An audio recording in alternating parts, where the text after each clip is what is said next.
It's a beautiful day in the neighborhood. This leader is provided to permit the projectionist to complete adjustment of focus and sound level before the film begins. It's a beautiful day in the neighborhood. Won't you be mine? Won't you be mine?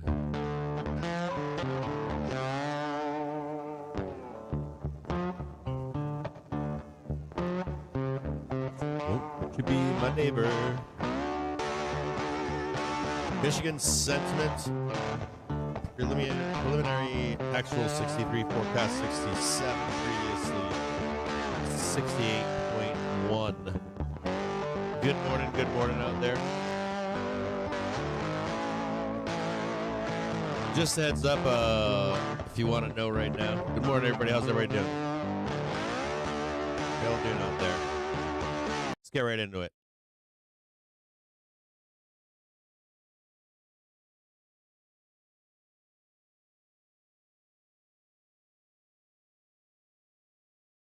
It's Friday. Always like a good Friday. Good morning out there. How's everybody doing out there? Let's go right into it right now. Was that? Okay, I don't know what that was. Good morning out there. How's everybody doing? See what's going on out there. Just a heads up to you if you're just joining or if you are early to the show, I am long. October 16th, 420Ps. So 420P for Monday. And so if you're here with me, you've got the benefit of knowing that. Hold on here. I got a couple things I got to do here. The usual stuff in the morning. One quick second. And we're going to chat about, today is going to be kind of a complicated day. I can already see it. What the heck is going on? Save that right there. So if you are, if you're here early, I am on October 16th, 420P. So if you want to join me in that, you can. It's gonna be a complicated show today. Not complicated, but it's not a, in my view, it's not a, the next week or so is not going to be easy to trade in this earnings season. So give me one quick second here. If you want to follow me on that trade, you can, or not financial advice. Hold on here. A couple things I got some technical stuff I got to do here in the background, so give me one quick second.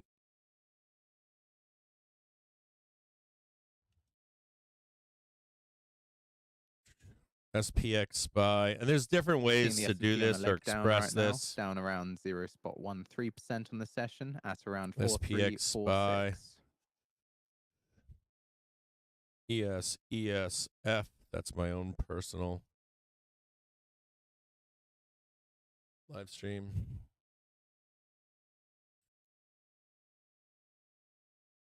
Share, okay.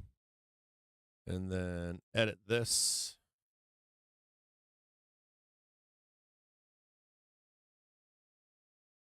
See here, hold on. Got a couple things I got to do. I got some technical stuff I got to do in the background. Members only, save, and then we're gonna go to. I gotta go to Twitch here. Oh yeah, blood right now, baby. Heck yeah. So if you're just joining us right now, I am in 420Ps for Monday. Subscriber only chat. Turn that on. Okay. So we're back. Well, I don't know if I'll be back the whole morning, but We got some weakness right now. It's not complicated, but it's kind of complicated. So if you're the kind of trader that is who should do well, who should do well right now, who should do well right now is anyone that knows how to trade complex trades. If you're the kind of trader that's like, I don't know, not it's if you're the kind of trader that's like, I buy calls and I buy puts, or I only sell calls, or I only sell puts, or I haven't seen this in a while. I got to be honest. We were talking about it earlier in the week, and it's culminating into a Friday. And so I was just on the phone with Joe Donut, and I was like, "Well, I'm buying a bunch of 420Ps for Monday right now. And we're going to talk about that that trade. So I'm in a trade right now, and we're going to chat about it. So earlier this morning, last half an hour or so, we came in to retest this hourly trigger, and I said to Joe this morning, I said, here, we'll come over here. I said, I'm going to buy some puts. I said, if we break above and start to head higher, I'll cut them loose and I'll add them at the end of the day. So I was like, I'll add them this morning on the open. And if we retest the hourly trigger and we go higher, I'll cut them loose. But I'll still add them by end of day if we squeeze higher and start trading higher into the close today. Now we didn't. We kept rolling to the downside, rejected, started going to the downside. I'm only up 22 cents right now. I bought them at 17. So even all of this blood right here, I'm not making a ton of money. This whole move right here, I've made 5 cents. That's what I've made right now. This whole move down right now, I've made 5 cents. So puts are expensive. Someone said it in the stream yesterday. Puts are expensive. Everybody's fucking hedged out of their ass. They're hedged for the 20th. They're not hedged for today. They're hedged for the 20th of October. I put a gamma expiring on the notional expiring post up on Twitter this morning. And today we got a bunch of calls expiring. So we could see a rip at the end of the day or on Monday. But we do have that the market is very hedged into the 20th of October. And we're in this weird place. We're in this weird place where we're at the bottom of the market. We're oversold, right? Crazy oversold. Well, we'll look at that too if we're oversold or not. But we were oversold, and we're heading into earnings season. And whenever you not every time, but whenever you sell into earnings season, like you're selling heavy and hard into earnings season, and knowing that analysts they don't suck, but they're wrong often. They're wrong, and not negatively. They're wrong about 60 to 70% of the time, where they give you what they think is going to be the earnings reports, and about 60 to 70% of those reports come in higher than the expectation. So you've got that going on, right, as we sell into an earnings season, Q4 earnings season. And but we have a thorn in this, right? We have a thorn right now in this earnings season, and that is Gaza and Israel. So you've got that thorn, right? And we talked about today being the day, right? The 11th until about the 15th or 18th to expect that war to start. And sure enough, yesterday in the overnight, or last night in the overnight during the day in Israel, they started pamphleting they started dropping pamphlets in Gaza Strip, just like they did in World War II during Dresden. Believe it or not, they dropped pamphlets during Dresden. They dropped pamphlets when they dropped the bomb in Hiroshima and Nagasaki. I don't know if they did in Nagasaki, but Hiroshima they did. And so you've got that specter in the background, right? And you know that today, you should know if you don't know, that there was a call for Hamas put out a call across the world for Muslims to defend Hamas, right? I guess, or that's how they put it, but basically to create terror today across the world. Let's not mix it up, but that's what they did, right? Now, does that mean you're going to experience that today? No. And Joe made a good point to me this morning. He was like, it's not like that you're gonna definitely see a terrorist attack today, but when you put something like that out, it does make a call to some crazy people. And I don't mean Muslims are crazy. I mean just crazy people. Like if you had Christians or S&P Democrats 500 or now down Republicans 0.2%, or Nasdaq car full lovers, 0.7%. bike lovers, I don't care what it is. If you like blue balloons and you have a voice across the world and you tell all the blue balloon lovers out there to do something crazy, there's probably one batshit crazy blue balloon lover out there.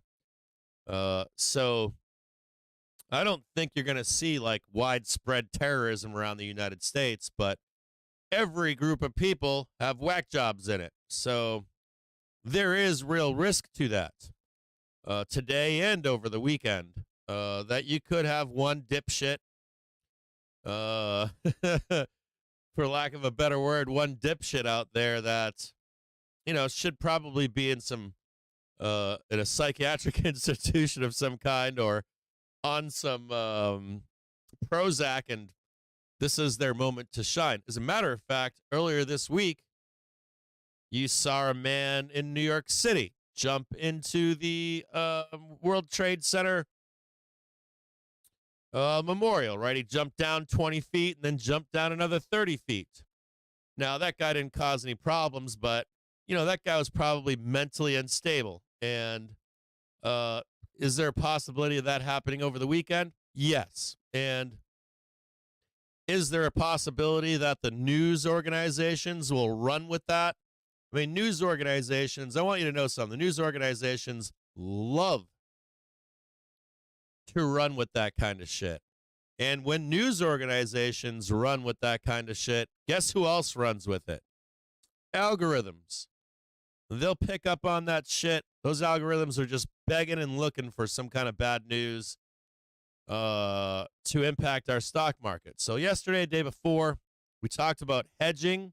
Today, you guys are asking me, when are you going to hedge? When are you going to hedge? I was unhedged yesterday, the day before. I had a hedge into Wednesday, and I told you that today I would be putting a hedge on. So this morning I put a hedge on the open, and it's still good, right? It's up right now. It's not up a ton. It's up 25 cents right now. But that hedge is on. And let me express this to you clearly, okay? We're heading into Friday. We're heading into a Friday where you've been given forewarning that shit ain't right now in the world. So I know it Citi can seem CEO like says recent data suggests the US will achieve a soft landing. That's Citi CEO Fraser commenting in the conference call with analysts. I know that it can seem like it's, in your mind, you might be saying to yourself, well, it's so, This stream is sponsored we by know so Kickstrike. much about it that we Kickstrike shouldn't have allows to you hedge to it, actually right? hear order flow in futures, forex, and stock instruments. It's known to the market or free trial something. at But remember, the market kickstrike.com. didn't really react to the start of the war because we're so oversold. And so as you head into a Friday, as you head into a Friday, it's not really a question of if is something going to happen. It comes down to it would be fucking prudent for you to be hedged over the weekend. And not surprisingly, Joe this morning said to me, I'm not doing anything today. I was like, are you going to hedge? He's like, no. He's like, I was like, you're going to go long? And he goes, no. And then he said to me, I'm just going to sit on my hands. Now, Joe's a bull, but even Joe knows that it doesn't matter if we go up or if we go down, if there's a terrorist attack, if there isn't a terrorist attack, or no, forget terrorist, just a crazy person that goes out and does some crazy shit. So his view is, I'll just sit on the sidelines. What do I care? I just don't need this in my life. And you're likely going to see portions of that today. You're likely going to see no participation in the market today. You're going to see people take Friday off. Today, they're going to take it off. Now, meanwhile, while you have that happening, right, people just exiting the market. I don't want anything to do with this. You're also going to get a group of people that are going to hedge the weekend. And then you have to deal with all of the earnings coming out. So yesterday into the close, as I was reviewing those earnings, one of the caveats I said to you yesterday was, it's almost like you're gonna be trading earnings individually, taking the money and running. If it's a good ER report, you're gonna see a nice, great trade, right? It's gonna be beautiful. We've traded down in earnings, which is positive, right? Because we've traded down into earnings, individual tickers should do outstanding. You're like, you've been given the golden goose. So let's say you've got a company, just as an example, you've got Tesla trades up into earnings. You know there's a high probability that we're going to sell earnings on that ticker, right? If you sold down into earnings on Tesla, they have a really good chance of squeezing or making up a ton of stuff if they have a good earnings. This could apply to any company. I'm using Tesla as an example, but it doesn't really matter. So you've got this two-sided, two-faced market right now heading into the weekend and into next week. Now, if nothing happens over the weekend and the market bounces back, if everything resolves itself on Monday, all the better. We can start to squeeze higher. I don't think that's going to happen, but you're basically being given something, right? You're being told, hey, there's something going on in the Middle East. Now, a lot of you are going to assign this to the 10-year yield. I know you guys are like, 10-year yield is attached to this. So I know you guys are trading 10-year yield. You're like, oh, it matches up. And when the 10-year yield is going up, market's going down. If you were to pull an inverted yield curve up, if you were to pull up a 10 and a 2, and you show it on a chart against SPX over 10, 20 years or something, there is no correlation. Now, you can assign it when there is a correlation, causation, right? Hey, it's matching up right now. So I know some of you guys out there are like, it's definitely the yield and not the war in the Middle East. But I assure you that it is. I assure you that there's real risk out there. There's a real weaving part of what's going on right now in the Middle East where we could look back on this moment in 20 years and it can be really bad, like genocidal. Or we can look back in 20 years and everything fell in place the way that they want this to work itself out, right? So where you don't have genocide, you're able to get out all these people that need to get out from the Gaza Strip. You're only fighting militants, and you're kind of disbanding Hamas. Try to take these refugees, educate them, give them money, and all that other kind of stuff to re-educate the young new generation of Palestinians. Some of you think that you can't do that. I read this last night on Reddit. People are saying you can't, it's impossible to do this. And I assure you that it is possible. I live in Detroit, Michigan. We have a large Muslim population in Detroit. We've got Chaldeans as well as Christians, but we've got a lot of Palestinians as well, and they are doing very well. They have a community here in Detroit that is thriving, and as a matter of fact, I go to soccer matches, football matches, in a heavy immigrant Muslim community. I spent a lot of time in Hamtramck, there's a place called Hamtramck in Michigan, and it has a large immigrant population, and it's flourishing. Now, I don't agree with everything that goes on in Hamtramck, but especially recently, but it doesn't matter. It's a flourishing community. And so can they do that? I don't know. And that doesn't really matter to the stock market either.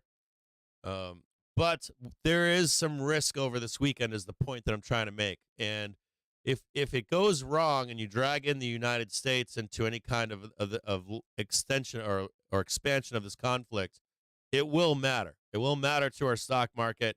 If there's any kind of problems with oil, gas, any of that kind of stuff, if some crazies do some crazy shit in the U.S., that does impact our stock market. So be aware of that. Be aware of if you weren't trading in 2001, if you weren't trading previous wars and stuff like that, you'll see an impact. So this action today doesn't surprise me at all. This action doesn't surprise me. Now, saying that, we've got a shit ton of calls expiring today, a massive amount of calls expiring.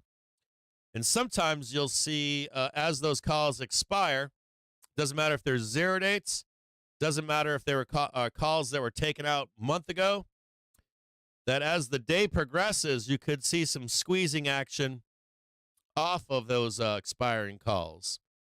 So it's possible that you could still see a squeeze today. So it's complicated.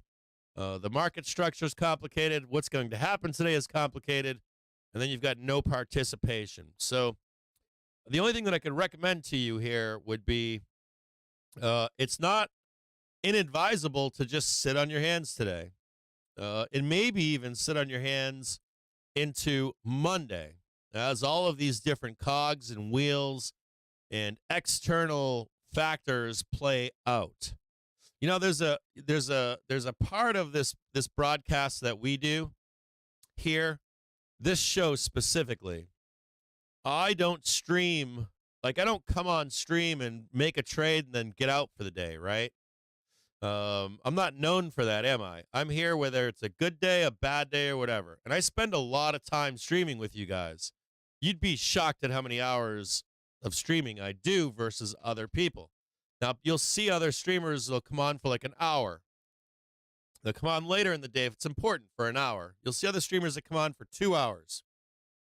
You'll see recorded videos. They're 15 minutes long out there, right? They're not even live streams. So when I'm not here, you guys freak out. You guys are like, where's Cap? Why is he not here today? Why is he not here this morning? Why is he not here? Why is he leaving late in the afternoon? It's because I have conditioned you to expect me to be here 5 days a week, year round. That's not bad, but the point that I'm trying to make is within those streams, people pop into this stream and say, hey, Cap, what are we doing? Are we taking a trade? I'm here for a trade, Cap, right? And I get asked that question all day long from 9:30 until 4 p.m. every day. And so when you're here with me, we're always thinking about a trade, right? Let's trade. I don't care if it's up, down, sideways, doesn't matter. So we don't get to discuss a lot not trading. Just not trading. And if I didn't have this show on so frequently, it would be easier for me to express that to you, to say, hey, sit on your hands until Monday. We'll come back to it on Monday. Does that make sense? So there's a group of people that come into these streams, not you guys right now, but just in general. hey, I got off work. I know Cap's probably streaming. So you go on to YouTube or Twitch, and I'm either here or I'm not. If I'm not here, you're pissed, right? I want Cap there. He's there from 9:30 to 4. Now he's not here today. I'm pissed off. That's my regulars. I just stop in, make some trades, then I'm out. Now, that's me. I've created that. So it's hard sometimes to come into a stream and say to people, maybe you just sit on your hands. Maybe you don't do anything today. Maybe you don't do anything until Monday. And oftentimes we get wrapped up in the heat of, I need to put a trade on. I need to be in the market. I need to be this. I need to be that. And it's not always like that. There are times where you don't have to be in the fucking market. There are times where you don't have to be actively trading. And it's okay. You know, and oftentimes when I get complaints or grief from people out there, they'll say, they won't, like, if it's an up day, they'll say he's not here. Or if it's an up day and I'm not here, they don't say anything. Y'all hear nothing. If it's a down day, they'll say, well, he's not here because it's a down day. And it's like, but it's not real. It's not true. And it's not representative of what I am here or not here. It's more representative of the culture that we've created here of always be trading, right? Always be in the market, always be long or short, always be theta. Whatever it is, doesn't matter. And there are times when you don't have to trade, and it's okay to miss a trade. And some of the grief that I get says, well, Cap, how can you not stream today because we've got this going on? We've got war, right? Today is war, right? Last week it was end of quarter, end of month, end of quarter. The week before that, it's what? We've got FOMC minutes, Cap. You got to be on for that.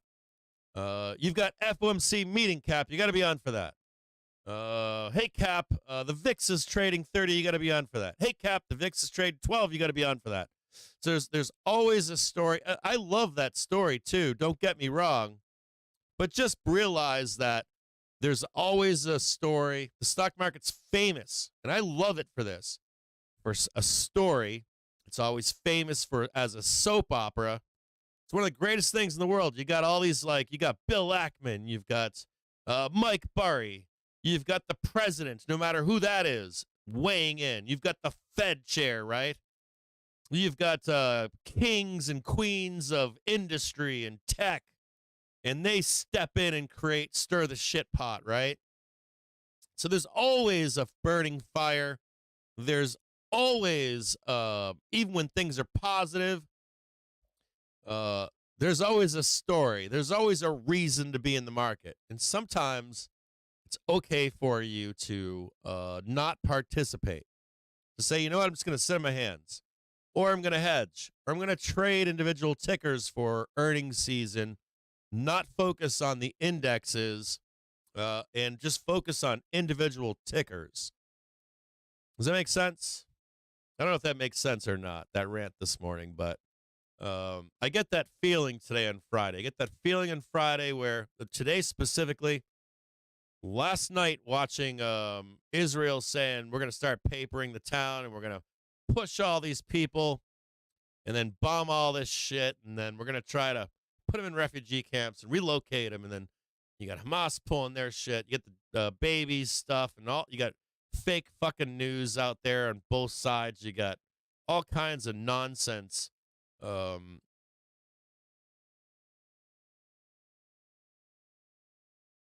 Yeah, there's a part of this where it's okay not to trade. So if you out there, this whole rant is geared towards this whole rant is really geared towards the trader or investor out there that doesn't feel confident right now.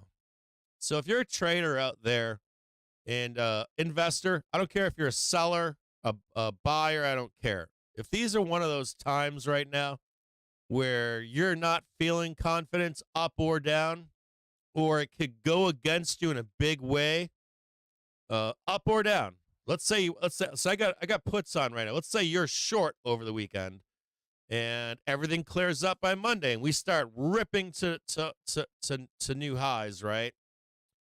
It's okay not to trade. It's okay for you to just say, you know what? I'm going to close my fucking laptop and I'm going to take a long walk this weekend, spend time with my family and friends.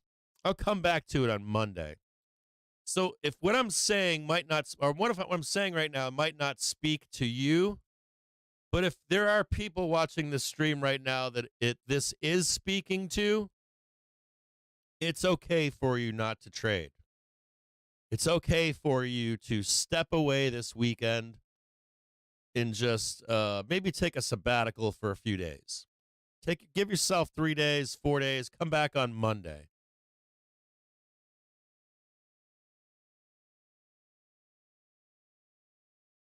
You guys understand what I'm saying to you? Let me see. I want to find out if you guys even are getting the gist of this. Now, there are some people out there that this is great stuff, right? Like, to me, I kind of like it, but I know that a lot of you don't, because there's a lot of volatility here. There's a lot of mines out there. There's a lot of dodging, weaving that needs to be done in the coming days, more than likely. There's a potential for that. Let me know in the chat if you guys are getting the gist of what I'm saying to you. I'm trying to weave this into some kind of a. I'm thinking that there's people out there that they feel the need to be long or short here, and they're apprehensive about it.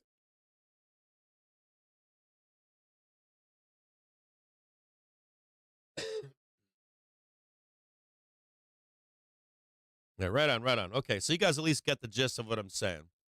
So don't feel bad. Don't feel like you have to get pulled in. If you feel like you do get pulled in, if you're a bull bear, I don't care. If you feel like you're getting pulled in, you're getting like clipped on both ends, any of that kind of stuff, just fucking close the laptop. Come back on Monday. Don't get on FinTwit. Don't get on Reddit. Get off Reddit. Get off FinTwit. Turn the news off.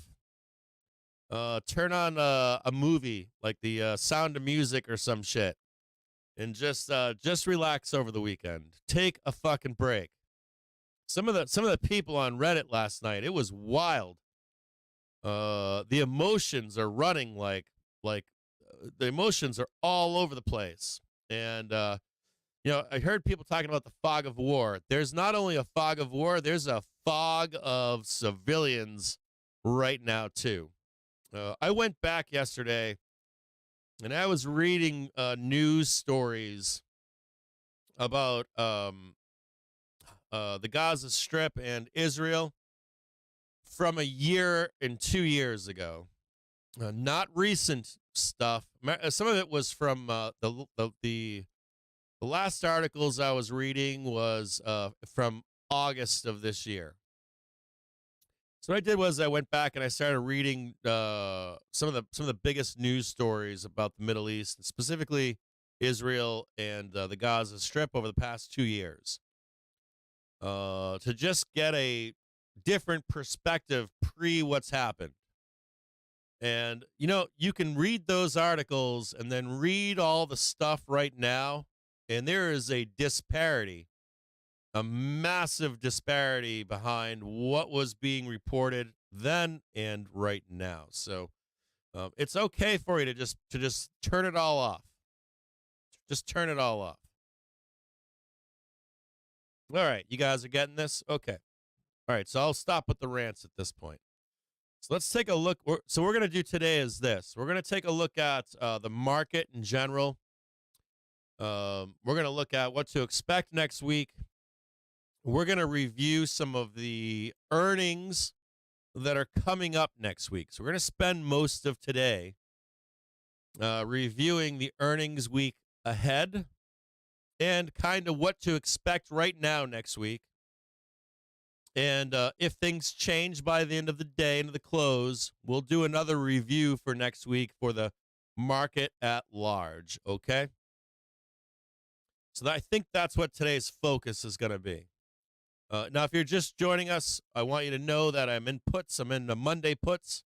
I told you earlier this week that I was hedged into Wednesday. I told you I'd be putting a hedge on today. I put one on at the open this morning. If we were to begin to bounce and go higher, I would have taken it off and then put it on at the end of the day at 4 p.m. So I'm currently in a hedge right now for Monday. I'll say one more thing to you here. one more important thing to you here. If you don't have a ton of money or can't incur losses, or you're always a loser or whatever, and you don't want to sit on your hands, give me a quick second here. Hold on one second here.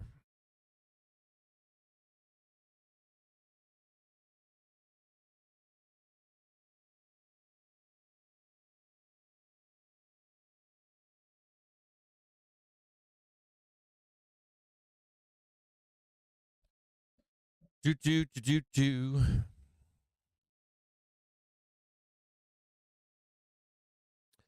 Me one quick second here. Oh, thankfully that paused there. I'm going to, or if you don't know what to do here, you don't know, like you're like, oh, Cap, I don't like buying puts or selling calls or whatever it is that you don't want to do. I want to tell you guys or talk to you guys about some like a lot of the longtime members know about this stuff. But I'm going to post this in the chat for new followers. Anybody new to this stream, okay? I'm going to give you a link right now to the Options Industry Council video US stocks extend fall, Nasdaq down 1%. on putback spreads. These are ratio spreads. They're bearish, I believe. The link that I just gave you. If you don't know anything about these things, get off my fucking stream right now and watch this video. Turn my stream off. Go watch this video and then come back to me and get back on the stream and watch the show again. So if you've never watched never watched these videos, you don't know what I'm talking about. Putback spreads are your friends in these type of situations. So I just gave you a link to the Options Industry Council. It's a nonprofit group, I believe, out of Chicago that trains retail traders how to expand their repertoire. If you guys are ever out there paying people for classes, like if you've ever considered paying a furu, like me, baby, like a furu for a training class, I would highly recommend that you first consider going to the website. I believe it's optionsindustrycouncil.org. You can just Google search Options Industry Council and you'll find them. Now, they have an extensive library of videos and training programs that I would consider to be one of the best, period. The best training that you can take for free out there. And I don't know how many, unless you're training at a hedge fund or you're training at some kind of a, I don't know. I think hedge fund would be the best. The only thing better than that kind of a trading is likely a hedge fund. Now, there might be furus out there that have their own training classes for their trading systems, and you might want to do that on your own or whatever. I understand that. If you're doing that, if you're like, hey, Cap, don't shit on people's trading classes, that's fine. If people have like a system that they use that's specific, you're going to catch a bounce here, by the way, on this weekly trigger. You got a bounce heading down to the weekly trigger right now at 431.29. Expect a bounce here of some kind, or at least some kind of a pause. I'm up 35 cents right now. Woo! 17 to 35 cents, baby. I'm wondering if I should take these off and put them back on again on a potential bounce or not. I'm going to leave them on for right now. So go to the Options Industry Council website, watch that video, come back, and we'll discuss it. We'll discuss putback spreads.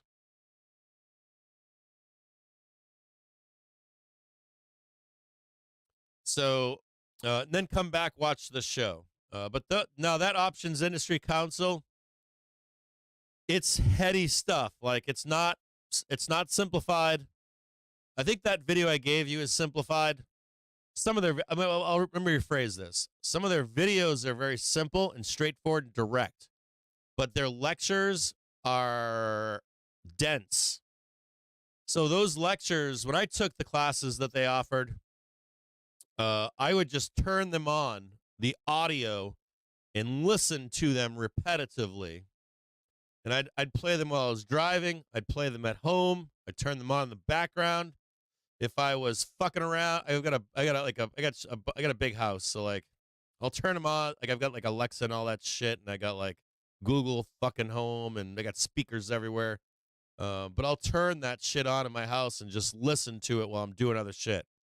So it might be a little too dense for you to be like, it can become boring, I guess. But what you do is you turn that shit on, you just listen to them over and over and over and over and over and over and over and over again. And over time, you start to get the gist of what's going on. I'm not worried about anything. I'm in puts right now. I got no worries right now.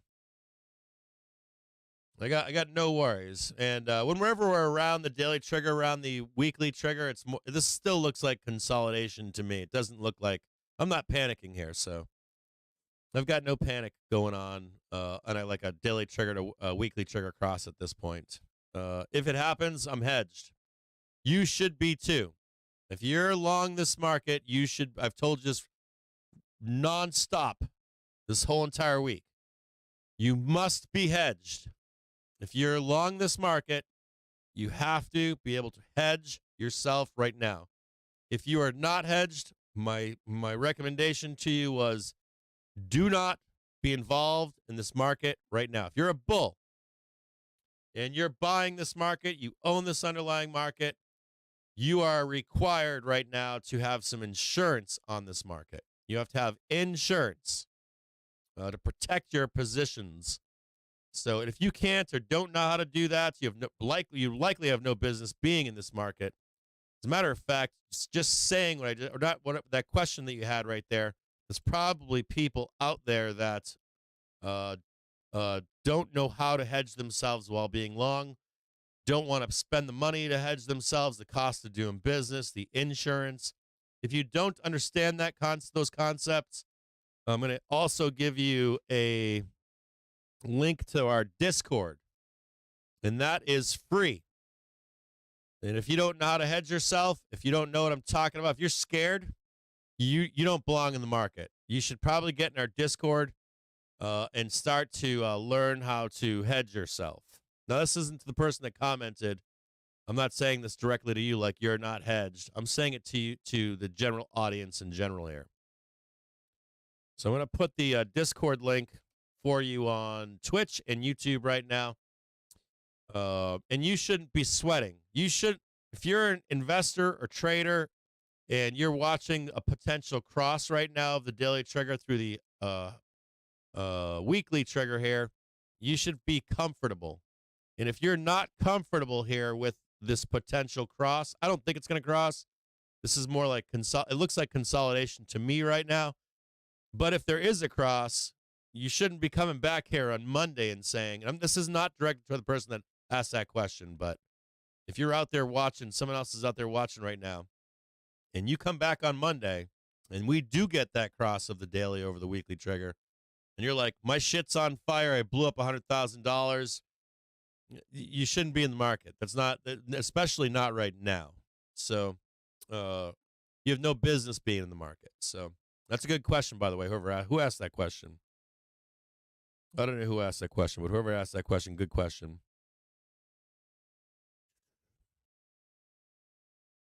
Yeah, Rocket Surgeon is commenting right now. He just said on YouTube, I've been at this for a year, and I finally learned to make fewer, simpler plays. I used to put all my money on plays right away. Now I wait for action, get in, get out. Yeah, Rocket Surgeon, I agree with you. There's you have to have a trading plan that actually works, right? And you can go gambling with $1,000, but if you got to have like other like your three. I shouldn't say you, but I have 3 different accounts that I do shit on, and it's not my main moneymaker either. Like, and that's the other thing too. Rocket Surgeon is we talk sometimes about when we'll analyze bad trading behaviors, and it's like you get somebody in Discord and you're like, okay, so what were you doing? And you're like, well, I traded some zero dates, made a bunch of money. Okay, what'd you do with that money? I rolled it into the next zero date trade. Did you take any money out of that trade? No. Did you put that money in a safer trade? No. How many times did you roll the dice? 5 times. And what happened? I blew it up. So you're like, okay, so we got some problems, right? We got to take some of that money out, put it into some other trades or some investments or whatever it is. See, like you do like a trader log, and you find out that people are just like high risk trade after high risk trade after high risk trade. They're like doubling, tripling their trades, and then they blow their accounts up. Those people come and go all the time. You guys know that, right? People come and go all the time trading like that. All the time. They eventually blow up their accounts. Usually, and we'll do that if you get into the Discord. There are some teachers in there that'll ask you for your trader log, and you see it all the time. You'll like get the trader log, people that are honest with you, and you'll be like, "What the fuck are they doing?" And why are you like? You're guaranteed at some point to blow your account up that way. Catching a bounce right now, just above the weekly trigger. So we're gonna let's take a look at the entire market here.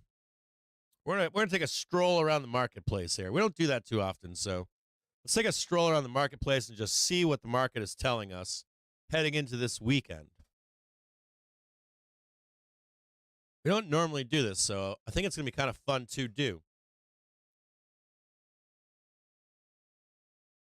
Maybe one quick second. Let me prep for this.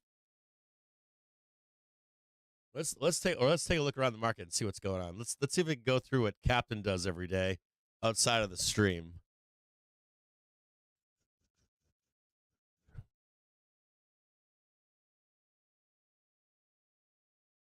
I'm gonna look at a 30-minute chart. Actually, let's do a few things. Today's Friday. Let's have some fun today.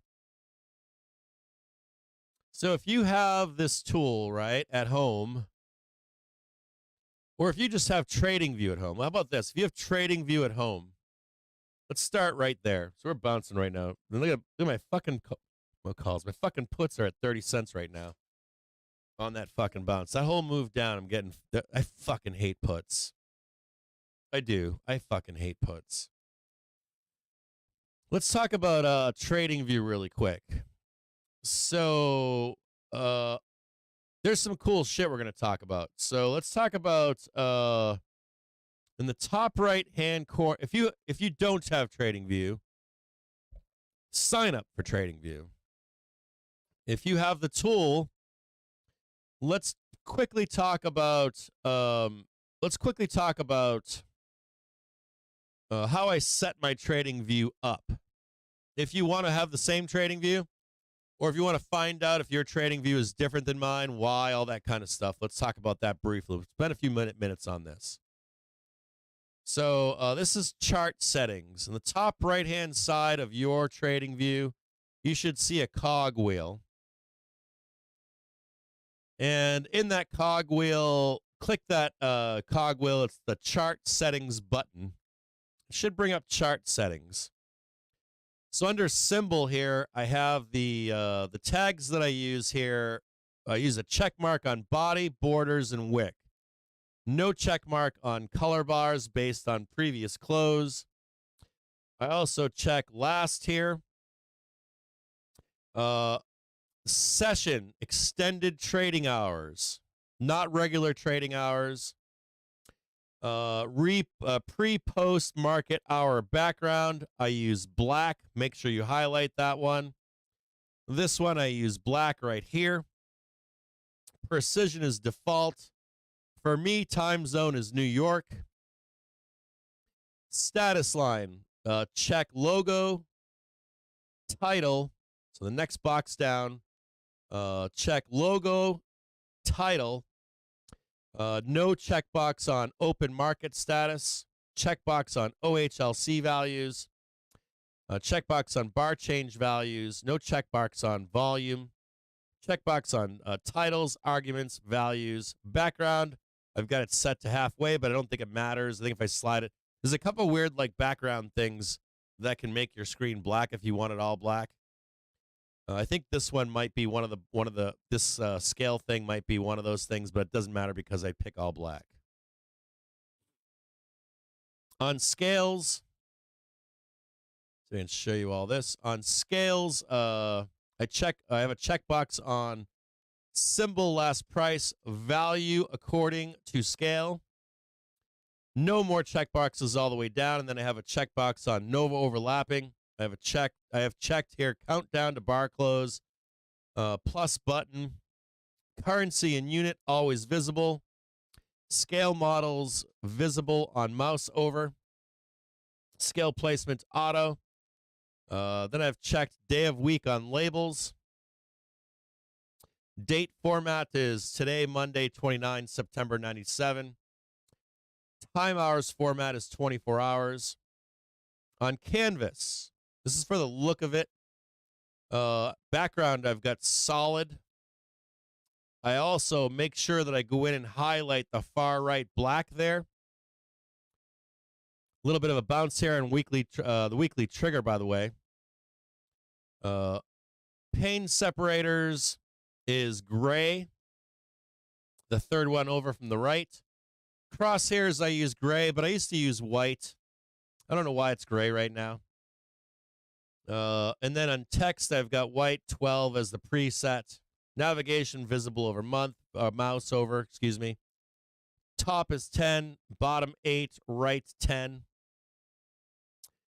Grid lines, vertical, horizontal, black. Everything's black. Everything here I pick black, black, black. Turns my whole entire screen black. You might like white. I don't. I like the black background. I think it looks cute. As a matter of fact, if you guys want to change your candle colors, we're not quite for a couple things on the let's go back to symbol. So these symbols, right? If you're in fall, I sometimes will change the candlesticks. I'll make the green, or excuse me, I'll make the red orange, I believe. And I do like orange and brown or orange and black, not black. I forget which colors I used to do. I think it was orange and red or something, or green and orange. And then like for the holiday season, I'll do white for green and then red for the red candles. So you can always pick like white and red, orange and some other color, orange and brown or something for fall. People do that shit. But that's up to you. So back to canvas. We already went all this stuff here. Trading. You can see I've highlighted buy, sell buttons, positions, profit and loss, reverse button, money, all events, money over here, and then I got orders ticked, brackets, profit and loss ticked, executions, extended price line for positions and orders. Orders and positions alignment is on the right. Events, I've got highlighted dividends on chart, splits on chart, earnings on chart, latest news and mines checked off, and then alerts on chart checked off as well. So these are all your chart settings. So I'm going to click OK on this. There's another button. I'm going to show you another button here in the bottom right-hand side. If you watch my cursor down here on the right, there's a tiny little cogwheel down here. And I'm going to click on that one. And you can see a bunch of buttons over here. Let me turn this off here. Let me turn this thing off here. I'm going to exit this. And I want you to look through here. It says I've clicked regular. I've got a countdown to bar close clicked, plus button clicked. And then on labels, if you want to see how I do the labels, so I've got a symbol last price label checked, pre-post market lit price label checked, and no overlapping labels checked. The rest of them I leave unchecked. On lines, I leave price line checked and pre-post market price line checked. So these are the settings that I leave down below here. Look at the labels and the lines. You can see how I set this stuff. Then we've got session, and that's extended trading hours. So I think this is on the other menu, but these ones here are all on their own menu. So just so you can see all these settings down the right-hand side. If you want to look again, there's a a little cog wheel down here on the bottom right-hand side. What else do you need to know right now? I think that's all I've got for you. No, I got one more cool thing for you. So this little bar right here, I've got this little bar on my chart. I can move it anywhere I want. Move it anywhere I want on my screen. I hide it from you guys up here, but it's a quick reference. So what do I keep on mine? I keep a trend line, vertical line, path, fib retracement, horizontal line, rectangle, price range, text, trend-based fib extension, date range, bar patterns, and image. You don't need all of these. You might like other tools. How do you create this? If you want to know how do you create this little quick access toolbar, on the left-hand side of your screen where you see your tools, if you click on one of them over here, if you look down here on this side over here, you'll see as you scroll over the tools on the right-hand side of these tools, you'll see a little star, and you can click favorite. So you're not always searching for tools on the left, just the ones that you like to use a lot. You can create your own little toolbar. Your toolbar might not look like my toolbar. Your toolbar might be smaller than my toolbar. My toolbar might be larger than your toolbar. Your toolbar might be larger than mine. And I have a small PP. You've got the bigger PP than me. This just happens to be what I use over here. Now, if you're like, Cap, you're going too fast, rewind the video or come back to it on Saturday or Sunday, and you can look at that stuff. Now, the market in general here, right? Let's look at SPY here. We have this bottoming pattern. We have consolidation down here, right? You got the dragon kind of a pattern here. The expectation is that we're going to bounce and go up, right? Close all this crap here. S&P 500, right? Now, price is down here right now, right? It's testing, trying to break underneath the weekly and start to blast down and trade this monthly trigger. Right? Trying to trade that monthly trigger down there. So we know a couple things already. Pretty simple stuff here, right? We know that if we lose the weekly trigger, that we're likely going to the downside, right? We're likely going to trade down here. So if we break through this weekly trigger, we're likely gonna trade down and retest this prior low, and more than likely go even lower. And that target to the downside on SPY is 410.35. Okay, so 410.35. The next thing that you want to know is that if we're bullish or bearish on the marketplace, I'm always looking for price, hourly trigger, daily trigger, weekly trigger, monthly trigger. But within all of these triggers, there's some important things to know about each one of these triggers. The first one is this blue line. This light blue line, as long as price is above it, the market is generally bullish. So as long as we do not break, this is any ticker too. As long as price remains above the light blue monthly trigger, the trend is still up. Okay? Trend is still up. If the orange trigger is your weekly trigger, this one is the emotional trigger. This is the volatility trigger. High emotions run high when price is near the orange trigger. So mark my words on this one. When price gets close to this orange trigger, shit gets wild. You will see volatile price action. And I'm going to show you an example of that right now. Do you see this volatility right here, right? See price around this orange line right here, right? You see the volatility in price? Wham, wham, wham, wham, right? And that's because prices are in and around the orange line. So whenever price is not here, not up here. Whenever price is around here, it gets really wild. Erraticness, right? Emotions run high around the orange line.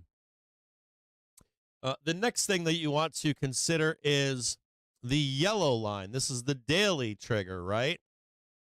Daily trigger. This is major trend. This is like a major trend for the stock market, but one of the best parts about the yellow line, the daily trigger, is you can use it as a springboard up and down. If price is above the daily trigger, you can usually, unless price breaks below, use it as a major springboard for big time moves over weeks and possibly even months. Come down, you're bouncing off it, right? You're using this as a springboard to go long. What else can we tell from this yellow line right here? Is that if price breaks below the yellow line, you're going to use it as a springboard, not just breaks, but breaks and rejects. So you see we didn't break below this, right? If you break below it, it means we break and then reject. If we begin to reject off that yellow line, you can use it as a springboard in the reverse. So if you're above it, you can use it as a springboard to the upside. If you're below it, you can use it as a springboard to the downside. A prime example of that would be price is rejected right here, and we use it as a springboard to the downside. Price comes back, use it as a springboard to the downside. Price comes back up here, and what happens? Does it reject? Nope. It slips right back up again, right? Come back down, starts to confirm the move up, and it's a springboard. Boom to the upside, right? We come back down here. We put a call on. Let's say we put call spread on. We have stops below. If we break through our stops, right, and we start to reject, come underneath, and now it's a springboard to the downside, okay? So that yellow line is a good tool as a springboard. The green line is an intermediary springboard. Watch this green line right here, right? Whenever we're above this green line, we're bullish, right? Intraday bullishness. We're above the green line, right? Intraday bullishness, right? If we are below the green line, we're using it intraday as a springboard to the downside, right? Downside, right? So right now, let's look at the market. Where is the market right now? Price got underneath the hourly trigger, and price got underneath the daily trigger. So what are we using this as? A springboard to the downside, right? Springboard to the downside. So what are we if you're a bull, so we're in the inverse right now, right? This works for bulls and bears. If this was inverse right now, it would apply this, it would just apply in the inverse. So let's say right now you're looking for, this is a 1 minute chart, right?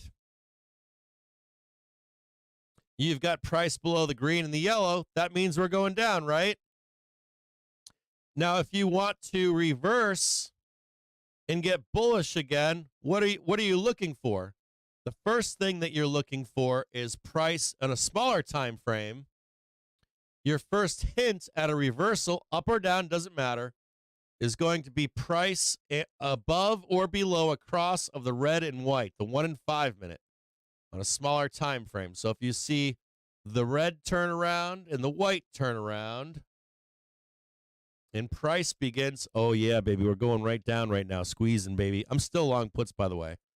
If you see price come back up and go up here, it's your first indication of a reversal. Same thing on the inverse. If you see price break below the white and the red line, it's your first alert that, hold on, I'm going to take some money here. Dude, they still not fucking paying me. 36 fucking cents for that right there? Fuck you, dealers. So this would be a reversal indicator, right? And then just like that green line on a higher time frame, that hourly, if price begins to break above that, that's telling you that We're likely going to go up for a 1 to 3 days, 5 days, something like that. And the same thing applies to the downside.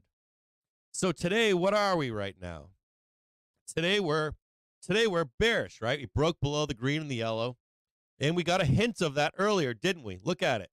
We got a hint of that before it even happened. That white and yellow line cross right there is telling you to be bearish. This positioning chart switched to bearish right here at this moment at 10:30. We squoze up for liquidity and boom, right down to the depths of hell, right? Same thing on the inverse for bulls.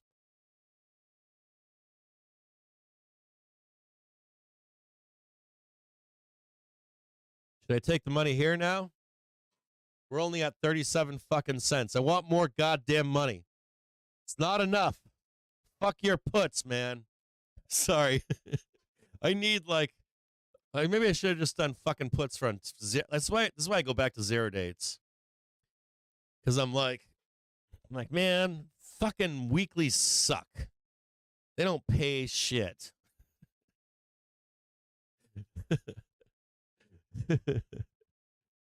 They don't pay shit. So we're bearish right now, right? Does that make sense? And notice how I drop time frames here. So you've got leading indicators, you've got leading edge of the 1 in 5 minute to tell you there's going to be a reversal. You've got the hourly trigger that tells you if we're above or below it that we're going up or down. They also act as support and resistance as well, right? The weeklies, the dailies, the hourlies, or at least as signposts or pause posts. So even right now, can we break through this weekly trigger? Yes. But what is it? It's a signpost, right? We're trading down into it right now. And you're gonna see some natural resistance here. Not always. Sometimes we blast right through. But generally speaking, 70, 90% of the time, this is going to be, one of these things is going to be a signpost for you. The weeklies, the monthlies, the dailies, the 1 minutes, the 5 minutes. And you see him probing it right now. Watch him probe this weekly trigger right now. Jesus Christ, are all of you guys short right now? I feel like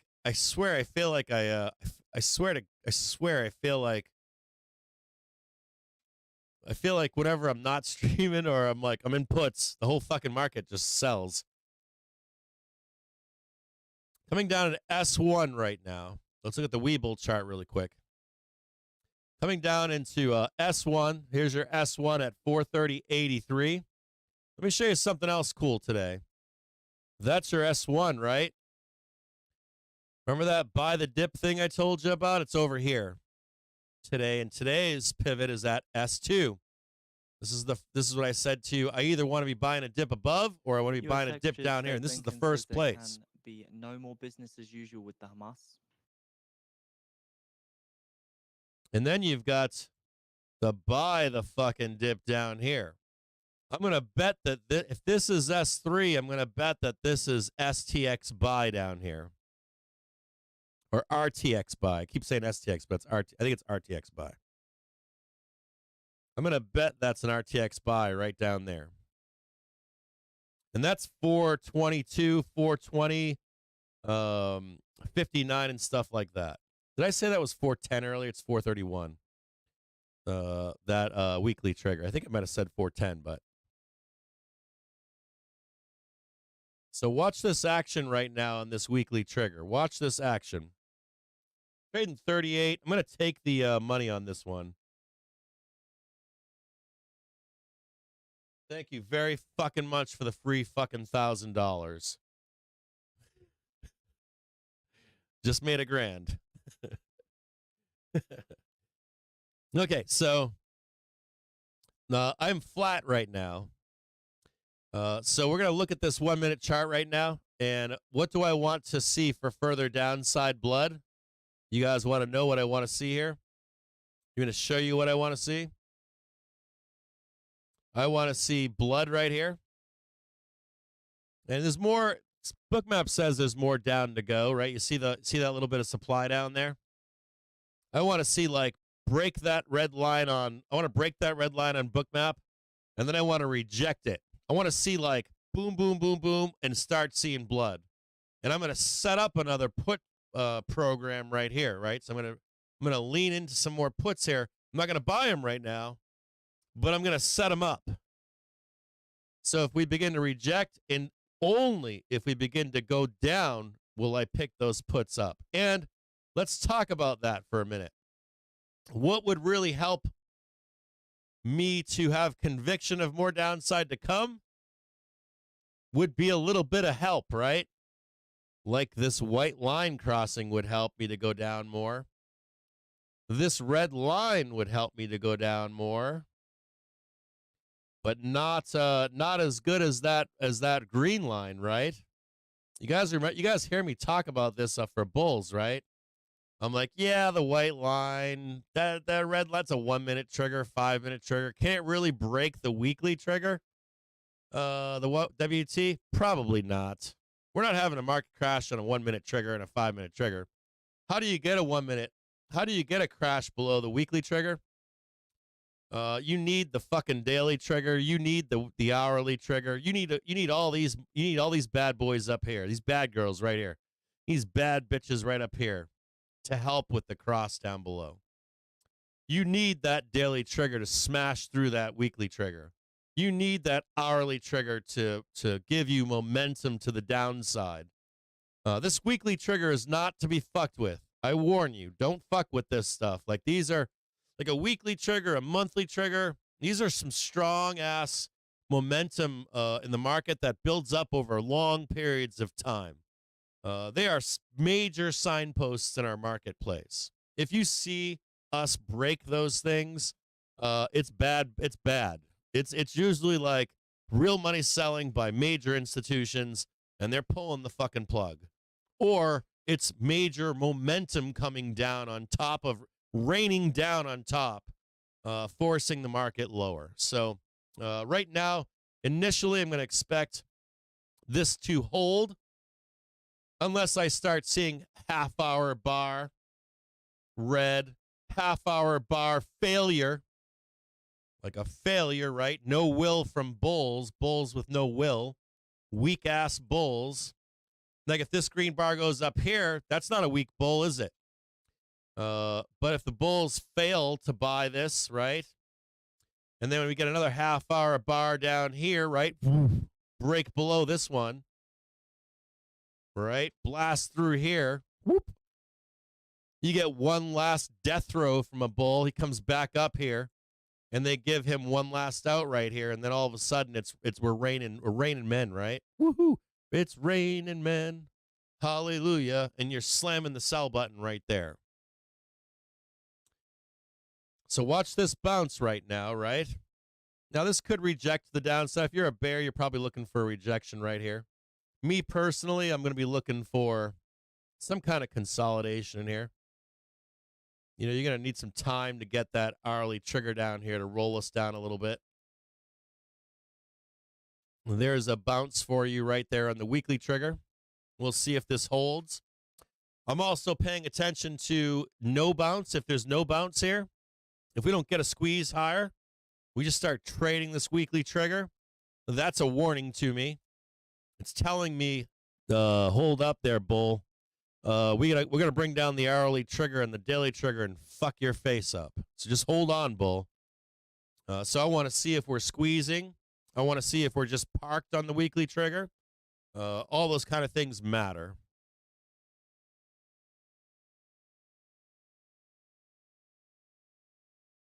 I'm so fucking glad I took that money. I'm so fucking glad I took that money. That was a nice fucking trade. Joe Donut, if you're out there right now, hopefully you took that trade with me and made a bunch of cash too. So if you're out there, Joe, I don't know if you're listening right now, but if you are, hopefully you took that goddamn trade with me and made some cash just then. That was a good fucking trade. Okay. So we went through most of this simple stuff. This is all pretty simple stuff, right? Let's talk about the next thing here. Let's look at velocity. Let's go back to the trigger screen. And we're going to go to a 30-minute chart. Let's take a look at velocity. I like to use velocity on a 1-minute time frame, a 30-minute time frame, and a daily time frame. You might like using velocity and the triggers on a different time frame, 5 minutes, 15 minutes. I want you to know if you have this, if you do have this tool, that you do have a, I want to show you guys something here, something cool. So I want you to know on, let me see if I can show this to you here. Is it auto in this one? I'm doing, oh yeah, right here. So this button right here will give you auto triggers or non-auto triggers. And the big one for this is going to be your velocity suite. So I want you to see this one right here. This is the key one. On your velocity suite right here, if you have the suite, you can preset day trader, swing trader, macro trader. If you're on day trader, it's on the 1-minute chart. If you're on the swing trader, you're on the 30-minute chart. Macro trader, daily chart. The show trader is auto set to auto, but you can always change these. If you want to use like the swing, the 30-minute velocities on all your charts, that's fine. I don't think so. We want to switch this to 30-minute velocity, right? Even though I'm trading on a 1-minute chart, so I'm gonna change this to swing, and because I like the 30-minute velocity, it's the most consistent for me.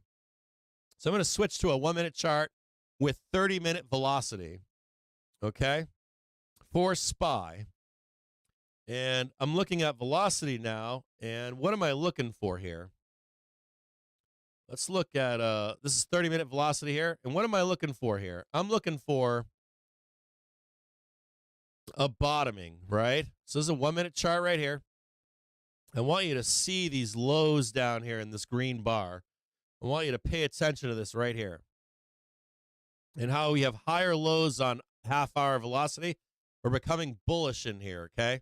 See how we're starting to become bullish up in here? And watch price starting to go up here. So let's look at 30-minute velocity right now on a 1-minute chart on SPOOs. And we're not quite there, are we? Half hour looks good, but the hourly does not look good, does it? Looks like we've got some work to do. Hold on here. Clear. Change this to white. Looks like velocity is still not bottoming yet, is it? Has a little bit more rounding to do. Right? And I'm going to take a look at a different velocity as well. I'm going to now change the daily, the velocity suite. Even though I'm on a 1-minute chart, I'm going to switch it from swing to day trader, or excuse me, macro trader. Click OK. Watch, now it's not going to do it for me. Now it's not going to bring it up for me. Hold on here.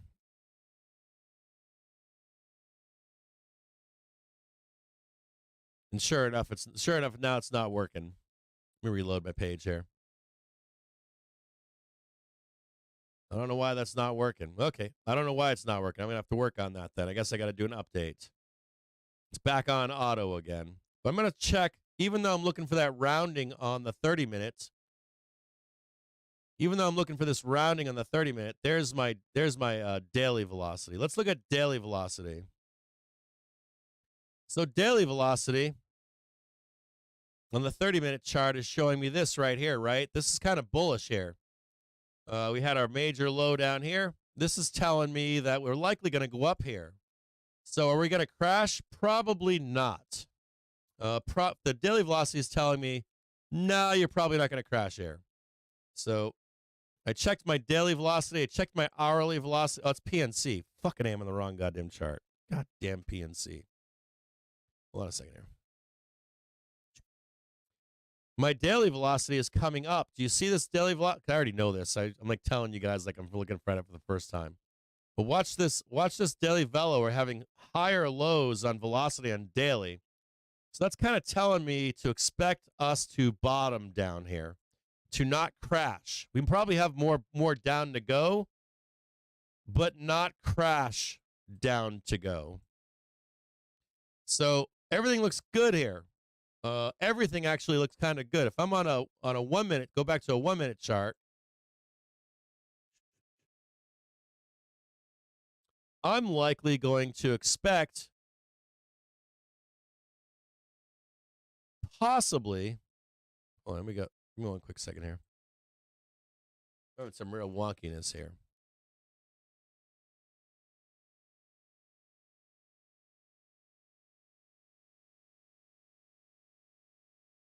I'm gonna possibly expect some more down here, possible, but not a break of this previous low. I'm gonna expect this previous low to hold based upon daily velocity.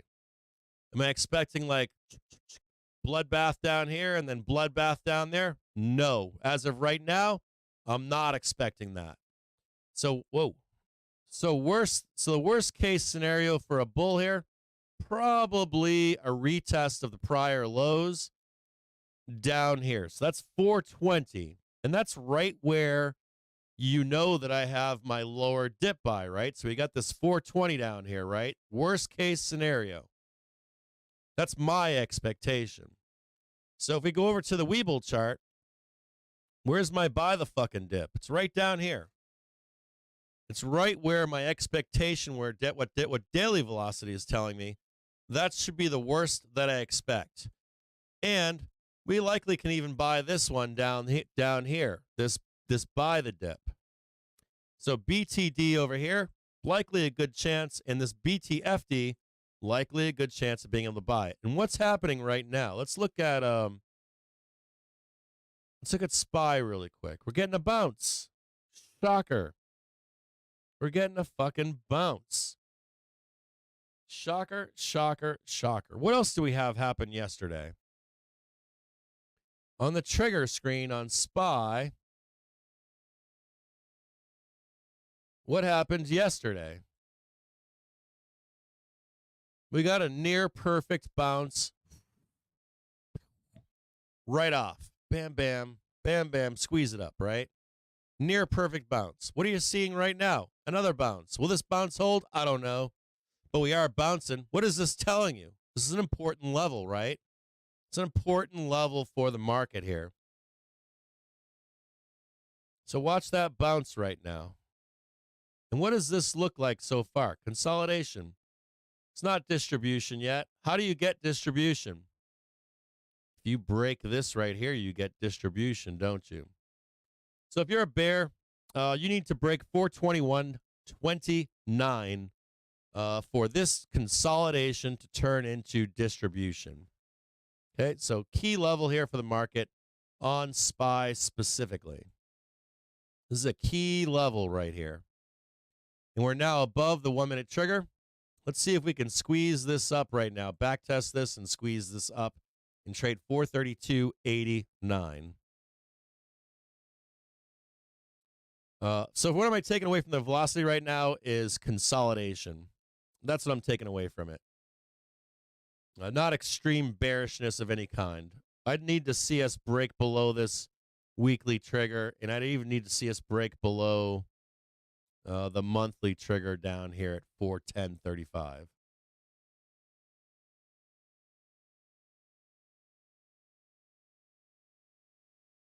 I'm taking a quick break here for a minute. I want to read through the chat and see what you guys are saying.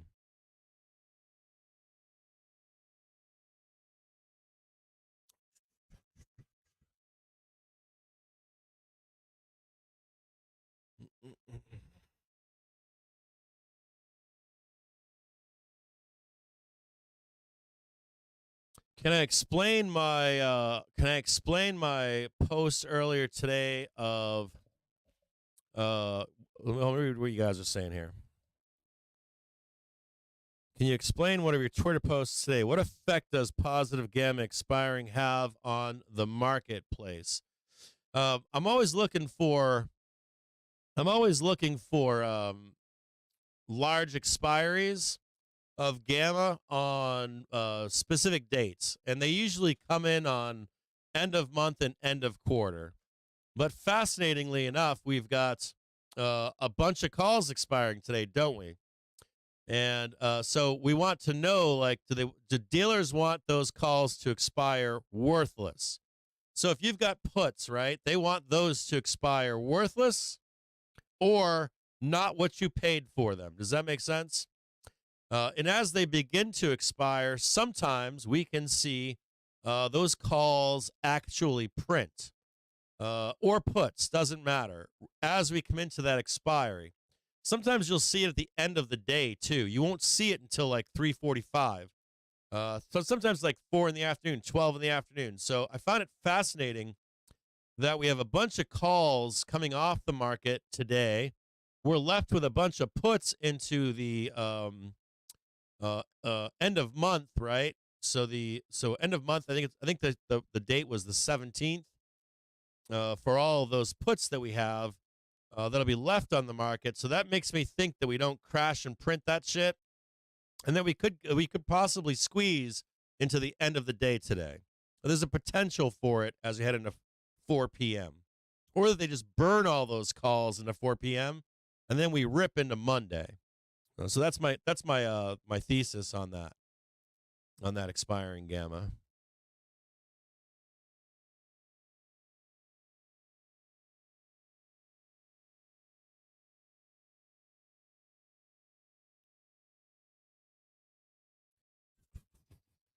Let me read through some of your comments here.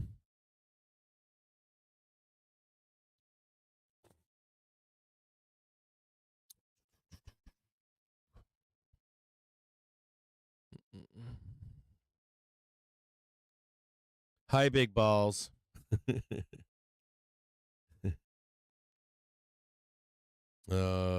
we go. What else we got here? Let me see what you guys are saying on YouTube. Thanks for subscribing, Dave. I appreciate it. I made my puts were at $900. I made $1,900. You want to know what I made? That's what I made.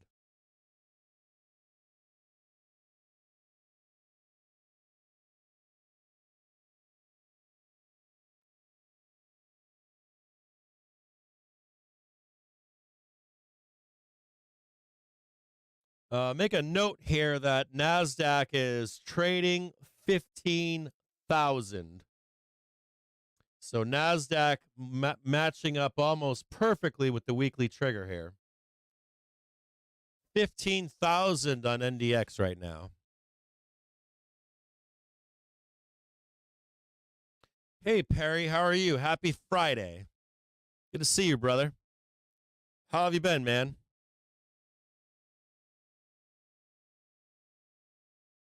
Let's take a walk around the market and check some tickers. Hold on here. Let's go around the market and just blast through and look at some stuff here. Let's look at copper futures. Let's go to the trigger screen here. Let's go to a 30-minute chart on copper. Huh, interesting. So we're on copper right now. 30-minute chart on copper. We're in Beartown, aren't we? On copper here, right? It's a 30-minute chart on copper. We are bottoming on copper and at least on velocity, but we haven't rounded the corner yet, have we? We don't want to see a rejection on copper, do we? But this is known support, so this is positive for bulls. So I want you to know that this is known buyers down here on copper. So copper, we don't want to lose this, do we? We don't want to reject here, do we? And we want to monitor. We want to monitor copper, right? So if you have access to the tool, what can you do here? You guys want to know what you can do? You want to know something cool you can do? So here's the daily trigger, right? Now you can right-click on this daily trigger, and you can set an alert. So you can actually set an alert on your daily trigger, right?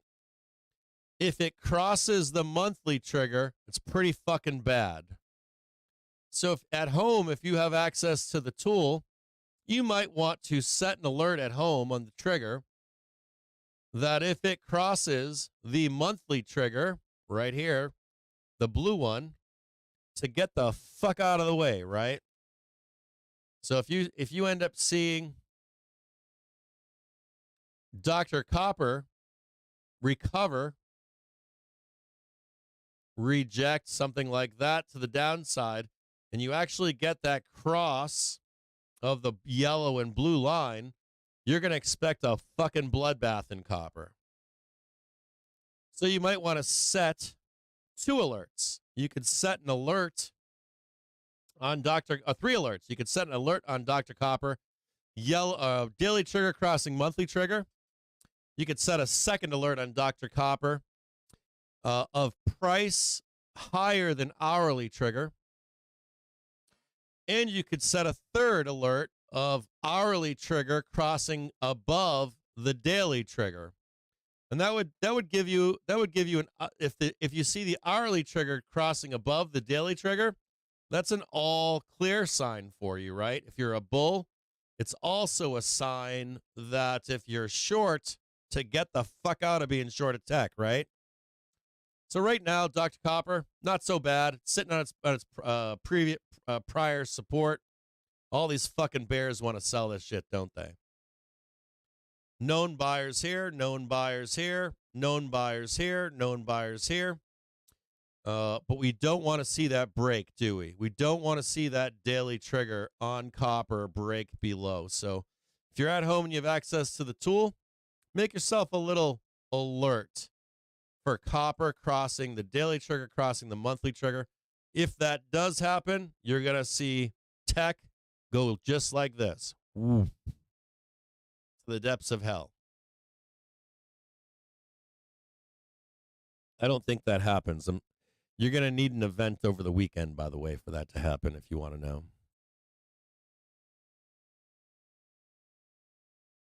Let's look back on SPUs. So we started with copper. We're going to move over and look at a bunch of other crap. We're going to look at HYG. We're going to look at TNX. We're going to look at TNA, baby. TNX.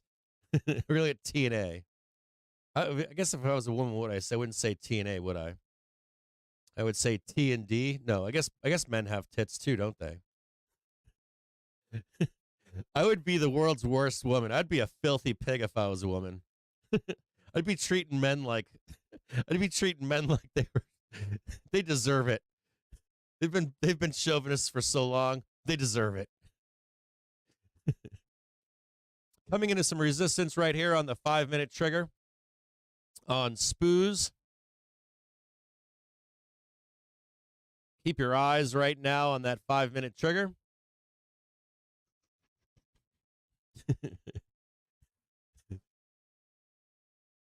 We want to see if we can break through this 5-minute trigger right now and squeeze up and trade the half-an-hour trigger and the hourly and daily right here.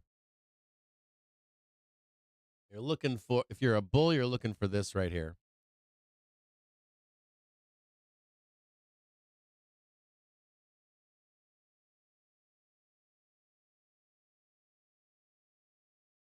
That's your trade right there.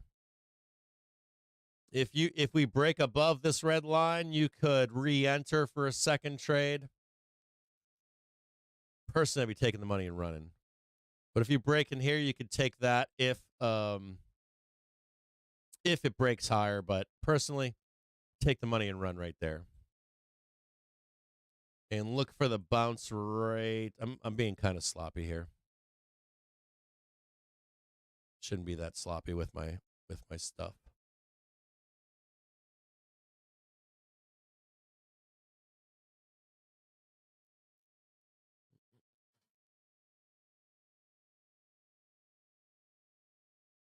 Did you close your puts? Let me ask you that question. Did you close your puts?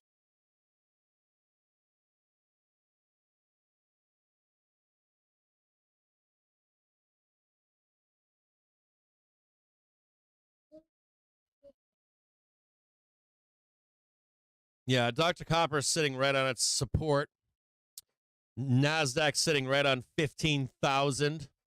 What is VIX trade? I haven't looked yet, but what's VIX trading right now? I'm going to assume it's at 20.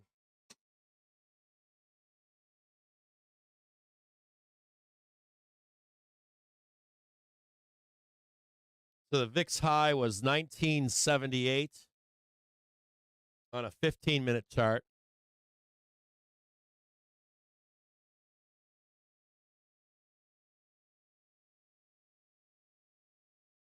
I got 1976 on 1976, baby. Was it the bicentennial, wasn't it? And I got another target above of $20.79.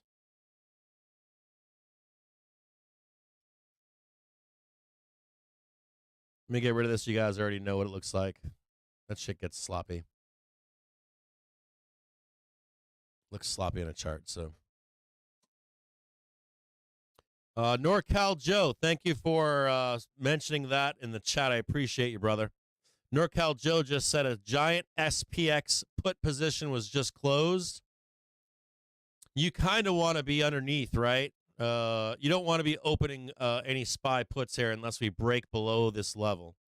Like NASDAQ needs to break 15,000 and start rejecting 15,000 to start opening new SPX puts, in my view.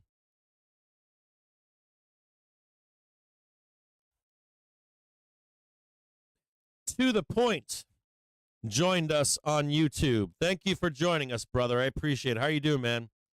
How are you doing, To the Point? Appreciate you becoming a member, my brother. David AMS. Good to see you, my brother.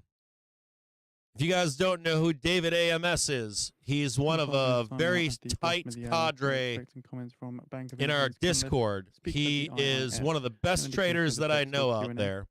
Him, John L., those guys are some of the best traders that I know in the market right now. So if you guys don't know who he is, he's stopping in right now in YouTube to say hello. Find those guys in our Discord and watch what they do. So, David, happy Friday, happy weekend. I wish you well over the weekend. I wish you safety over the weekend as well, my brother.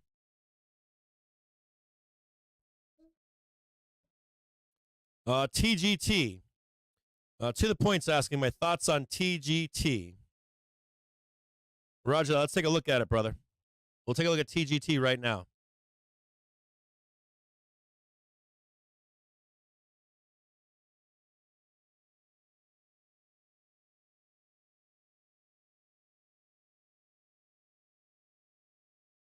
TGT increases despite market slip. Here's what you need to know.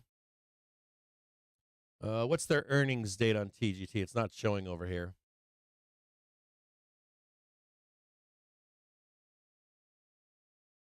Does anybody off the top of their head know the target earnings date? I can look it up on Yahoo, but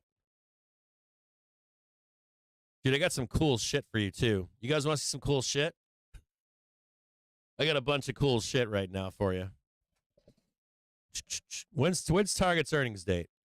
Probably not for a while, right? What is it? Is it it's November 15th, right? So another month from now, right? November 15th, is that correct? You guys want to see something cool? Hold on, let me see if I can bring this up. Someone asked in the chat at the end of the day yesterday, why is there no data on the website? So it's the website has placeholders right now. That's why you don't see any live data. The live data, once the website goes live, that live data costs me, it's anywhere from $8,000 to $15,000 a month. So you'll see placeholders. Someone asked in the stream yesterday. I have placeholders for when we run the data live. It's very expensive. So it's going to cost me a ton of money. So until we get the website up and running, you won't see any live data stuff. We're going to look at something cool. You want to see something super cool? No, I don't know what I can and can't show here. Hold on here. See if I can do this on a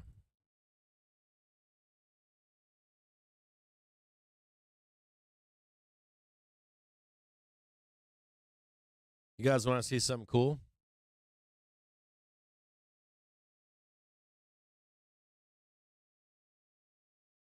We have an earnings calendar for the website now. So this is tradethetrigger.com/economic data calendar. So our website now has an economic calendar that you can click on and fuck around with.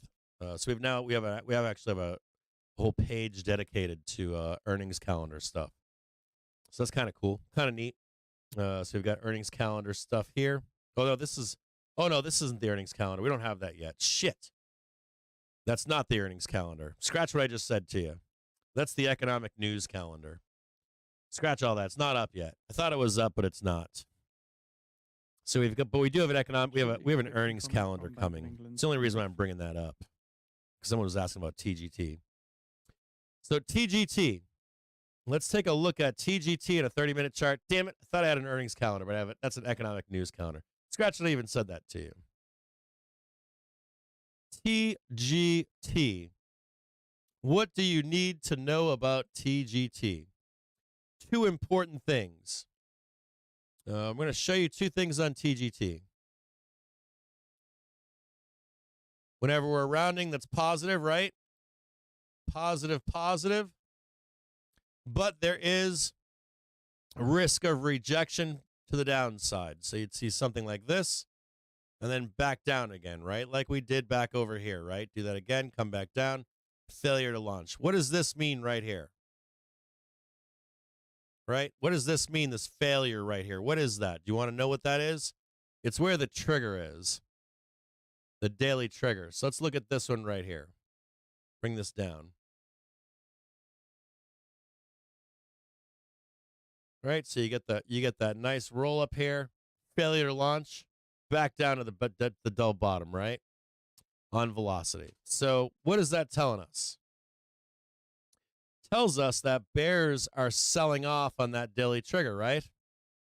Using it as a springboard, right? We talked about that this morning, right? Talked about when we're bearish, that you use the daily trigger as a sell point, right? Sell point, right? Sell point, sell point. And what are we coming back into right now is a very similar moment, right? We're coming right into this same moment, right? We're right about here. So you're going to pound it, pound it, pound it, pound it, and it rejected, right? So let's talk about a trade on TGT. We know right now that the daily trigger is being used as a rejection point, right? So you have a trade, as long as you're above the hourly, you have a trade just right there. That's it. Your target right now is 113.62.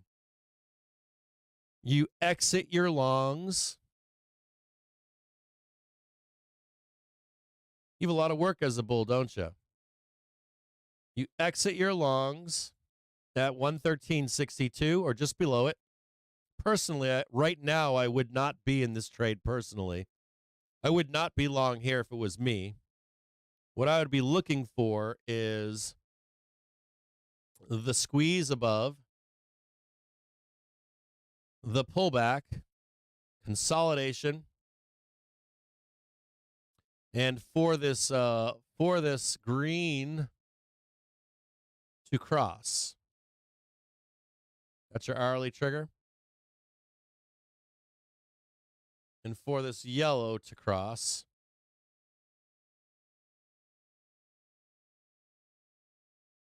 Personally,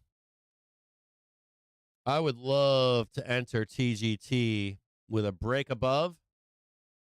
You can actually see right here. Let me mute my fucking camera. You don't need to see my mug.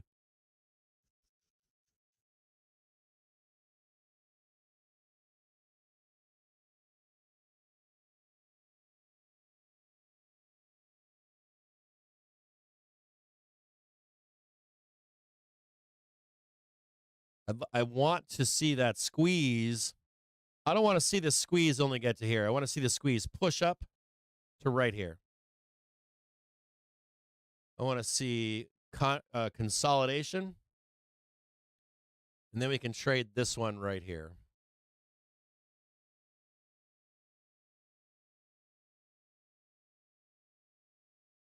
Hold on here.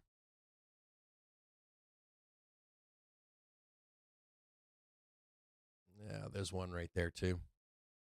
You got a ton of volatility in here.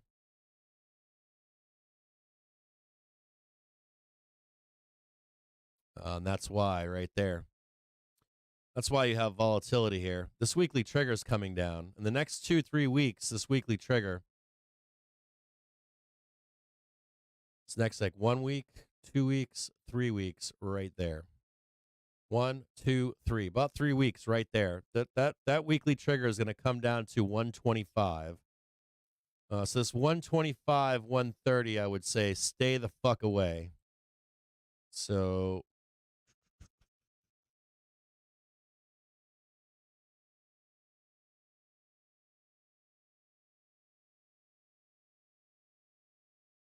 make that red.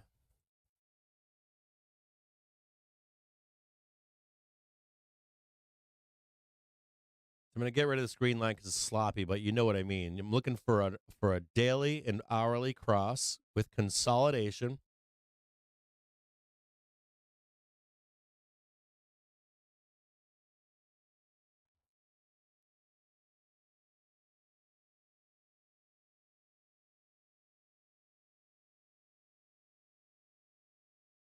About 3 weeks away, somewhere in there. This looks like dog shit. This looks like dog shit. But you get the gist, right? Squeeze up, trade 117.58, consolidate, break higher. Trade 119.92, consolidate a little bit, break higher, 122.94. Break up, and your price target is 124.72. Possible extension up to 130. I would not be caught dead long in here. As this comes down right here, right? If price does break above, I would wait for the daily to catch back up in the hourly and catch that consolidation to then trade it higher to your next stuff, which would be, oh, yeah, dude. This right here is going to be a big one for you. It's going to be like consolidation over here. They're going to try to sell you the fuck down over here. They're going to bash and smash you because your next level is way up here at your monthly right there. Right there. 167. They're not going to let you get there that easily. If at any time you see price break below the hourly, daily trigger or reject the weekly or monthly, we will reverse to the downside on TGT. Does that help you out right now?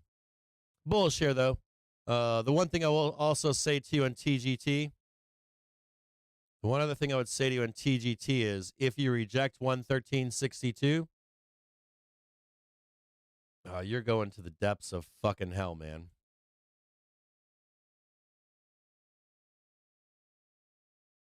You want to know where that next lower target is?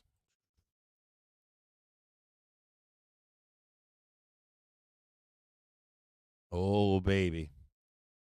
Woo. $78.41.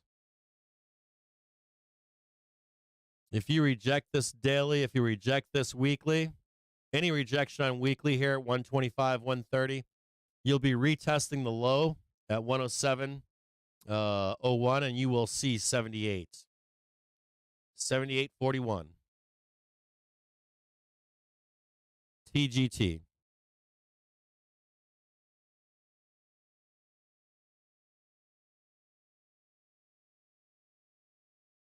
What makes this shit so awesome is when you come into these support and resistances, you just fucking exit your longs, exit your shorts, break below it, get back in short, get back in long, and you're off and running. You don't break the hourly trigger. You're consolidating, waiting for the hourly trigger, up or down, the daily trigger consolidating, breaking above, breaking down. Great fucking signposts.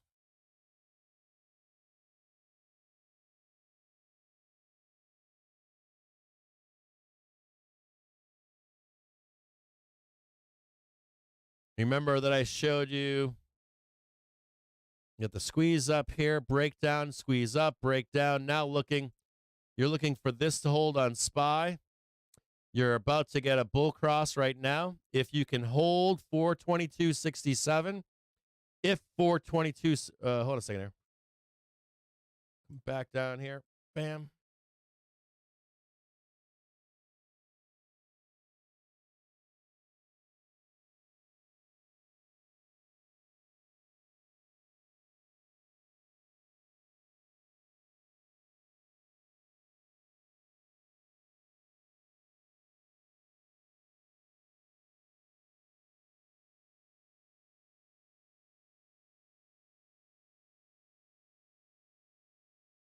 Your stops aren't actually here. Your stops would be up here somewhere. Stops meaning, let me see if I can explain this better. If you bloodbath right here, if this rolls, if you bloodbath this cross, you trigger your stops. You don't actually stop there. You stop up here. Not up there, but you like if we roll it down here, right, and you trigger your stops, you're gonna wait for one more pullback before you actually get out. You actually get out up here. I shouldn't write stops there. I should say stop alert. I don't know if it's alert, but so you're trying to buy a dip on this cross right now. You're trying to buy this dip to go up, right? But if you have a liquidation breakdown here, and this triggers your stops, you don't actually stop out there. So if you go down here, right, you get your stop alert. You would actually wait for bulls. You'd have that last little bit right there. You'd actually exit your long right here. And then you'd finally get the roll to the downside right there. Bam, bam, bam, bam, bam, bam, bam, bam, just like that. So stops are stop triggered, actually exit higher, right? So your stop alert triggered is right here. Like trigger to stop.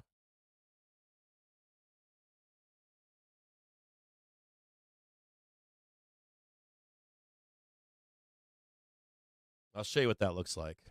I'll just snap a line for it. So you're buying the dip right here. If it fails, instead you're buying the dip and it fails down here. That's where you get out of your long right there.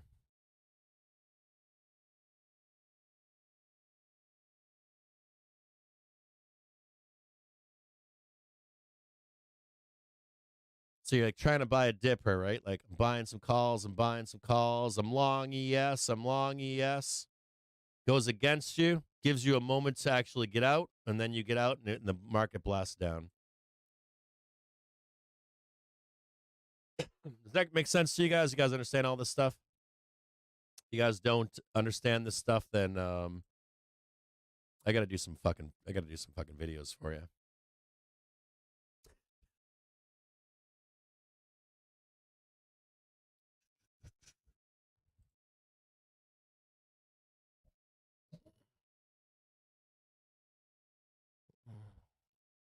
Yeah, did you close your put? You closed your puts, John Klopp? Good job. I closed mine too, man. Smells good.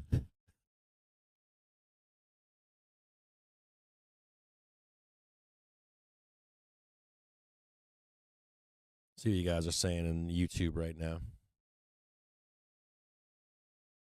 You need what?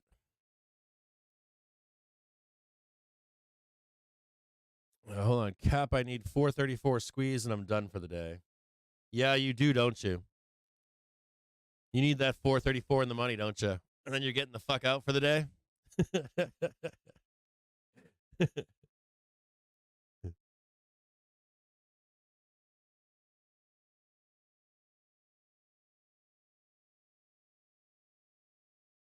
You're like, just give me that sweet, sweet hour trigger. daily trigger and I'm out of the fucking market, I'm going to go home and have a great weekend.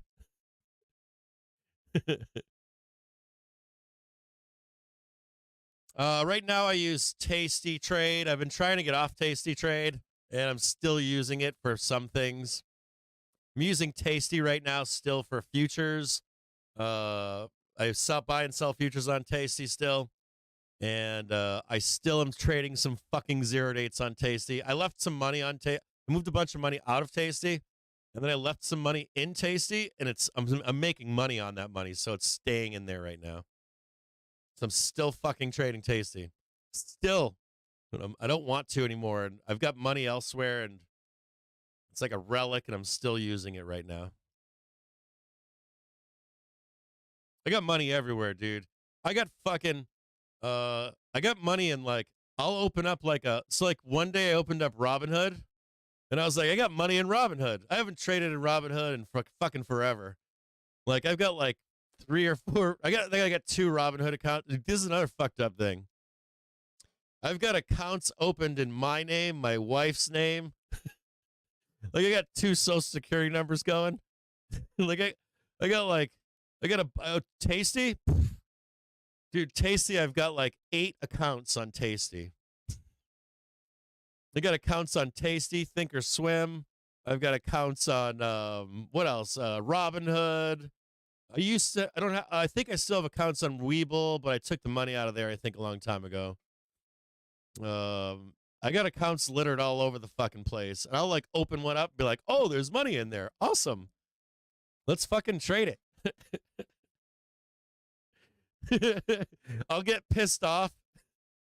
I'll get pissed off and be like, fuck this broker. And I'll switch brokers and I'm like, oh, I got money in there. Sweet, let's just start trading that shit. That's true. Yeah, it's like my wife trades and shit. So, well, she invests and stuff. Kids trade, my kids trade and invest. And so we use both social security numbers. So I've got like, when I go to log into brokerages, it offers me like both, right? Like my wife's brokerages, my brokerages, that kind of stuff.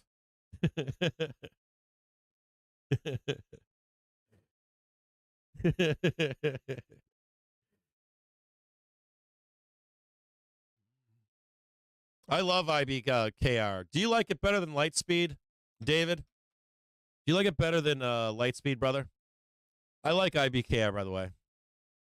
As a matter of fact, I was looking at them this week. I was looking to see if I could design charts and indicators and embed their charts on a website. Last 2 weeks I was looking at IBKR.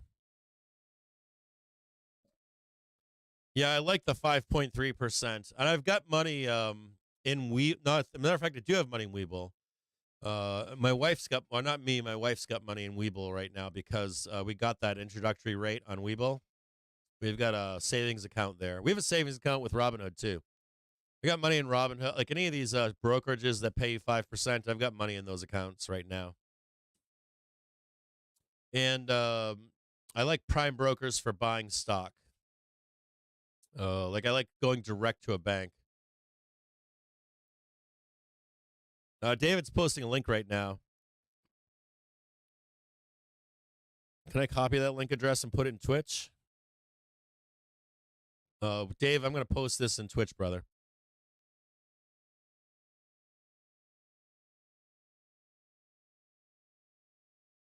Whoa. I don't know. Sorry about that post. Sorry about that dog shit post I just made. I tried to copy the link on YouTube, and it had like a big like, hey, this comes from YouTube. So I apologize for that on Twitch right now. That's my bad. That's not spam. It's just underlying. I didn't put a shortener on it. I didn't know YouTube had all that background. Yeah, Banhammer Cap, dude. Banhammer Captain. Banhammer Captain Jim James. So right now we're testing. The cross right now on the 1 5 minute trigger. You can see the cross happening. You saw what I said to you earlier. I want you to know if you're buying this dip, it's a good learning moment right now. If you're buying this dip right here, and this is a good dip to buy, by the way. If it bloodbaths, oftentimes right here you'll get you'll hear people call this a liquidation break. You'll hear other people call this stop hunting. If you see this break down below and you see a failure on this cross, if this fails right here, it's going to reverse heavily to the downside. It's going to blast down. Now, if you see a failure here in this green, the green candles actually squeeze up. It's on like Donkey Kong. You're going to get the cross right there again. Cross will come out, and then we'll start blasting to the upside. Whoop. Whoa. So if you see this liquidation, watch the liquidation break right now. Watch this shit. See this liquidation break right now? So watch this right now, this whole setup right here. Okay? Like snapshot it in your mind. Take a mind picture, okay? See the liquidation break happening? People say, oh, it's stop hunting. The liquidation break. And you see it right here? What you're most concerned with here is the second bar. You're concerned with time now at the top of the you're hour, concerned with US this weekly bar paper right here. news rig count numbers. You're not concerned. This So doesn't the mean oil too recounts much. were a prior of This is what matters 497, here. and the total rigs a prior of 619. So let's see what the next green bar is. We'll see if we get the reversal to the downside. If you bought this dip right here, right?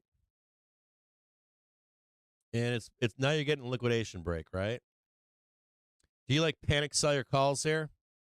I'm asking you. Are you panic selling right now? You're getting crushed right now, right? You panic selling this? I personally wouldn't. I would wait for it to come back and then reject.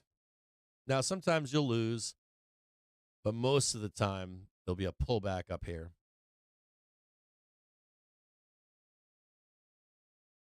Watch that nice break right there. Squeezing you out right now.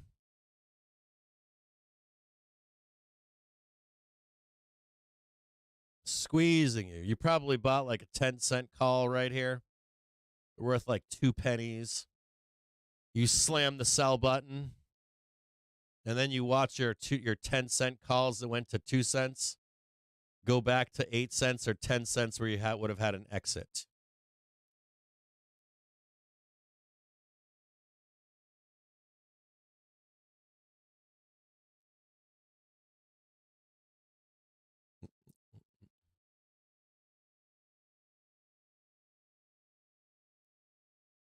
Bro, they did it again. They liquidation braked us.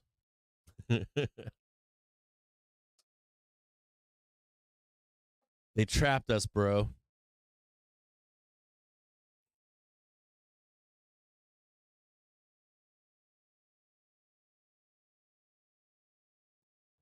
When do I stop waiting for what? I don't understand the context of that question.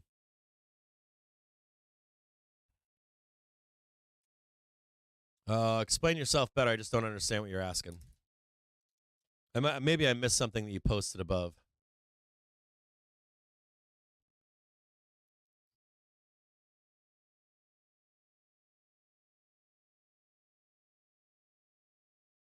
That I'm waiting for it to come back up. What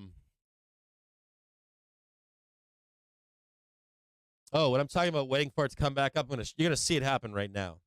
You're going to see it. I'm going to explain it to you right now. You're going to see it happen. So you bought calls right here. Or like as an example, if you bought this this bull cross, right? Say this costs you 10 cents. Let's say you're doing this in futures. Pretend this is futures. Doesn't matter. Pretend this is a ticker. I don't give a fuck if this is ticker or not. Or a SPX SPY, doesn't fucking matter. It's the same setup in every goddamn ticker on the internet, on the stock market. So you buy calls here, right? They trap you and send you to the downside. You're long ES. You panic. You sell. And they just took your money, right? So you just got taken for $400, $300, $700 on ES, mini or some shit like that, right? The micros, and they just squeezed you out right there. But they actually gave you a chance up here to exit, right? So you got like bloodbath down here, and then they gave you the opportunity to get back out where you took the long right here. Does that make sense? But you could have had an actual opportunity to get out. Does that make sense? So your losses are not as bad. So let me explain this better. So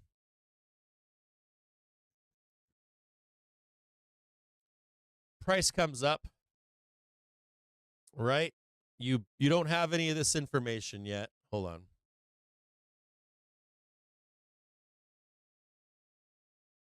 You don't have any of this information yet, right? You don't know any of this yet, right? Hold on a second. Let me black all this out here. You don't have any of that information, right? So we bounce up here, right? We get the bull cross. We're going to check the bull cross. Personally, I like to see price already start going up and then pull the trigger on it. Time now at the top of the hour. We do get the US. But let's say you didn't. Let's say you bought the bounce right here. 497. Total rigs a prior 619. And we rocket ship, and you're like, "Woo, we did it! Woo, making money." Now let's say it goes against you. You buy the dip. You didn't wait for the actual start to rip. You just bought it. And it fails on you. Bam, bam, bam, bam, bam. And you're like, shit. We're going to the depths of hell. I'm fucked. You're almost always, not always, but about 80% of the time, you're actually allowed. You're actually given an opportunity to exit. So now you unfuck yourself. And you say, oh, dude, they took me down here, then they're back up here. I'm pissed off. Now, if you come back up here, do you stay in the trade? No. You actually exit, lick your ass, your wounds, and all that shit. And then you learn your lesson and wait and get a better position. And let's say it goes up anyways.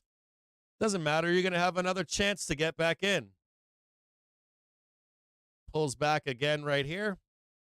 And then you try it again. And you buy that dip right there. Does that make sense?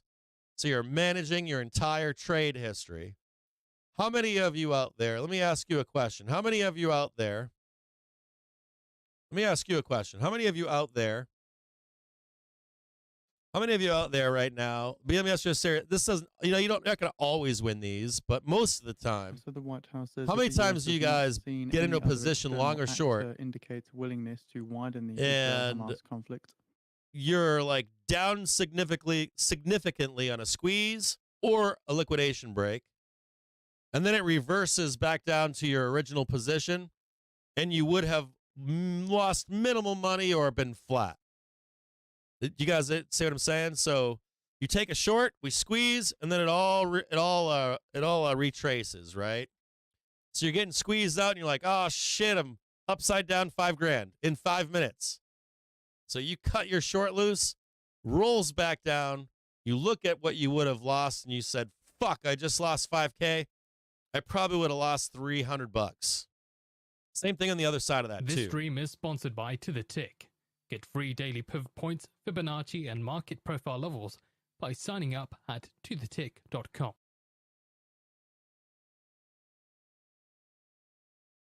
Yeah, popcorn trade. But it's stressful, right?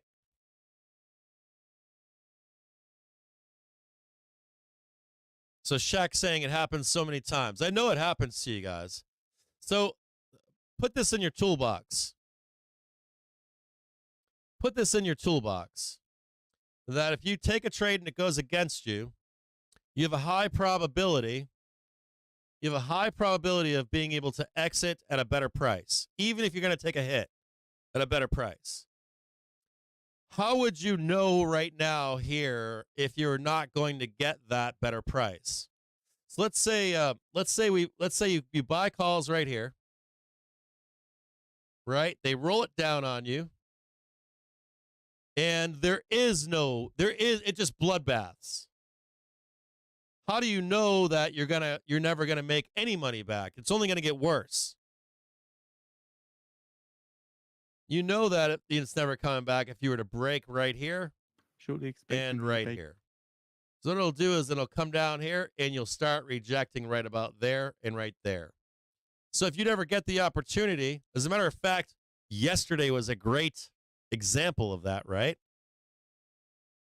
If you're like, well, fuck it, I'm Shortly waiting for this expecting the big bounce Hebrew here, account. and you I will don't lead get with the the oil bounce, and it account. breaks right below this previous low, or even this previous low, you know likely that they ain't waiting for you.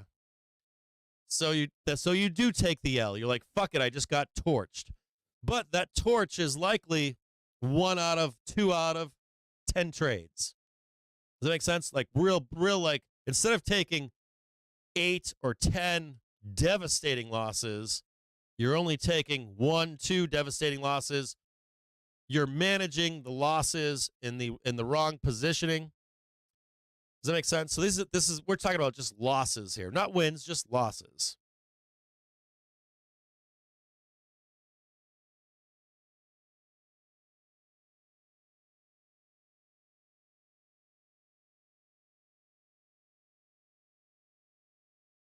Yeah, agreed, 100%.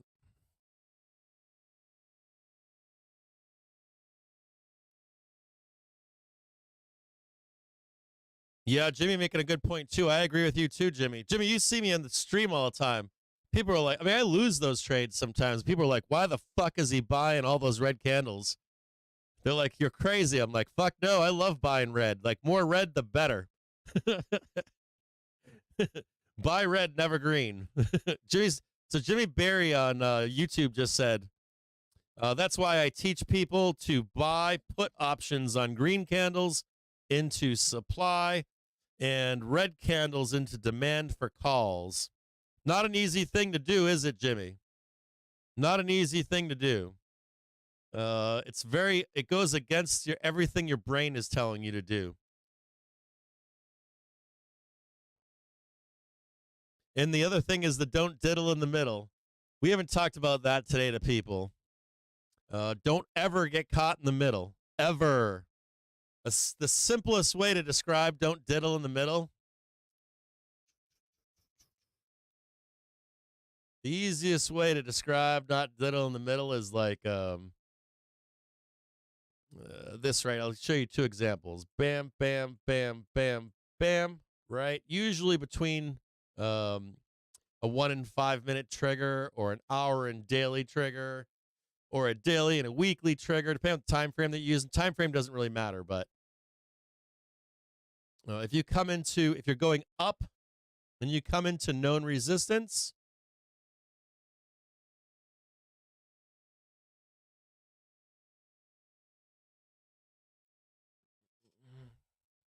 never fuck around in here, right?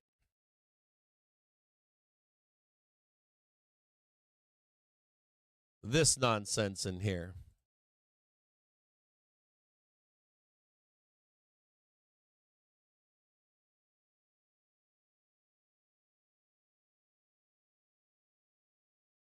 This is like the killer. Do you know if this is going up or down? Fuck no, you don't.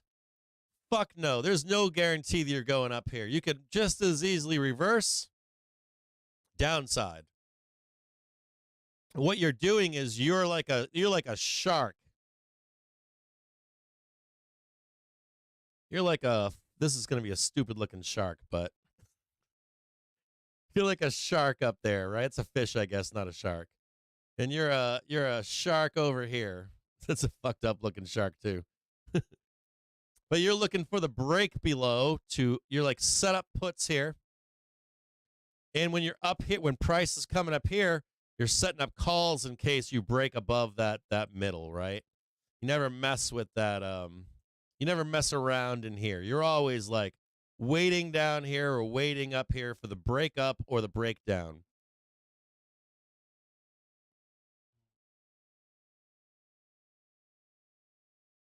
On a higher time frame, what is this called? That's diddle in the middle, right? At a higher time frame, this is diddling in the middle. On a lower time frame, what's diddling in the middle? It's right here. That's diddling in the middle.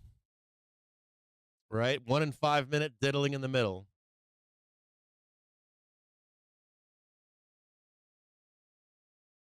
Never want to get trapped in this shit here. The finger trap, right? Finger trap, diddling in the middle.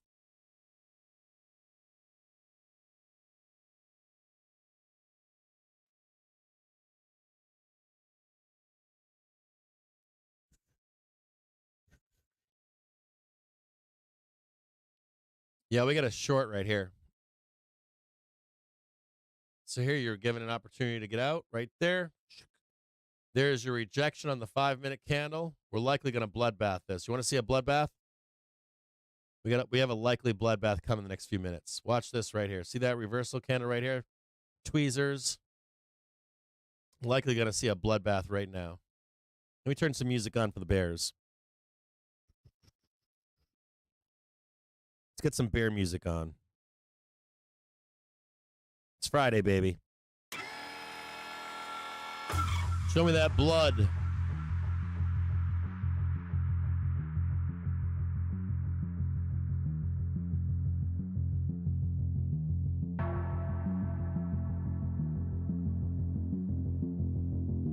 Come on, give me that blood.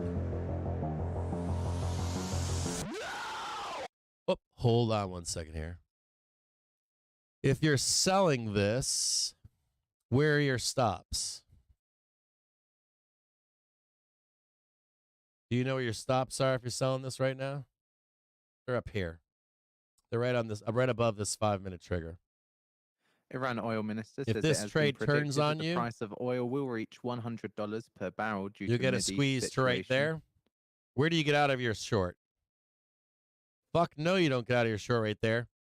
You will get out of your short down here. Does that make sense? That's the inverse of the bull trade that I just showed you.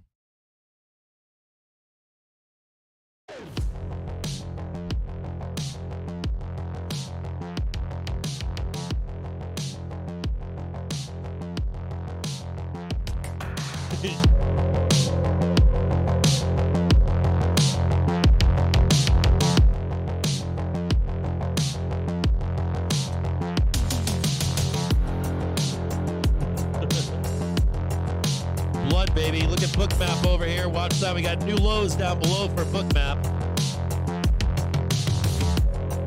Let's see if that supply is the same place as before. Let's look at Bookmap, the full chart.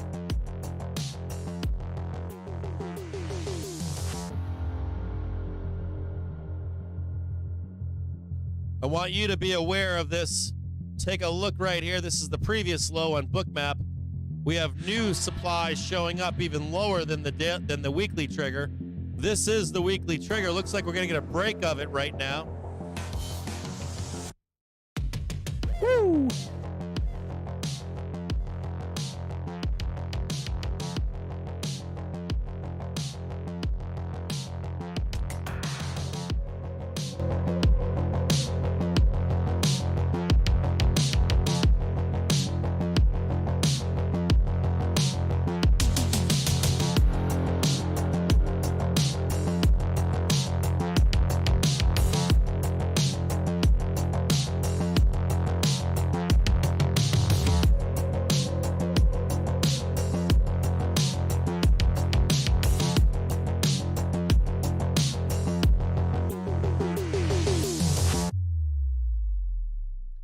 Oh yeah.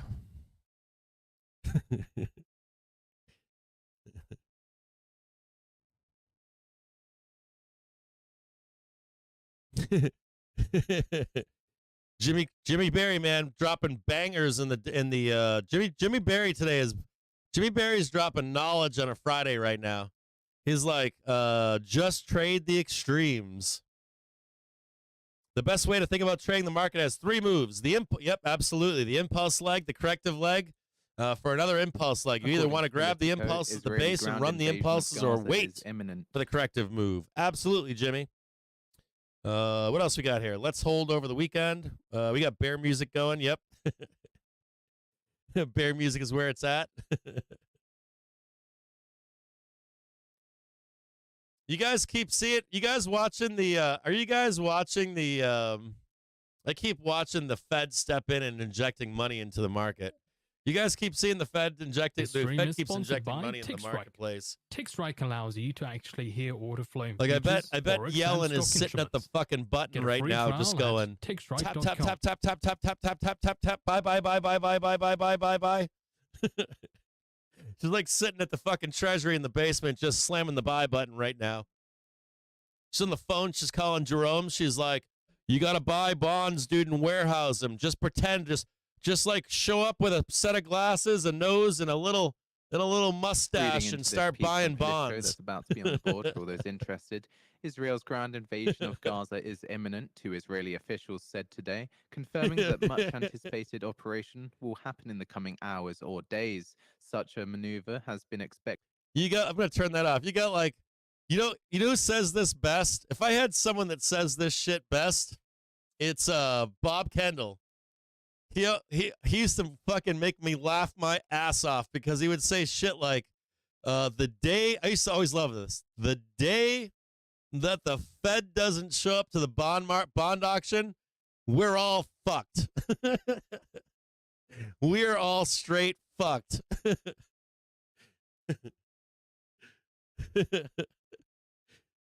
We're all fucked the day that because you know the Fed, you guys might not know this. The Fed released a paper last summer, and they released a paper last summer, and they were, it's like if you like dig through the Fed, you can actually find really good information, and they don't report it. Like they'll release it publicly, but it won't gain any traction in the press.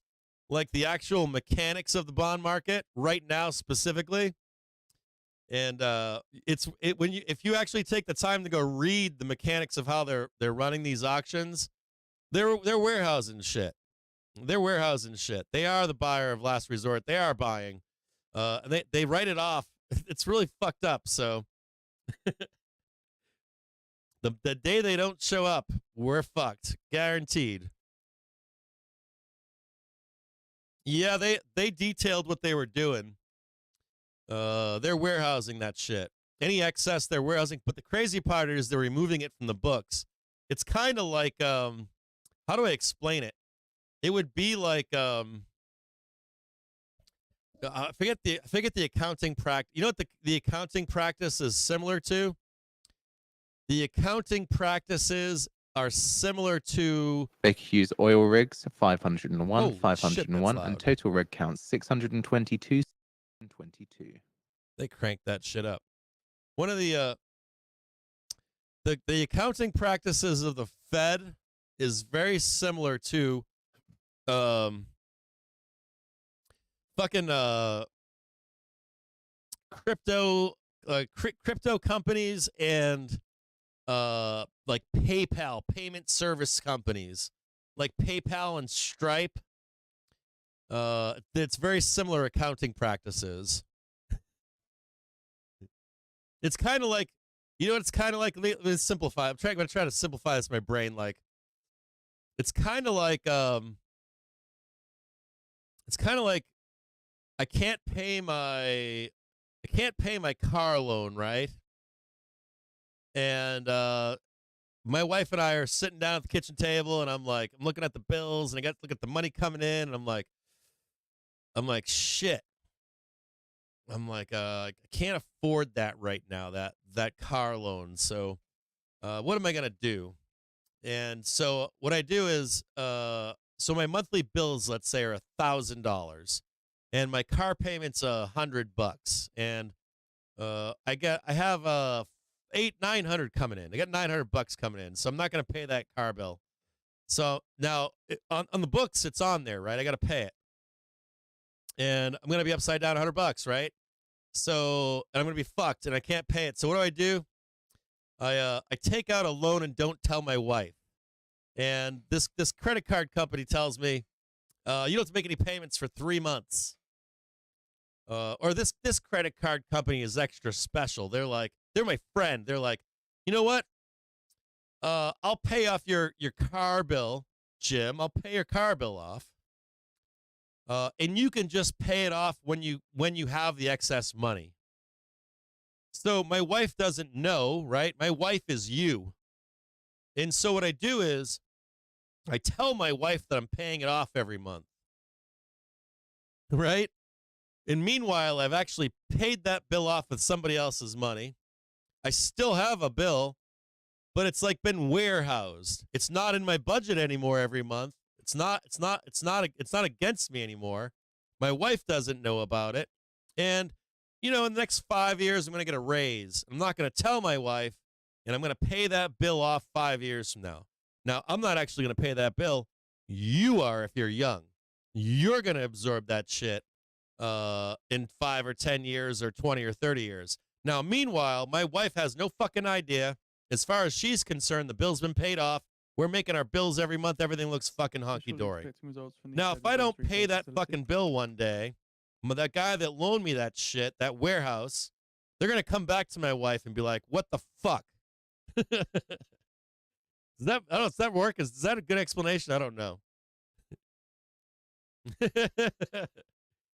Now, meanwhile, like my wife is like you and I. The Fed is telling you, we're selling all this debt here. We're getting rid of clearing out all this shit that we've got. Don't worry about it.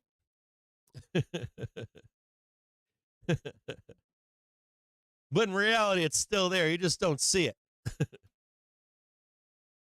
Breaking down right now to S1 at 430.83. If you look at the bottom chart down there, you'll see S1. I'll snap a line for that for you right now.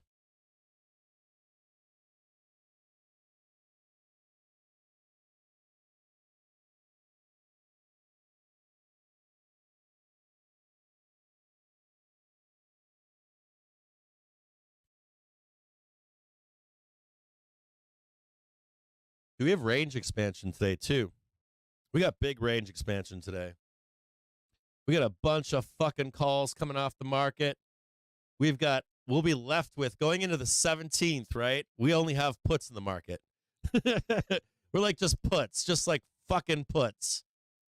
Like we have a major block of calls just burning off today, and then the market is generally speaking just fucking just hedged to the tits.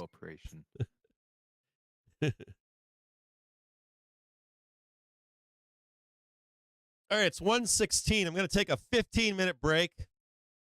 I'm going to leave the stream up. I'm going to take a 15-minute break. I'm going to go potty.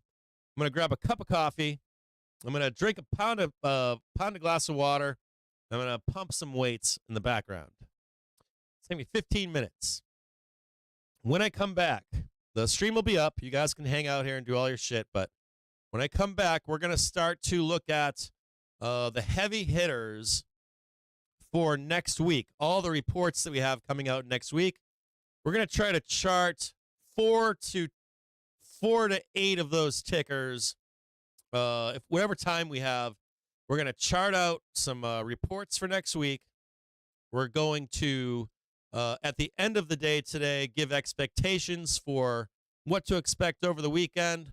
Where the risk is over the weekend, where the upside where buys are, where the downside buys are. I told you yesterday where they were, right? No, it still hasn't done it for me. I haven't seen the back test on the hourly trigger yet to buy that. I haven't seen the lows yet for me to buy that. So for right now, I've got no buy, but we'll look at those again for next week for an opportunity to buy the market, where those are, that kind of stuff. And we'll look at the expectations. I'm gonna snap lines for you on the expected moves into their ERs. I'm gonna show you where the triggers and velocity is for all these tickers. Over the weekend, you can come back and look at this video, and if you can be like, hey, I'm going to go back and look at this this stock that I'm interested in trading into next week. So give me 15 minutes. I'll be back. Spend about an hour charting out reports for next week, maybe an hour and a half, and then about a half an hour into the close with expectations for next week. Yeah, I think that's good. Does that sound good to all you guys out there? Does that sound like a plan for the rest of the day?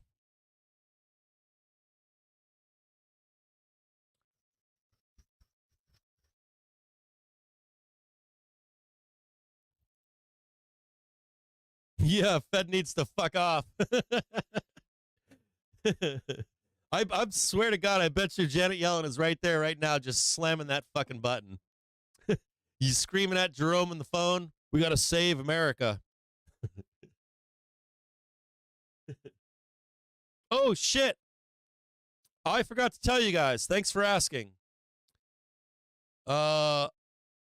J-Roll made it out yesterday. Thanks for asking. J-Roll made it out. And I'm not going to say where he flew to, but I'm not going to make it public. Let him tell you.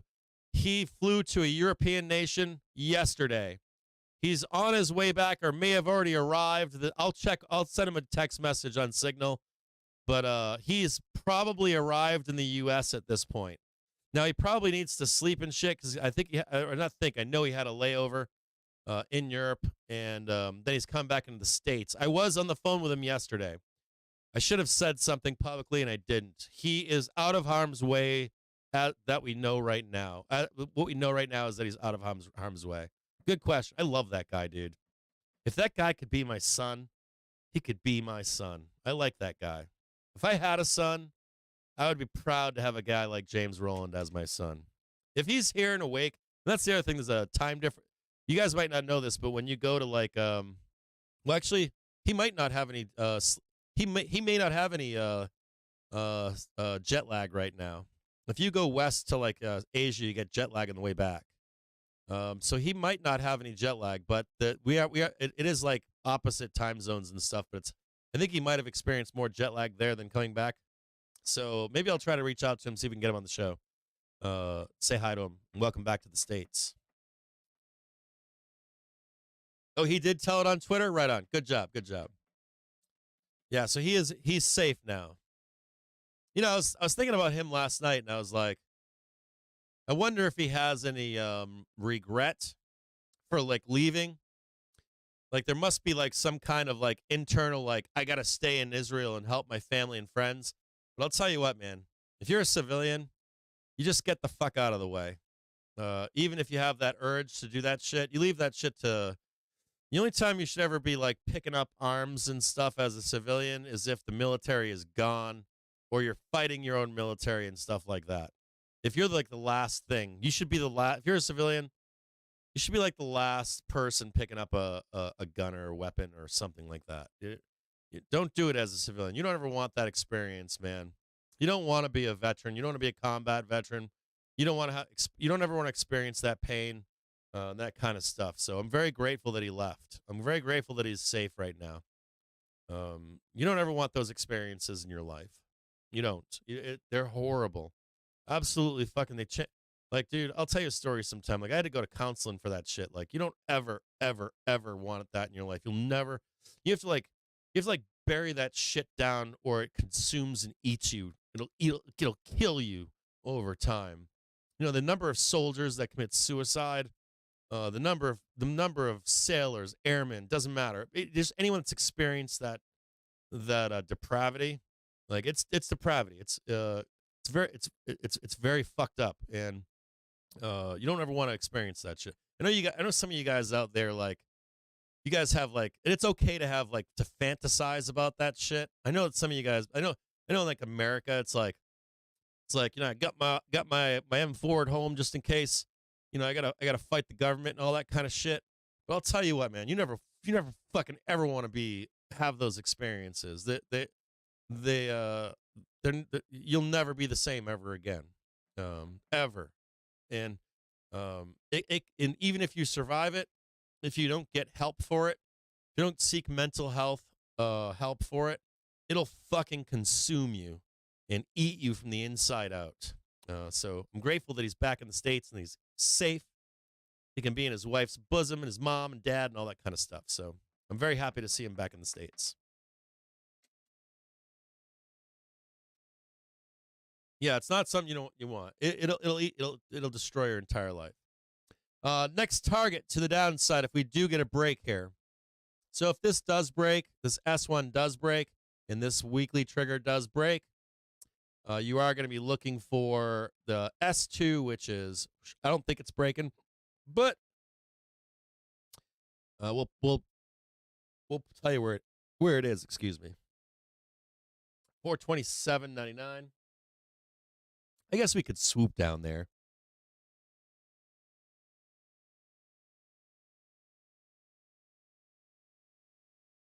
We could do a quick swoop, right? Just some stops, maybe. Like you got some fucking bull like me down here trying to buy a dip. Trust me, I want to buy this dip. I want to buy this right now. Like I'm telling you right now, my here. Let's talk about this before I go. Before I go on break, I can't leave you guys. Okay. Let me raise that down. Let me talk to you guys about this right here, okay? Remember I talked to you earlier and I said, this is likely bottom. You're likely not going to get a crash, but we might have that swooping motion, right? So you get a guy like me and I'm like, it's S2, it's S1, we're at the weekly trigger, but buy a fucking dip. You can't buy that dip. If you want to buy this dip and you think this is bottom here and they're just maxing it out, you need to wait for, in my view, you need to wait for that bull cross. Still haven't had it yet. Need that nice swoop in there. You don't need to jump on hand grenades, right? You don't need to be jumping on no hand grenades. You just want that nice little fucking sexy come back down here. And you want that sweet sexy right there. You see that bounce, not the break, not that. You want to see that bounce. You see that bounce when we start running, I'll start getting bullish there, okay? The other thing to think about here is, so I'm the guy trying to buy this right now, right? And I'm like, yeah, I'm going to buy this. And what do? I'm loading the fuck up on calls. What do? They blast you down, and that's your V shape right there. And you should have bought that R2 down there. So just be cool, right? Wait for the development to the upside or wait for the capitulation to the downside.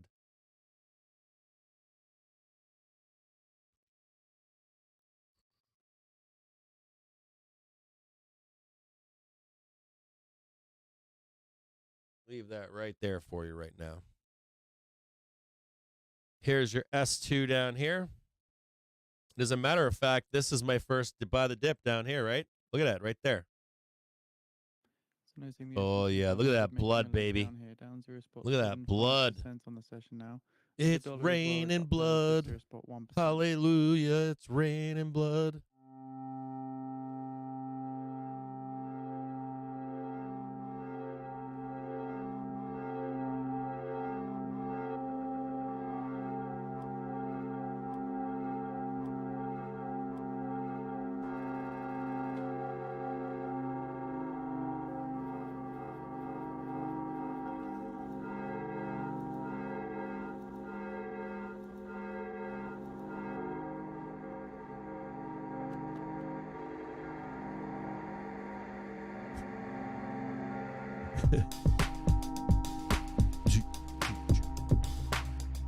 Bears right now in full control of the market. It's Friday. War, yields, earnings season starting.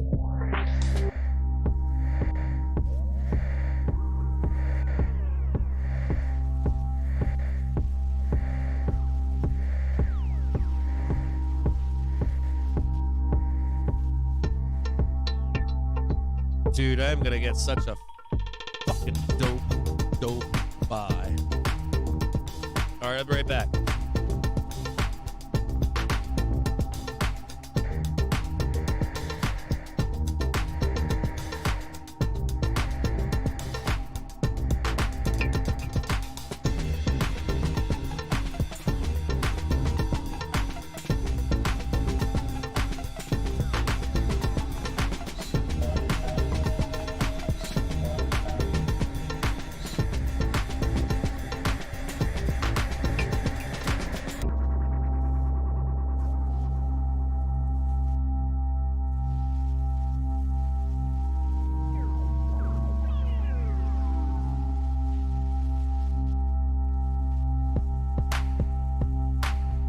S2, it's showing right now, Rocket Surgeon. I got it up down there in the bottom and right there, brother.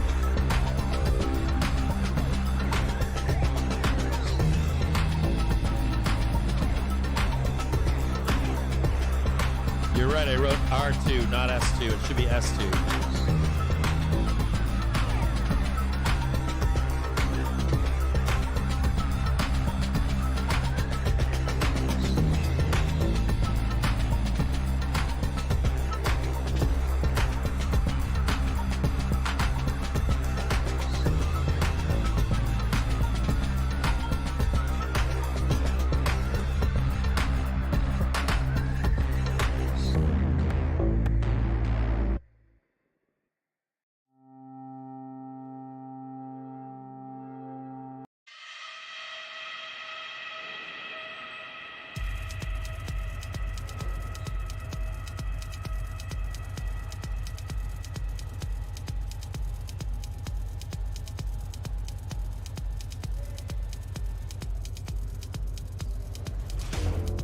Coming into another right here. Don't trust that box right there at all.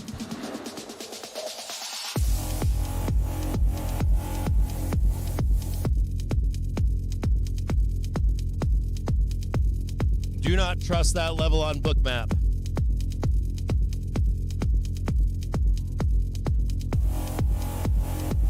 I don't want you guys hearing me grunt in the background. Hold on.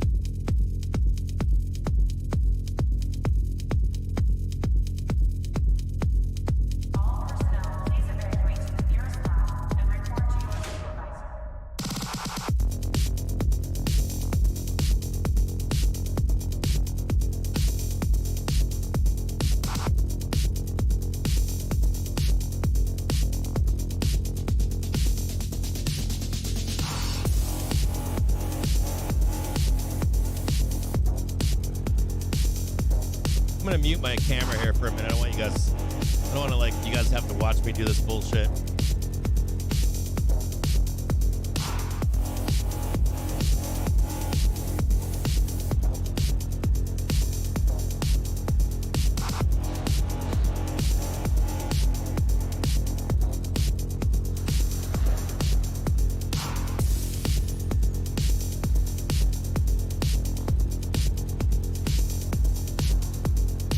You guys want to watch me do it?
Just wrecking that support right there. Look at that.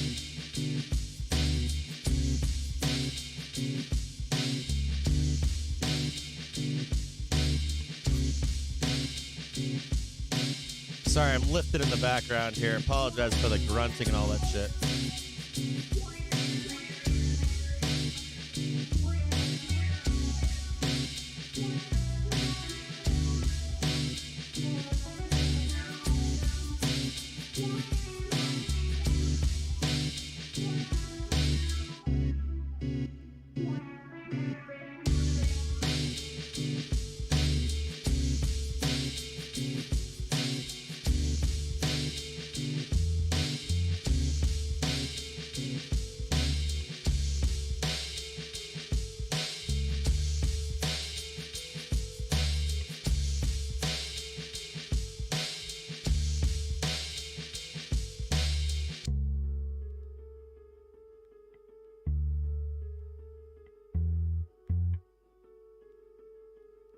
Curls for the girls.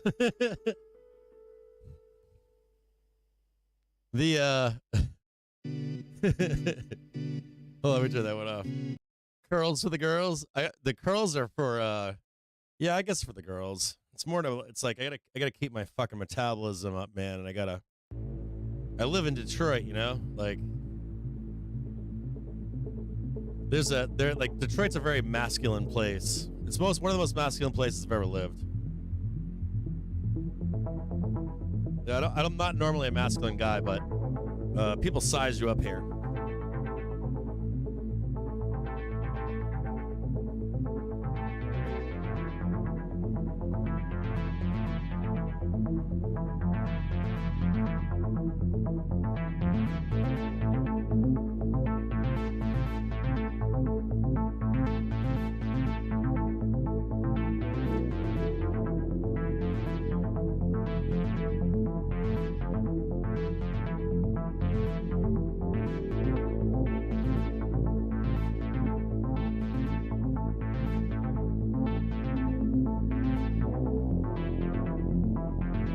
Oh, wait a minute. Hold on here. Hold on. James Rowland just texted me. I didn't see James Rowland's texted me this morning. Hold on a second here. Hells yes.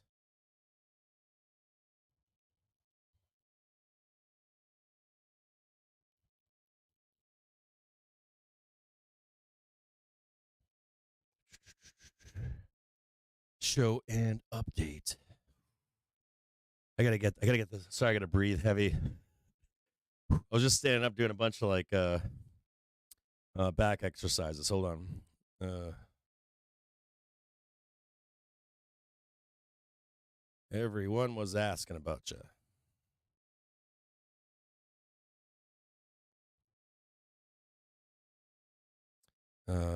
Pray, hugs, and kisses. How do I give him hugs and kisses? I'll send him some kisses. Piss his wife off. Hold on a second. We'll just give him hugs. Hold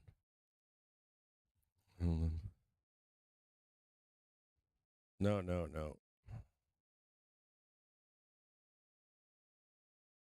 There we go. XOXO, bro. We're just bros. That's it. All right, let me turn on Financial Juice. I'm going to give you guys some insight here, okay? I want to tell you guys something. You'll sometimes, you guys may not notice this, but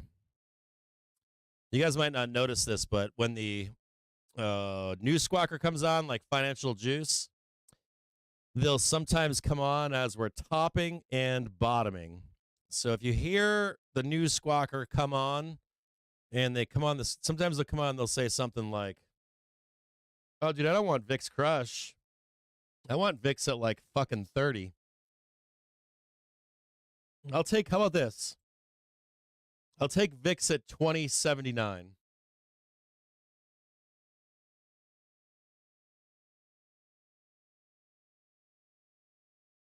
Trying to look back at the next level above that is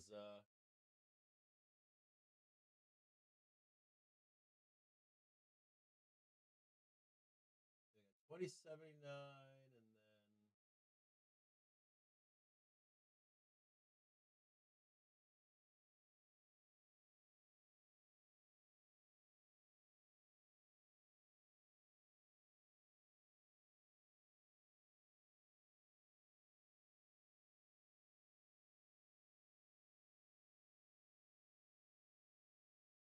we got 2079, then 2239, and then 2493. I think that's where it is. Let me look. Need to clean up that sloppy mess.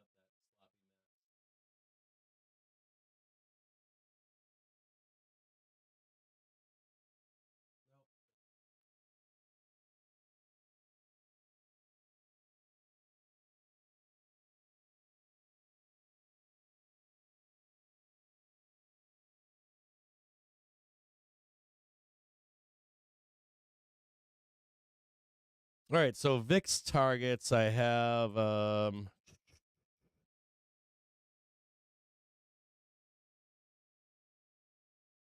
do I got? 2079, 2133, 2270, 2505. And then from there we'll probably hit $30.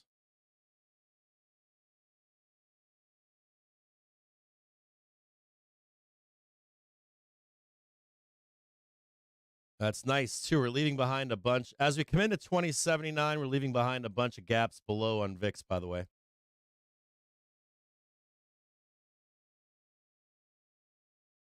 Like 2079. So right now we're trading 2054. So maybe you get like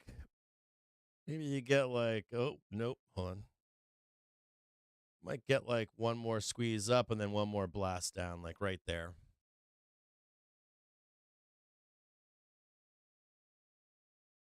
I'll be right back again. I'm gonna go upstairs, grab some fresh air outside and some coffee and water and all that kind of crap. I'll be right back with you guys in a few minutes.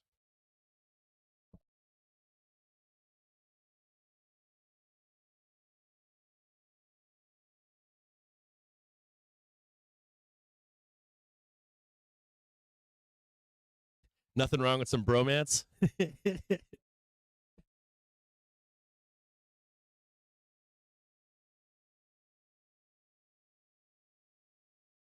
Let's take a look on that book map again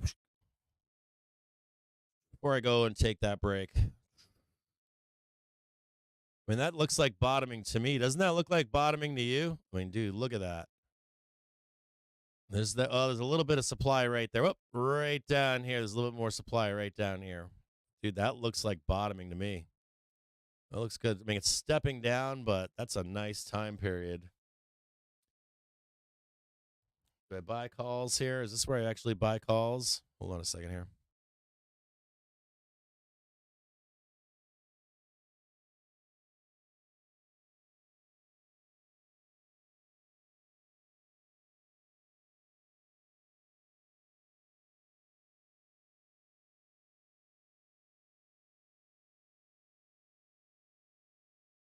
Mm-mm-mm.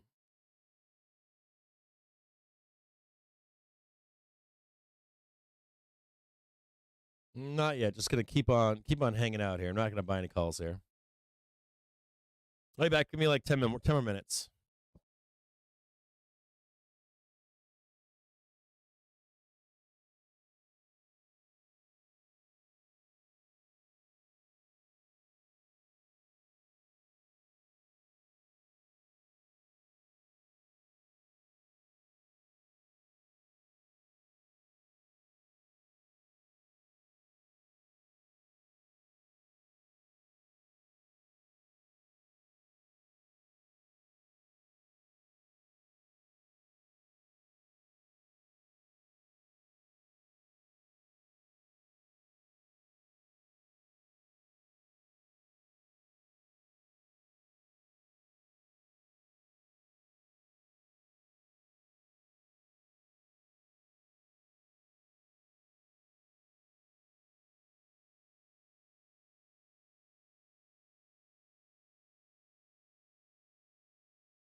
Japan Suzuki says excessive FX moves are undesirable.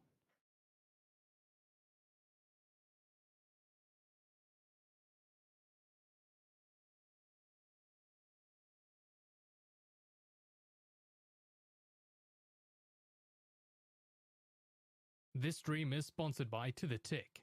Get free daily pivot points, Fibonacci, and market profile levels by signing up at tothetick.com.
Japan Finance Minister Suzuki says, I told the G20 appropriate action may be needed depending on FX moves.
All right, I'm back.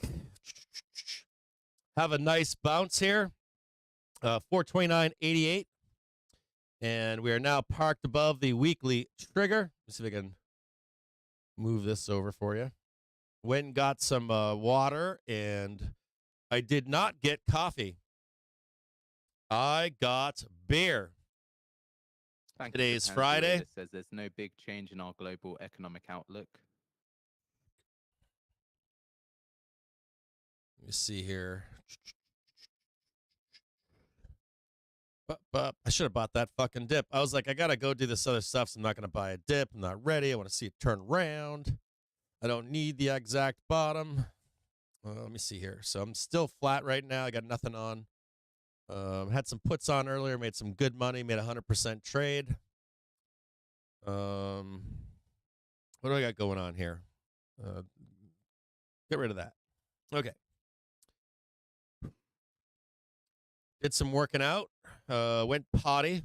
If you have children, that's what you do. You say we're going potty. So I went potty, which is good. And parking our asses back on that weekly trigger. We're not rejecting the weekly trigger. Let's talk about that real quick. So, Weeble. So just right here, if you're a seller, what are you looking for here, right? You don't want to see this, do you? You don't want to see price squeeze above and park back on here. This looks like a V shape, doesn't it? What a bear wants is they don't want to see this, do they? Bears want to see the bloodbath and then the rejection, right? And currently, they're not seeing that, are they? You're seeing price get above the weekly trigger. It's parking itself, and it's going to probably consolidate for a couple seconds and start to squeeze up and higher. So you get this first one right here, and then you get this next one right here. So right now, it's parked right here, which is good to see. Still no reversal, but you see the cross right here. This is that second attempt at a cross that we had down here. See that cross right there? You got another one forming right now for an upside move. So you get a couple targets to the upside. We'll draw some lines in right there for you. Bank of Japan's UADA says the Bank of Japan's YCC tweak in July was aimed at preempting market volatility that could emerge from maintaining. We'll do the another framework. small little pivot point right here, intraday pivot points right there and there. We'll see if they can hold this. I'm going to zoom in a little bit for you. Remember, we discussed this earlier too, right? Have another cross coming up right here. What do you want to see, right? You're like, hey, I'm going to buy the dip, liquidation break, come back up, and then run to the upside. So if you're looking for a liquidation dip buy, there's S1 right there. So keep your eyes on 430.83. You can also DCA this. You can do, hold on here. How do I clear all this stuff? You can BTD here. Oh, that's BTB. It's supposed to be D. And then you can put another one down here. Buy the fucking dip. Buy the fucking dip right here. Save your first dip buy right here. Buy that, and then DCA that one right there. There and there. Personally, for me, I'm going to look for the liquidation break and then the bounce right there. So we'll check that out. See if we can jump on that train and get up there. So I'll keep an eye on that and see if I can buy it. Let's take a look at let's quickly take a look on SPY on a, let's zoom out a little bit. You have the potential to go up, right? So this morning, pre-market. This morning, pre-market, right? We got above, so we didn't get the bear cross. We waited for the bounce, did not show itself, right? Bought some puts, took this all the way down, bounced up, came back down for another leg, whoop, back up here again. And we're trying to get back up right now. So let's look at something important here. I want to show you guys something here. So I'm talking about trying to buy a dip down here, right? And what's showing itself here?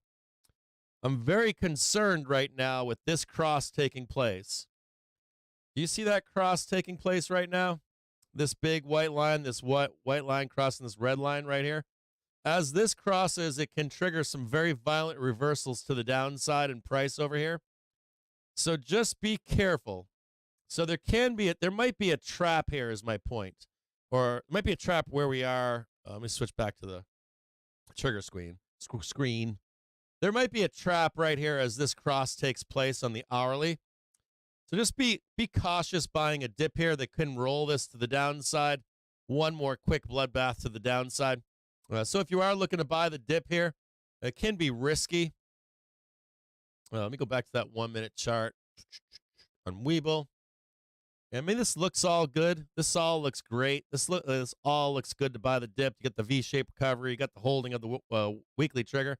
But for me, I would really like to still see something like that, and then still get that white line cross right there. Get that white line going up there. So far, I'm not going to buy this. I'm going to wait a little bit longer. I don't need that, and I don't need this. I can buy that. I can buy this right here. I don't need to buy this one right here. So I'm gonna hang tight. And why am I hanging tight and not buying this dip or even this one down here? Mostly it has to do with that big cross on that hourly trigger. Watching that confirmation cross, this does not look good to me. This looks very unhealthy. Do you know what happens when you get that cross? I'm going to show it to you right now. I want to show you an example of that cross and what takes place. When it actually crosses, right? You have the initial breakdown, you get the cross, and it just rejects to the downside, okay? I'm going to show you another cross like that in previous history and why I'm scared of it. Here's a big cross right here, right? There's the actual cross right there. So you come down, you get the pump, and then it just grinds sideways and more down, right? More down. So think about those examples when you get a 1 hour cross, and we are likely due for some kind of rejection, some kind of consolidation and continued rejection to the downside. So if you wanted to buy a dip here, you can. It's possible you can buy the dip here and make some money here and here. But we have a confirmation so far right now. We have a confirmation of a 1 hour cross to the downside on SPY. This is very bearish here. So even if you're like, yeah, I'm bullish, going to squeeze up and all that kind of stuff, there's likely now a minimum of a zone of consolidation between 432 and 444 and likely more downside to come. So this is more of a repositioning for bears, for sellers than it is for buyers to buy a dip. We have likely not seen the last down yet. So just be aware of that. So let's look at this screener right here. The idea here would be you're at high risk of continued selling. You're at high risk of consolidation with more down to come. So again, unless we get above the hourly trigger or we hit those targets to the downside, still not really a buyer. Intraday you could be. You could be an intraday buyer here, but for me, not a buyer as of yet. No rush, no need to. We'll see what the interaction is down here and see if we can start to. I don't mind trading this right here if it starts to present itself, but don't be buying like a dip and thinking you're out of the woods as a bull and we're gonna just run up and off. The probability is against you unless we're above this stuff up here. You need to get above it, hold it, and then get above it. So there's a trade here. There's a trade here. Oh, let me delete all this. If you're a bull,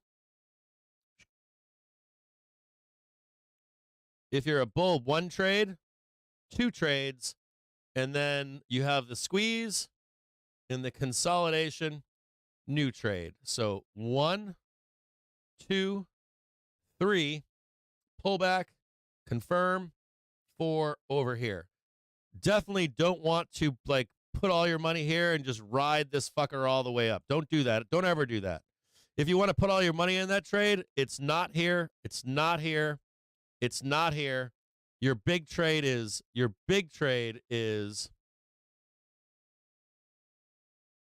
your big trade is right here, number 4. Number 4 is where you end up putting all your money, big money here in this trade, and then we go off, we ride off into the sunset and might make a bunch of bank. Or it's to the downside over here. Last capitulation, right? Bloodbath, take that one, or all the way down at that 420, and then you'll have that final capitulation. Now, today's Friday, right? So, main screen.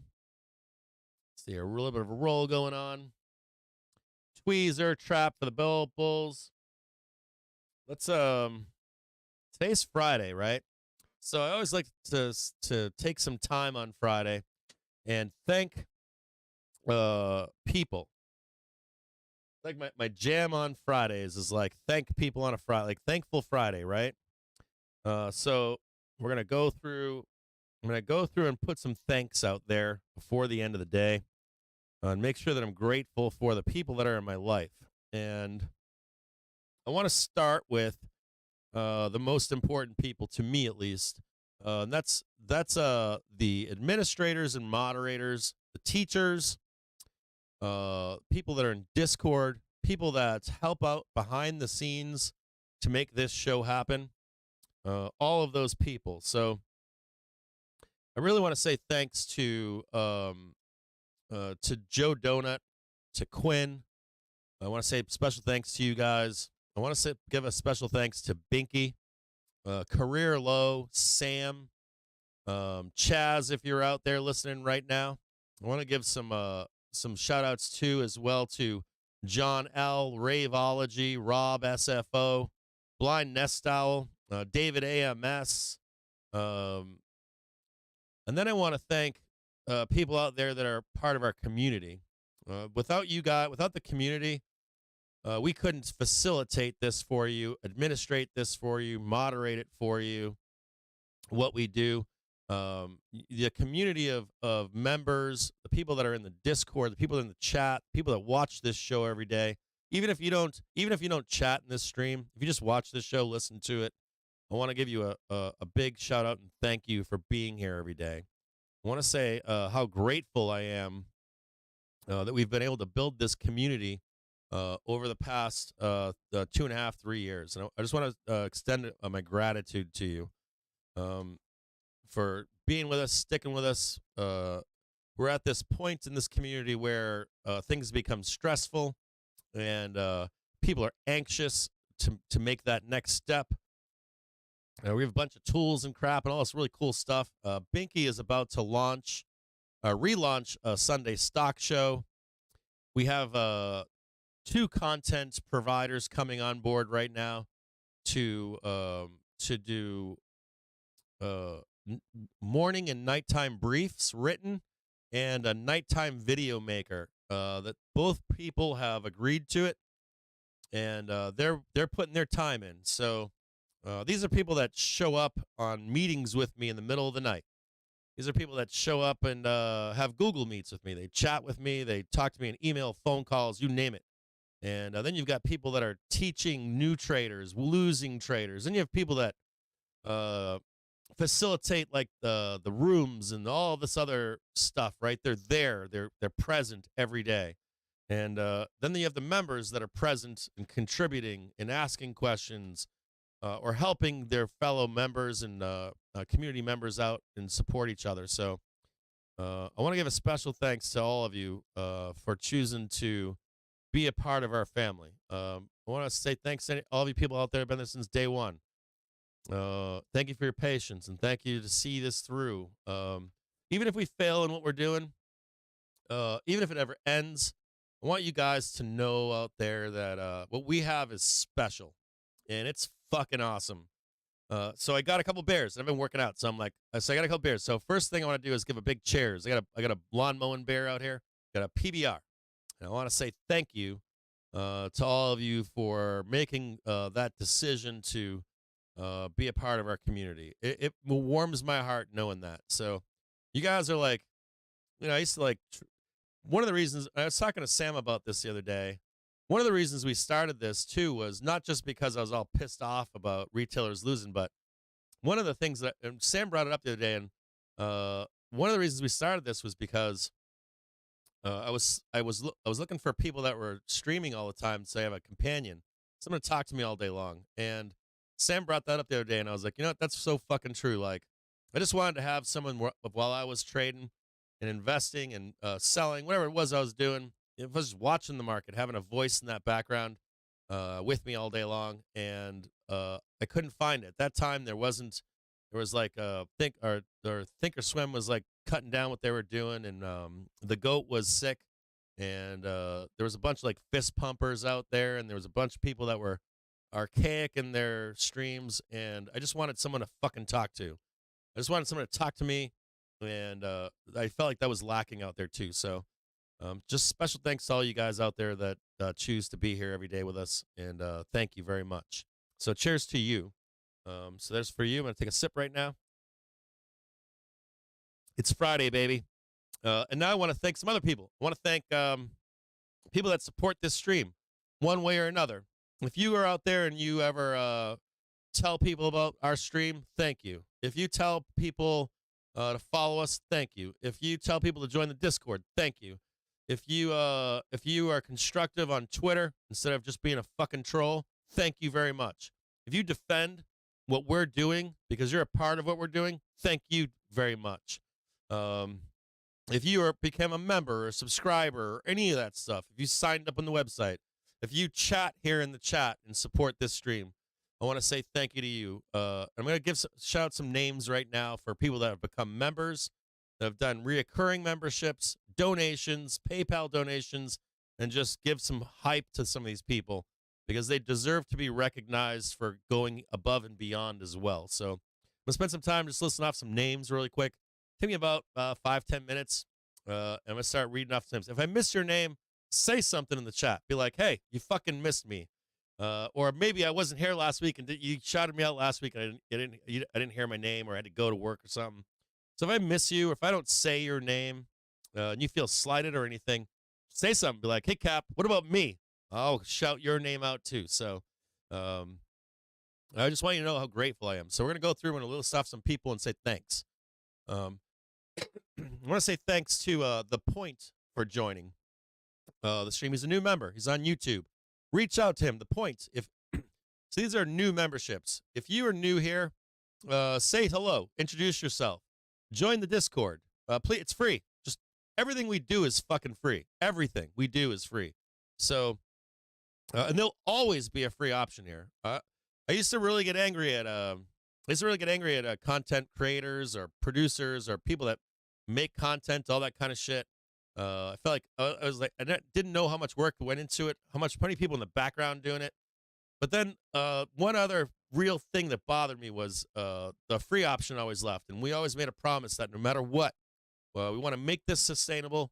We want to make this always have a free option like it always was. And right now we're working to make sure that that is always set in stone.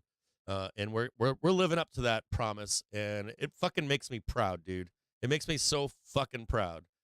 So if you're a free user, you'll always get that free option. And there are people out there, members out there, that want more and are willing to pay to make this sustainable. So I think that's fucking awesome. There's nothing like that. So, well, there is stuff like that, but I just want to thank you guys. So I want to give some shout outs to new members. If you're a new member, please join us in the Discord. Introduce yourself. Even if you're a successful trader, just be like, hey, I'm so-and-so. I want to be a part of a cool community. We don't have stock pumpers. We don't have any of that shit in our community. We enable our community to make the decisions of what we're doing. We're just the facilitators. We're not trying to be like, hey, come into the Pantheon and sit in the corner and I found out the stock to pump first. I'm going to give it to you. Then you give it to this one and that one. There's no, like, we don't have any of that shit with what we do. So first I want to say thanks to those new people. Hake Tor, thanks for joining on Twitch. To the Point. DubMD954. Shadone I21. Billy Ray 218. Hunai Bear. Mr. McLean. Pound Bound. Dylan Rathel. Nice shot caller, baby. Bites of Ben. Let me see. So those guys all joined in the last 7 days. Jared B, thank you for joining. Parlays for Days, thank you for joining. Quinn, my man Quinn. Reoccurring memberships, we've got Carrot91. He says, thanks for the advice, Cap. Keep up the grind. Ramblin' Gambler, nice name, by the way, says, let's go. Goat Boy 1989, good morning, Cap. Good morning to you as well, brother. Crazy Eddie says, howdy, everybody. Corpse Squad, what's up, my brother? I like that name, too. It's kind of creepy, but I dig it. He's a resubscribed for 6 months. Says, good morning, Cap and crew. Lightbringer 11, nice name, too. Let's see some good trades. Segan-tastic, nice name, too. I like that name a lot, actually. Segan-tastic. Crazy day in the markets today, he says. H-Bomb, longtime member and supporter, re-upping on his membership on Twitch right now. Heads up to you. These people that are renewing their memberships, we get overrun with spam and bots and Russian bots and all that kind of stuff. To chat in our chats, we sometimes open it up to the public on big event days, stuff like that. But if on YouTube, you can pay $5 to chat, and on Twitch you can pay $5 to chat. Now there's a circumvention of this where you can chat for free. So there is an option for free for you to chat, but you have to go to Amazon Prime and subscribe via Prime Gaming to Captain Jim James. If you do that, you get to chat for free. So there's a free option for you to chat through Amazon Prime Gaming. So these people are reoccurring memberships. We got H-Bomb. Then you got Gladys Freak. We've got Perry and Lupo, long-time member. It's Chopsticks. Krypton9TE. These are all long-time members. Bumble Dime. All these people are. MD1 Harris. Appreciate your show. Maybe one day I can quit sucking at trading. Hilarious. I always like self-depreciation. We got Bumble Dine again. Cowboy Up 99. John Klopp. Billy Ray 218. Tempo 2K14. My wife is healthy. Fucking love that name, by the way. Every time he chats in the chat, I think it's hilarious. Cadillo, and then Brandon. ESQ, Esquire. Hella Hi. Spaceman003. Scotty H44. And some of you guys are actually buying subscriptions for other members. You guys are gifting subscriptions to other members. So I want to give a big shout out to all you guys, too. I know a lot of you guys do that in the background. Donations. Quinn was the last person to donate. He said, let's see that Ponzi coin chart. And then I'm going to go to PayPal really quick for anybody that directly donates and see who we can thank for this week right now. So give me just a quick second here. We'll start thanking those people.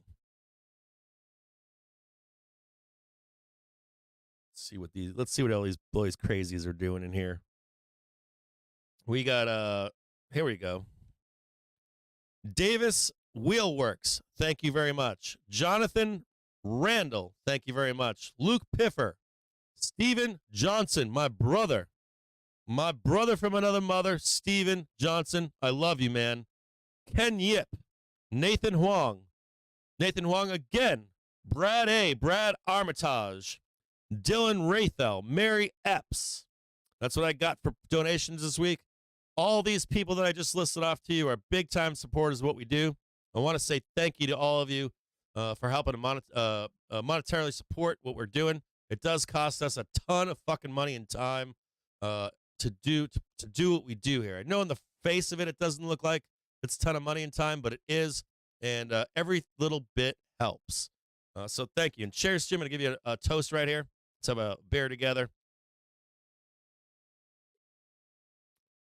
Oh, shit, I probably should have done that, huh, Canuck?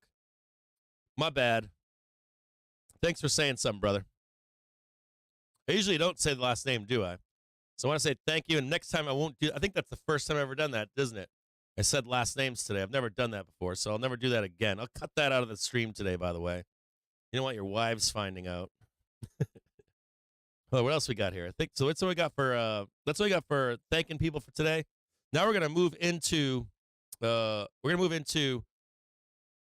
earnings reports for next week, and then we're gonna do a market update for next week. What the expectations are. Give me one quick second here. I'm gonna go through what we have coming up in the upcoming week.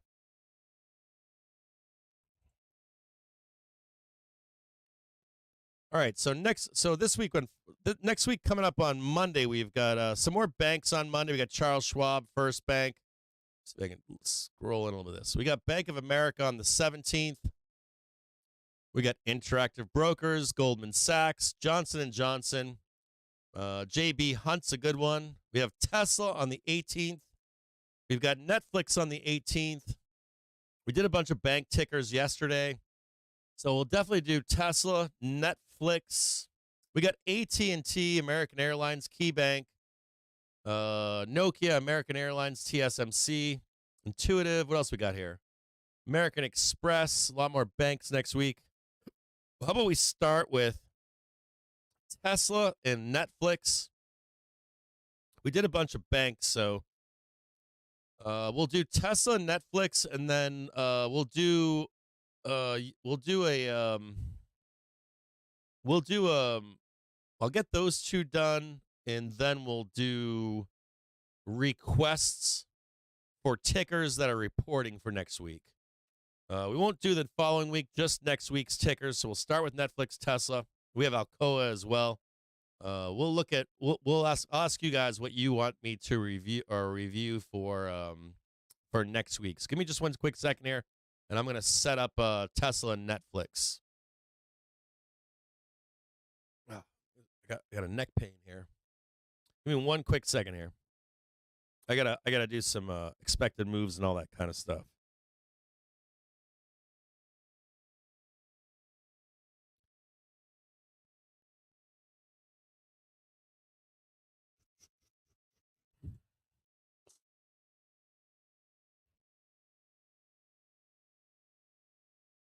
All right, we're gonna do Tesla first, right? Next week we got what else? We got HDFC, Charles Schwab, Equity Life. I'm gonna list off next week's reports, and you guys tell me what you want me to do if we have time outside of Tesla and Netflix. So next week we've got HDFC, Charles Schwab, Equity Lifestyle, Hasbro, Moeller Industries, Service First, Fulton Financial, FB Financial, Cross First Bank, Finger Motion, Guarantee, Ames National Corporation. We've got Ameriserve Financial Services. I think is that next week? No. Yeah, that's next week. That's on Monday. On Tuesday, we've got J&J, BAC, LMT, PLD, AMX, IBKR. That's David's boys right there. KMI, BK, JBHT, OMC, UAL, United Airlines. We have Generac Holdings. That's a big one. I bet you Winky would love me to. I think he probably doesn't need me to do it, but he likes Generac. Pinnacle Financial Partners, WTFC, HWC, CNS, CHCO. Some of these guys don't really matter down here. They do. CNB is kind of big. What else we got down there? Nothing big down there. Tuesday we got Tesla, Procter & Gamble's a big one. ASML's a big one. Netflix, SAP, Morgan Stanley's a big one. Elevance Health, Lamb Research, U.S. Bank Corp, Travelers Corporation, Las Vegas Sands, PPG, Equifax, Discover, State Street, MT Bank, Steel Dynamics. That's a good one.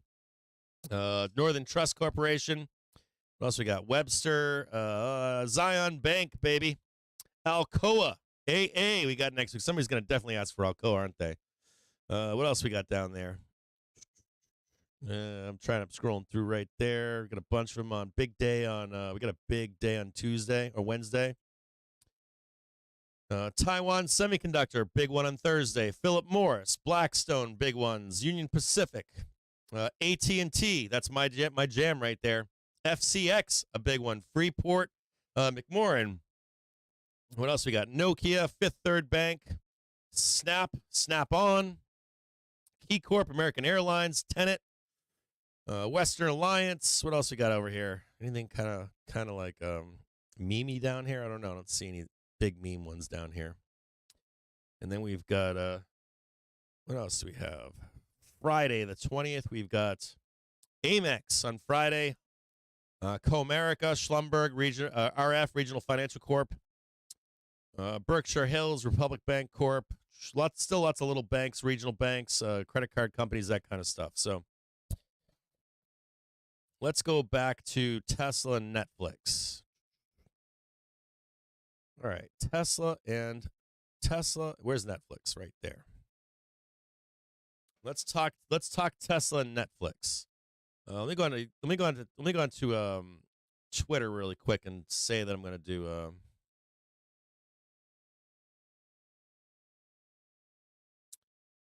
going over Tesla for next week.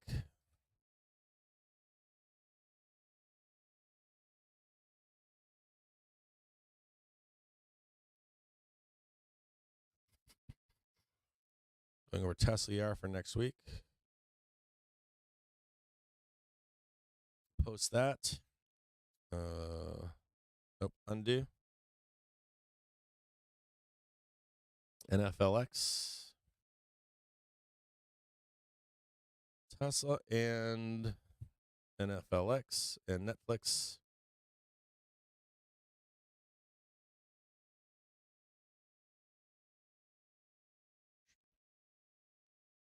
Give me a quick second here.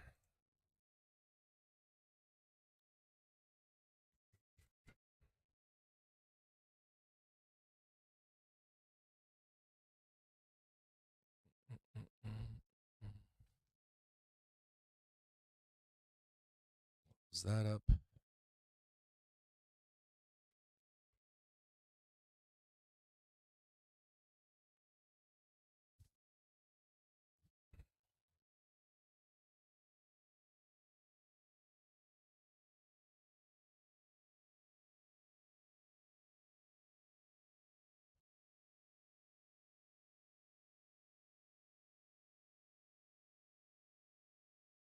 Post that.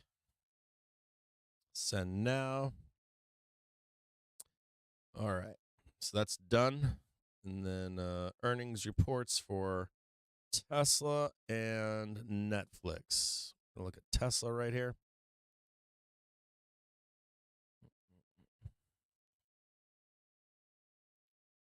Oh, I'm looking at some previous reports here.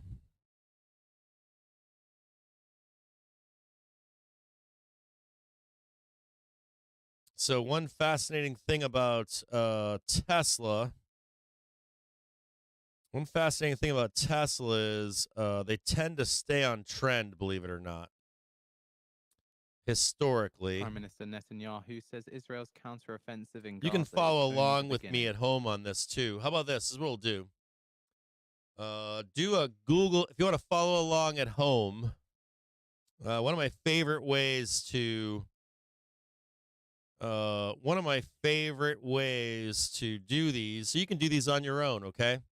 Now I know you guys like to look at TA and FA fundamental analysis, and you guys like to read the news and go on Twitter, and you guys Tesla gang, Netflix gang. You guys like all that stuff. For me, I'm more interested in the options market with these tickers and the trend in these tickers. So I'm gonna post for you. Let me copy this. I'm gonna post for you in stream right now. I'm gonna post 2 links for you. Let me see. So I'm going to post 2 links for you if you want to follow along at home or in your office. You don't have to pay anything to click through this, I don't think. So there's for Tesla. And then I'm going to post the link for Netflix next. If you want to do this at home in your living room, your office, your basement, your porch, your boat. I'm posting 2 links right now for you to review. I'm going to bring this up on the stream real quick, too, so you can see it. So there's Netflix earnings. There's Tesla earnings. Yeah, so both of those links I just send you, one is for Tesla and one is for Netflix.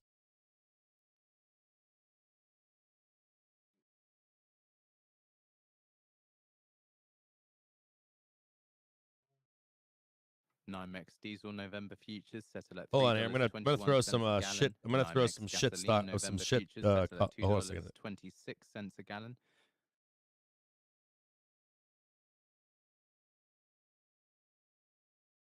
NYMEX. I'm gonna show. I just threw some 434Cs on right here. So I got 434Cs expiring today. So I'm long the market right now. So you got 434Cs on the market. Now, if you set up a tab at home with those two earnings report expectations, right? I'm gonna draw your attention to NYMEX first WTI to crude November futures settle at $87.69 a barrel. That's up $4.78 or 5 spots. So this is the screener that I'm looking at right here, okay? And what I really want to draw your attention to is, so this is Tesla. And then you can do this, repeat this for Netflix. It's going to show you the expected move. Now, these expected moves change, right? They're only as good as the day that we're in. These expectations will change. We'll review these expectations the day of their reports. So let's say like Tesla as an example. We'll chart them today, and then we're gonna fuck around with the expected moves on the day of their report, because they're bound to change depending upon where the market price is, where market pricing is, and where the options market is, all that kind of stuff. So we'll review this a second time, but the second thing that I want you to pay attention to on this page here is something I find fascinating always, is this lower portion here. And you can kind of see, you can kind of track when they had their earnings report and where Tesla, specifically this chart is. Like, the Tesla keep going down, the Tesla keep coming up, and what the impact of their earnings reports were. So some of these companies you'll see drastic changes, some of them you don't.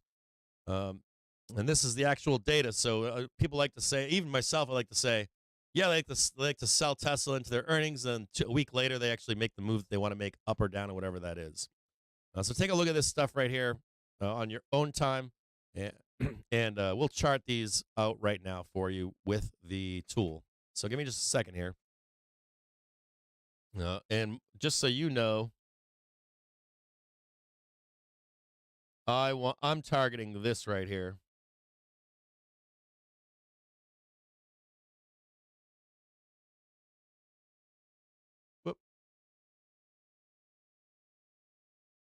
Well, that's what I want to see happen.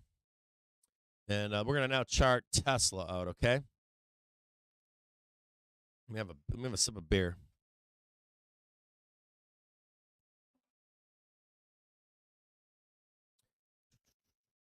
Let's bring up Tesla.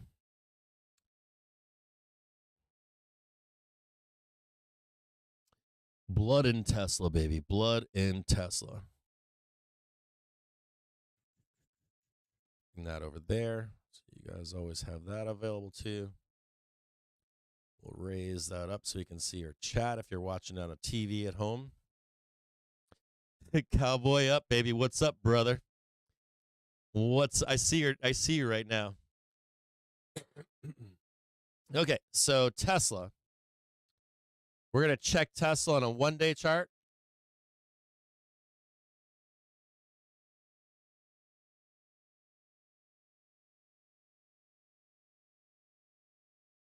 We're going to check out velocity. This is nice to see back here, right? This monthly and weekly velocity of the downside. Watching accumulation right now in the quarterly. See that accumulation right there? This is all check mark. This is good. This is not so good. This is like a question mark here. This is not so good right here. This is saying more downside to come. This on the daily is likely saying some more downside to come. On a 30-minute chart,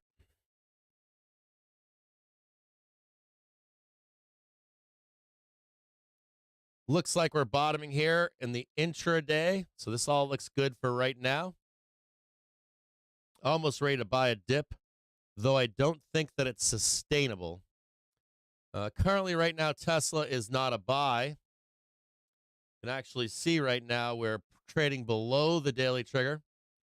They're teeing off on the hourly, right? See that? Boom, boom.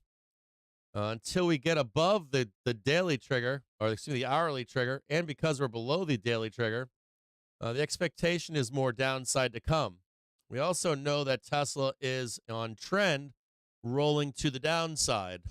If you pay attention to that link that I gave you, Tesla tends to trade into their ER on trend, right? They tend to still stay on trend.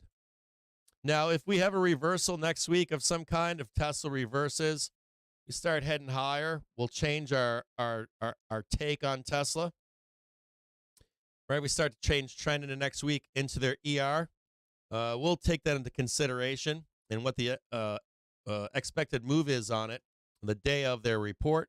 But for right now, we're in a downtrend. The expectation here for Tesla, with what we have, the information that we have available right now, is that we're going to trade down into their earnings report. So we're going to trade. Hold on a second here. Make sure I get this right.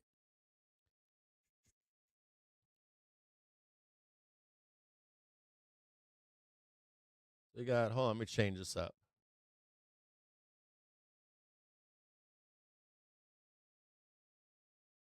So this is their report date right here.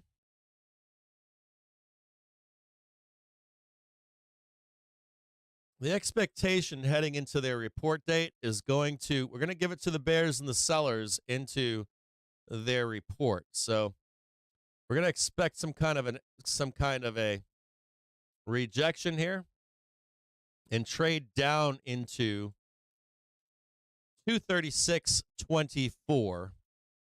236.24. Now, if Tesla,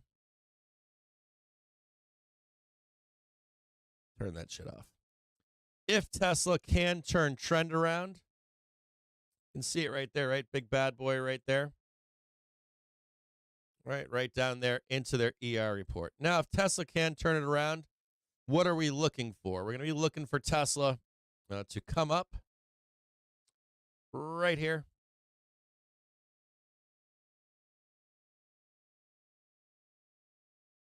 Trade this and likely consolidate into their earnings, okay? Something like this. So if you're like, hey, I'm super bullish, Cap, I don't believe you, I don't like you, Tesla only goes up. The expectation into next week would be that we sell this here and continue to the downside. If we break above 255, 256, then expect like maybe we get that squeeze and then just start consolidating in. If we break above 264, you can then begin to talk about attacking that 266 and that previous high at 270 up here, okay? That previous high of 270. Knowing all this right here, we're going to next look at, I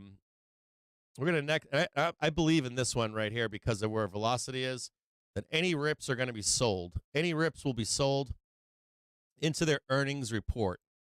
Now, the expected move as of today on Tesla is going to be a plus or minus 6.2% from current price. So let's take a look at that expectation.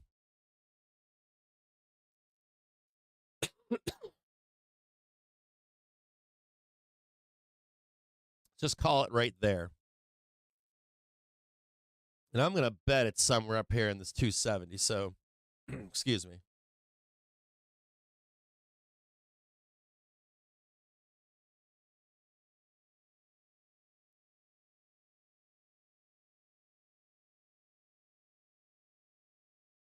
And shocker, huh? Look at that. 6.2, that's 6.29%.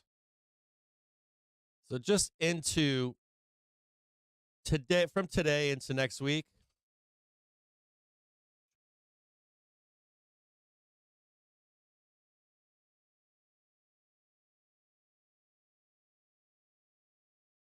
this is the range that you're looking for into their earnings.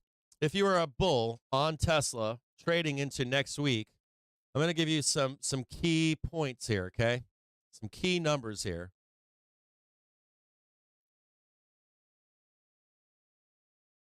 $255.69. as a key target for you. You already know about getting above the 1 and 5 minute trigger. You've got possibly have this trade in here. Your next key target, this one right here, will likely be crossing this hourly hourly trigger. Will likely be trading this 255.86. So 255.86 key target, and then upside targets. If you can get above that 255.86, look to pick up a trade into their earnings report for 270.33. If there's a rejection on that 255.86, have a target into next week, into their earnings, like right at 4 p.m. of somewhere down around 238 for Tesla. If you want to have what I think is going to happen to Tesla, what their report is going to be like, what's my bias into Tesla? My bias is that my bias into next week is that we trade up, right? And this is going to be setting the tone for the rest of the earnings reports coming out. Is that we're going to trade this sideways. Well, I have to give it to the sellers, right? Well, let's start here. Sellers are definitely in control for this downside move. My personal thoughts are that we trade up and we do this consolidation here. And we'll probably wind up right around 258 and 250, somewhere in here, 258, 250 by the time we come into the earnings report. You might see some highs up here, 265-ish, 260. Maybe you get a squeeze up to 270. And then their report. On their report, do I think Tesla goes down or up? You know what I think, right? I think no matter where we wind up on this, no matter where that earnings date comes out to, you're not going to get the real move until about a week after. So, I don't know what to say on Tesla. I never like trading Tesla, like the day of earnings, unless it's like far dated spreads. So this next week that you're looking forward to here, you know, it'd be a really nice trade for this next week into their ER report. Some kind of a fucking butterfly, some kind of a high butterfly, like a 270 or 280 upside, and then this 236 and 226, and just trade all of this. Let the market conditions and the and all the bettors and the gamblers pay you for their gambling addiction.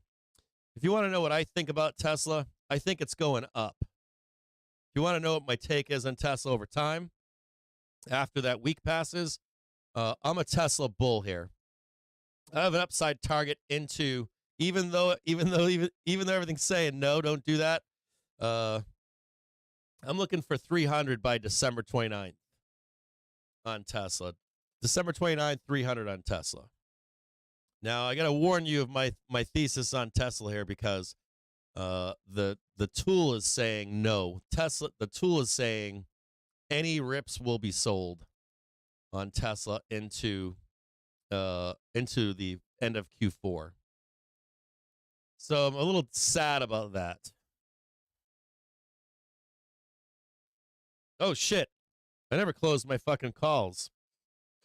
We're rolling over right now. I'm still long those calls. I was paying attention to Tesla right now. It's not much. They were dirt cheap, but I'm going to stay on those calls into the close. So Tesla particularly, for their ER, 260, larger move afterwards to into December 29th to $300. Now, this tool is telling me that's not going to happen, so I have to give an asterisk on that. I'm going against what the tool is telling me. Netflix, next one we're going to look at here. Bearish on Netflix, 100%. They had some contract negotiations break down this week in Hollywood and in the UAW. Netflix. I like this. Netflix. Hold on. Netflix I actually like. Let me check the 1 day on it. Oh, yeah, I like Netflix here. I like Netflix a lot. I like it a lot here. Look at this trend on Netflix right here. Buy the dip, buy the dip, buy the dip, buy the dip. And we're at this major low down here. I'm bullish on Netflix. And not only am I bullish on Netflix, but they are showing I'm more bullish on Netflix than I am Tesla. It's also showing this bottoming action down here. So it's not quite bottomed yet. We haven't had a new low. But I like this. I like this. I like this. I like this. Everything about Netflix I like right now. Surprisingly. I wasn't expecting that. At least the tool likes it right now. So I like Netflix a lot. Damn, I got to probably trade this. I probably have to trade this. So Netflix ER has an expected move of what? Plus or minus 7.3% from current price. Let's see if we can, we'll do the reverse trade on this, on the reverse charting on this one.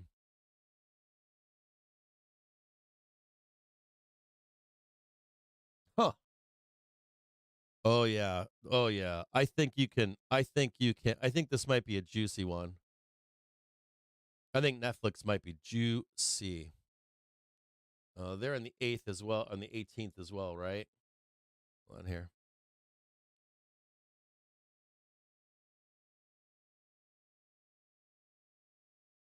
Juicy. That's a juicy fucking trade right there. I think you might find that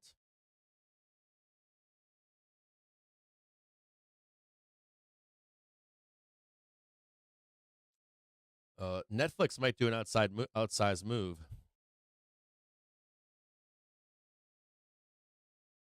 7.2, 7.3%.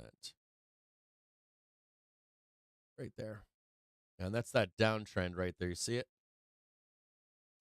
That's that downtrend right there for Tesla on their ER. That's that bottom size move right there.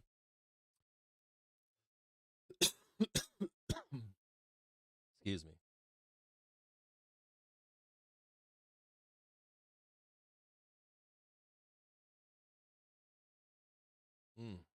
This is the expected move into their ER right there and right there. But I'll tell you what, dude. It's bearish right now. They're selling the one. I have a caveat to this. The daily trigger is crossing below the weekly. That's bearish. Prices below the monthly. That's bearish.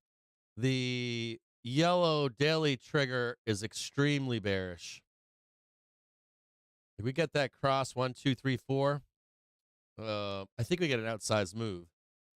So I'm going to expect into their earnings weakness.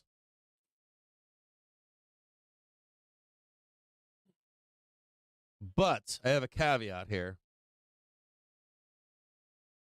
I hope that happens right there. I'm hoping that happens.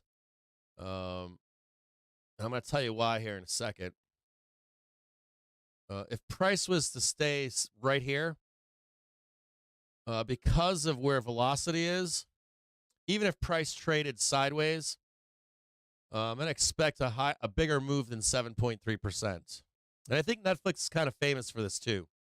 So my hope here is that we trade down into 325 into next Wednesday. That we come into the weekend, we get a bloodbath, come down here, and then we just rip faces up there. We can trade like 328 to like 384 or something like that up there. So that's my hope, is that Netflix is bearish down into their ER report. But saying that, if at any point you see Netflix above 360, likely going to see this kind of action here.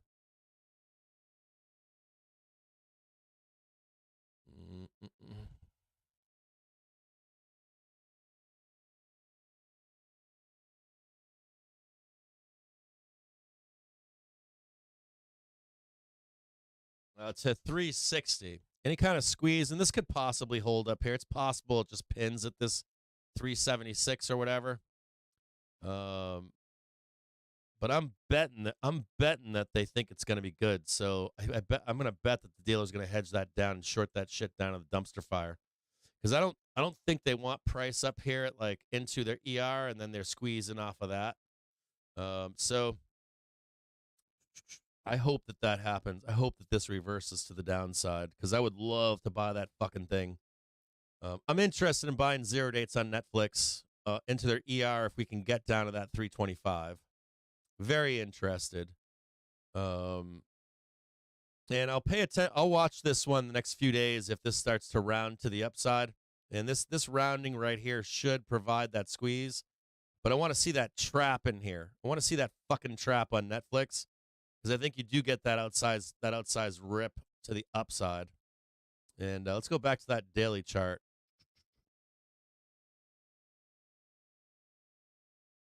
Oh yeah, dude, look at that. That's that bloodbath down there. And you get like a good ER. I will say something about this this ticker. All bets are off below 337.59.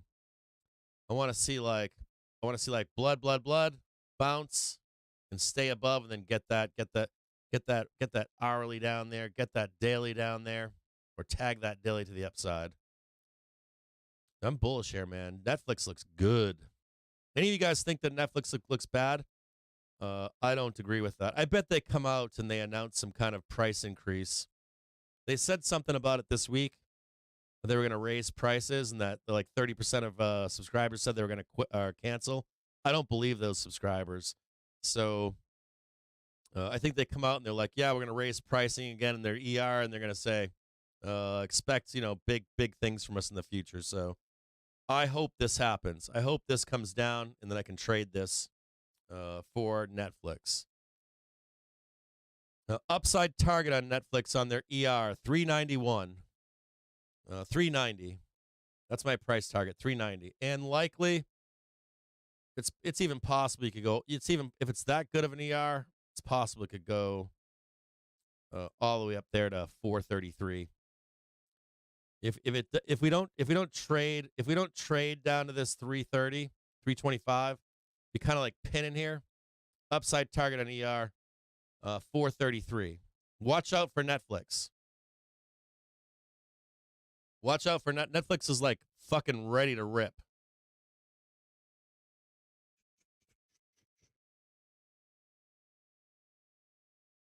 Yeah, I don't mind that gap to be filled on Netflix. I hope it's weak. I really hope that it's weak. Like my hope on Netflix is like they just burn it, like just send it to the depths of hell, and then you fucking long the fuck out of it down there. You long the fuck at like if it goes, I'd set alerts at like 340, 330, 320. Set alerts on all those round numbers. Every time you see price tag them, you want to check in on Netflix into next week. Like if market conditions over the weekend, if we get some bad news or something, and we bloodbath it down, reject and bloodbath that shit down, I'd fucking love it. Yeah, extremely oversold. I don't think we got there, but I'm like, my personal preference is that we do. We're about to round on Netflix. Netflix is about to explode to the upside. Straight up explode to the upside. It's not coiling. Velocity is coiling. Velocity is like, we're going to fuck some shit up at some point soon. So I'm going to expect it on their ER. Now, same thing with Tesla. Now, Netflix has a tendency to run on its earnings the day of it, outsized moves. But, hold on here. Let me look at what they do in their ERs. Let me now look at what happens. Yeah, I mean, like look at if you have that link that I gave you, right? Look at the difference. Look at the stark difference. Let me just bring this over. So Netflix.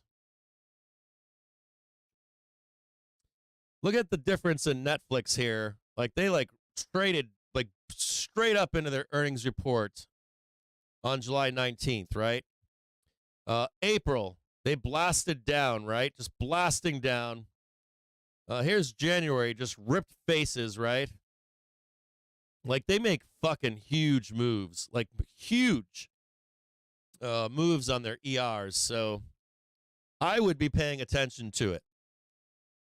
I think it has a lot of volatility to the upside, or volatility on potential to the upside. So key numbers for you on Netflix. I'm going to give them to you right now. You ready? Bullish above 360. Target would be 376.60. An extension possibly if they run it up into their ER to 390. But they actually do the move before the ER. As long as price rejects 360, your target to the downside is, believe it or not, 328. 328. Did I want that fucking bloodbath so bad? Like, just give me some, like, bad news. Just give me some, like, really shitty news on Netflix. So you guys get all bared up, and I'm fucking buying that shit. So I would love to own Netflix at 327, 325, somewhere in there. 300. I don't think we get there, but like 325, we can get down there. Shit would be awesome. What do you guys, how about this? If you guys in the chat have anything to say about Tesla for technical analysis or fundamental analysis, your own input, I'd appreciate it. So if you are a Tesla bull or bear, Netflix bull or bear, say whatever you want right now. You've got free reign. So go in the chat and you guys, I'm going to open the chat up. How about this? I'll open the chat up right now. Give me a second here. Open the chat to everybody. Let me open the chat up right now. So chat is now open on Twitch, and chat will be open here in just a moment on YouTube. So you guys can talk amongst each other. Hold on a minute here. I need a second here. Subscribers. You have to be a subscriber on YouTube, but it's free. You just subscribe and you can chat. So there you go. You can chat now. So let's just take 5 minutes, and you guys can discuss Netflix and Tesla earnings. I'm going to quickly go back to SPOOs. For anyone that's day trading it, I'm still long. I forgot to I didn't put any fucking stops on these calls. I'm just fucking sitting in them. I'm sitting in calls right now on SPY. Wasn't paying attention to them. Hold on here. I'm over here fucking trying to chart. Sorry, I shouldn't be swearing. Apologize for the swearing. I shouldn't be charting tickers while I picked up a long. So here we go. Whoa, man. Hold on, I gotta reload this. Getting all wonky. Getting all weird, bro. There we go.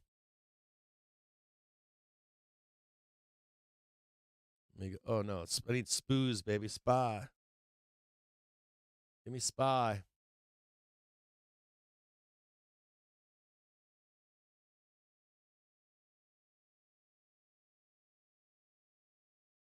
I don't know what's happening here. Everything's getting weird on SPY right now.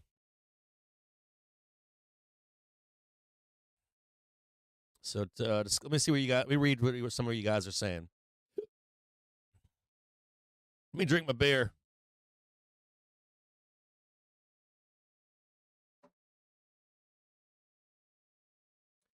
It's a good question here. Oh, dude, Miro, dude, is in the house. Miro, what's up, my brother?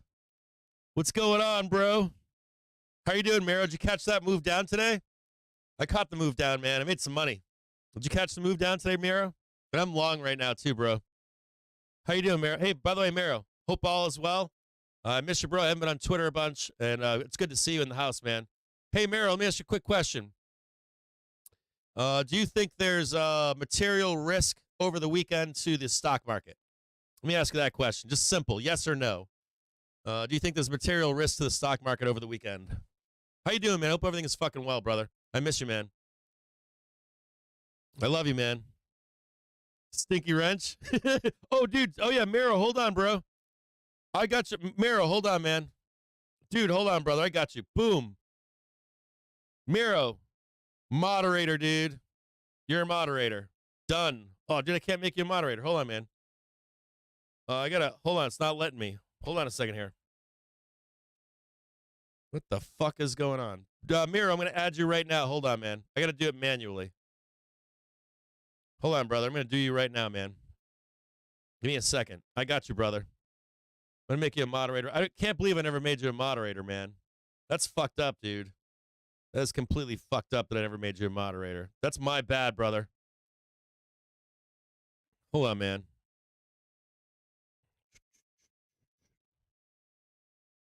Now that's fucking outrageous that I didn't make you a fucking moderator before. You should have been a moderator like years ago, bro. That is my fucking fault, man. I apologize. I didn't know I never made you a moderator, man.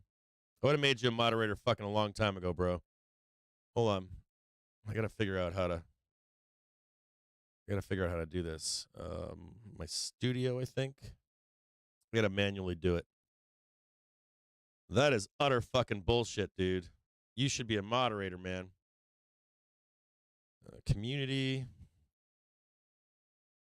Let me see if I can put you in here.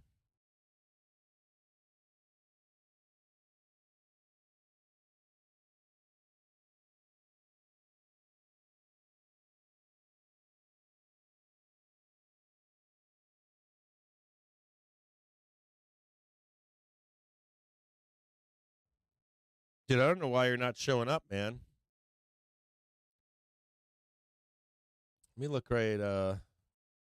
I'm like, YouTube's having all kinds of problems right now, brother.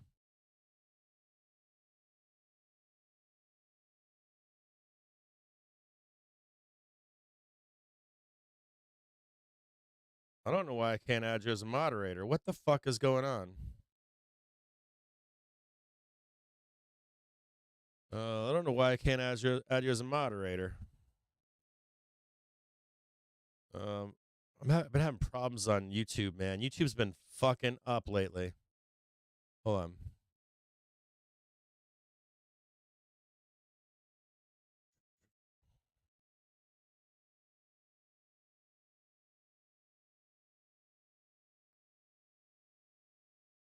I don't know why I can't paste URL of a user to add as a standard moderator. Hey, Miro, can you go to your own YouTube page and copy and paste and fucking post? Oh shit! I just deleted Miro, or I just deleted Jared. Shit! I just deleted Jared. So Jared, I just took away your moderator privileges. I'm sorry, man. It's not good. I'm fucking this up, dude.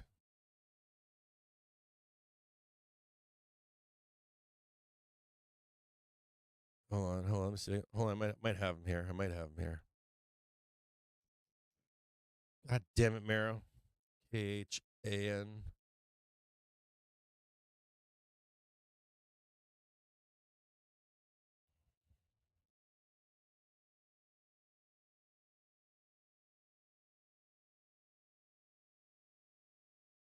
I don't know why it's not showing you, man. It's not showing you to me, man. Miro, I'm gonna DM you, Miro. I'm gonna DM you. I'm gonna DM you, brother.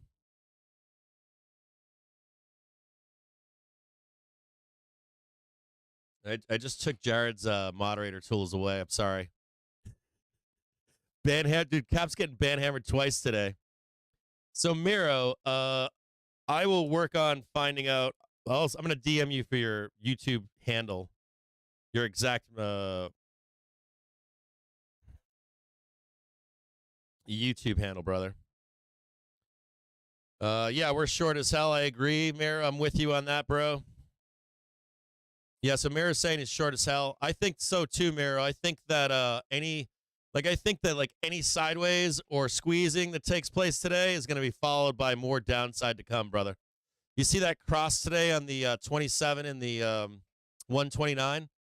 And what's up with the fucking SPX divided by the VIX, bro?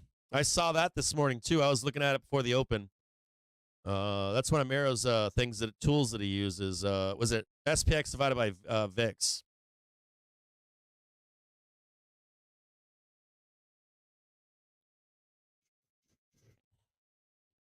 Hey, GM, how are you doing? Bye, SPY. I don't think that's going to happen. Just overly bummed. My mom had a stroke. Jesus.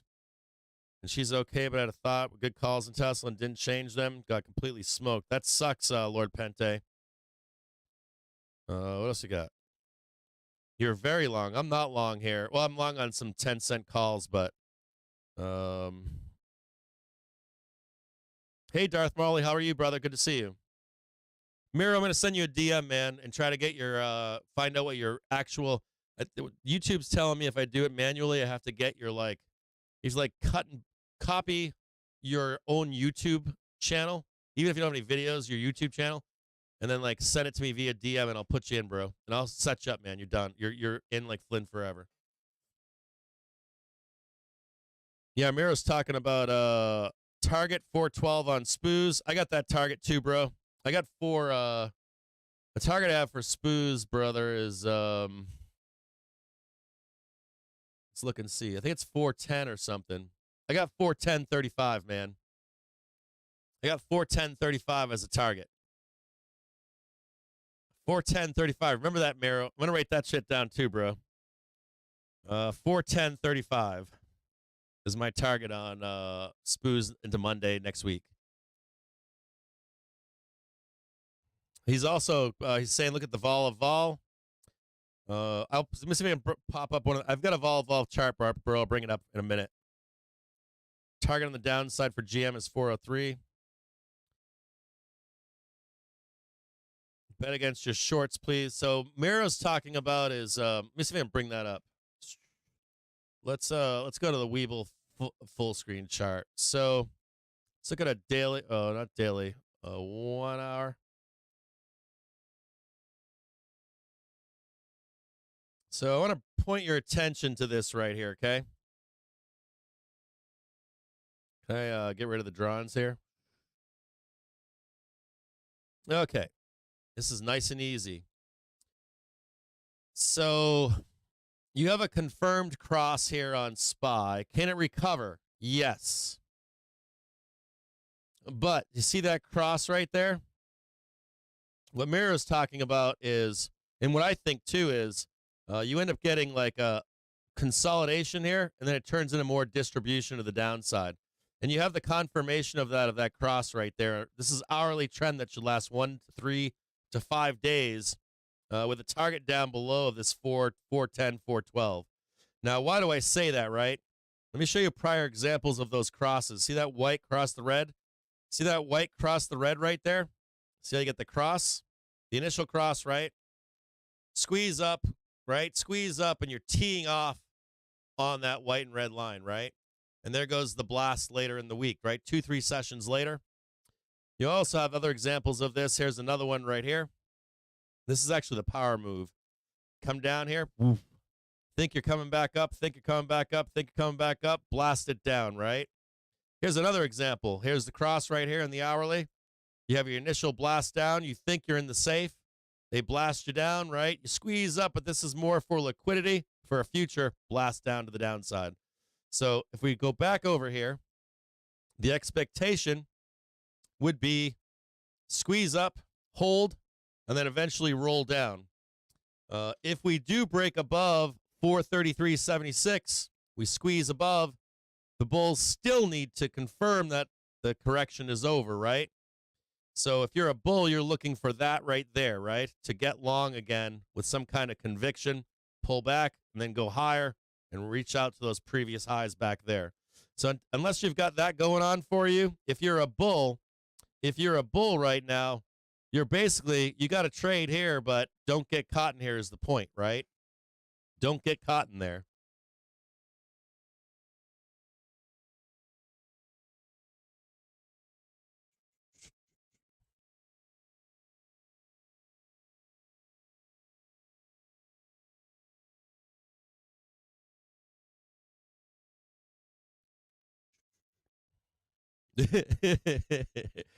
I know it's not straight down, brother. Oh, wait a minute. Mira, did you post Mira, you know what I'm going to do? Do me a solid, Miro. Go to your YouTube channel, copy and paste the Copy and paste the link at the top of the bar into a DM and send it to me right now, and I'll put you on right now, brother. I'm gonna check my DMs right now. Hold on, bro. I'm gonna get on Twitter, man. We'll just fucking do it right now, brother. Be done with it. Let me check my messages, brother. Oh yeah. Oh yeah, he's got it. Oh, he did it. He sent it to me. Oh yeah. Oh yeah. Let me check it right now, bro. Hold on, bro. I got you. I'm just gonna put you on board right now, my man. Come on, let me do Miro. Let's get Miro on board. Community. Hey, Miro, I got something else for you, man. Don't leave you just yet, bro. I got something for you. Let me see here.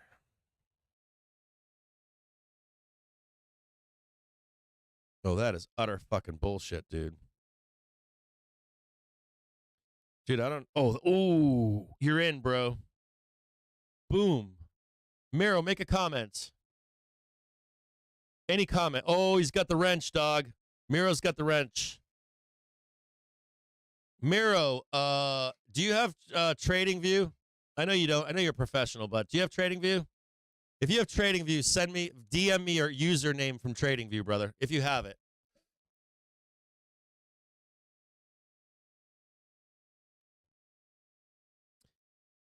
Can you send me your, my calls are coming back. Woo!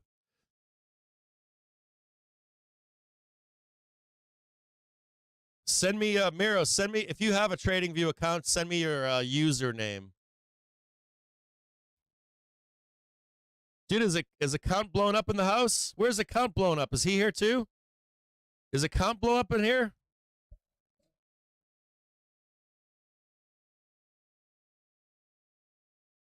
You don't have to post there. Just send me the username, man. I'm gonna get you access to some tools, man. You don't have to use. I know you got to use better tools, but I want to give it to you so you always have it. I want to invite you to some tools, man. Account. Oh, dude, what's up? Account blown up. What up, STT? What's going on, brother? Good to see you, man. Dude, what's going on, STT? What's going on in Israel, brother? I know you're a world traveler. I'm not going to tell them who you are, but. Oh, wait a minute. Wait a minute. Oh, dude, Miro, what's that shit, dude? Miro, you got a whole entire professional dude, look at Miro, you dirty dog. Dude, Miro is crazy. I'm gonna bookmap this shit. Miro, dude. Awesome sauce, bro. Hold on, bro. I got you covered.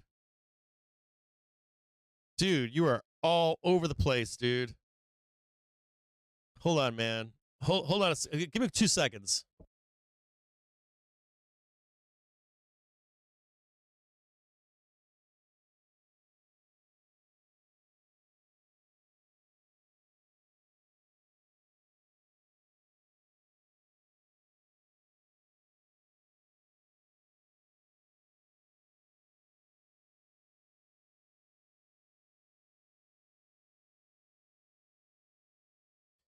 All right, Mara, hold on. Oops, I hit the wrong button.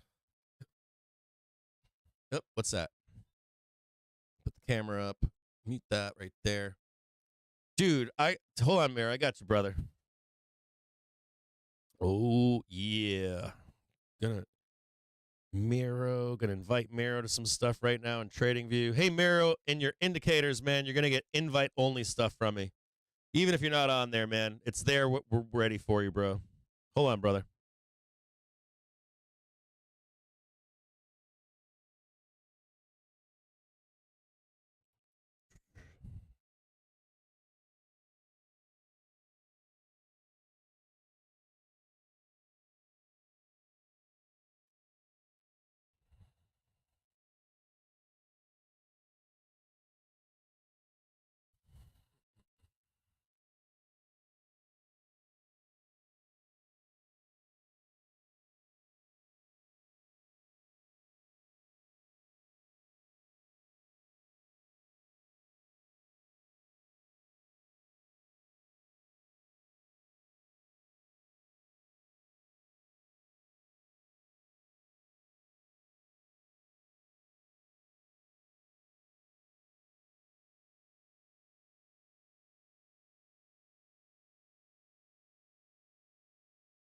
Done.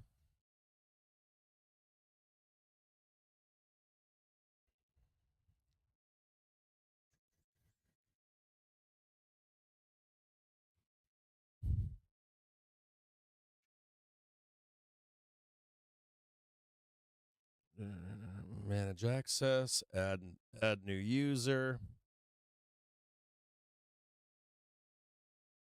Add access, done. Mira, I just sent you a couple things, man, on TradingView, bro. I love you, man. Thanks for always being here. Thanks for dropping the knowledge, brother. For the stream, man. I appreciate everything you give to us. Your insights and knowledge, man. So I want to say thank you, brother. All right. So I got you done, Maro. Dude, Maro's got socials everywhere, dude. Maro's got socials everywhere.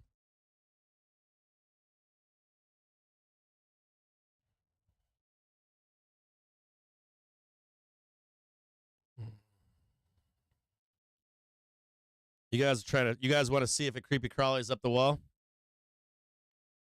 The patience if we scare it, rug pull. Oh, and Mara wants me to go over vol of vol and a bunch of other crap, right? VIX and VVIX and stuff. He wants me to review. I will review this in the show. VIX, vol on VIX.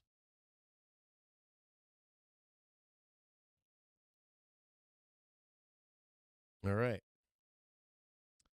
Yeah, they were worthless. I lost them. I lost my calls earlier, so I wasn't paying attention. Let me see what you guys got here. Hey, STT, man. I love you too, brother. Hope all is well, man. Are you able to, STT Voyager, are you able to, and by the way, the chat should be opening back up to public soon, next few weeks, so. Hey, Chetan, how are you doing, man? Good to see you, Chetan. Cheating, how are you doing, man?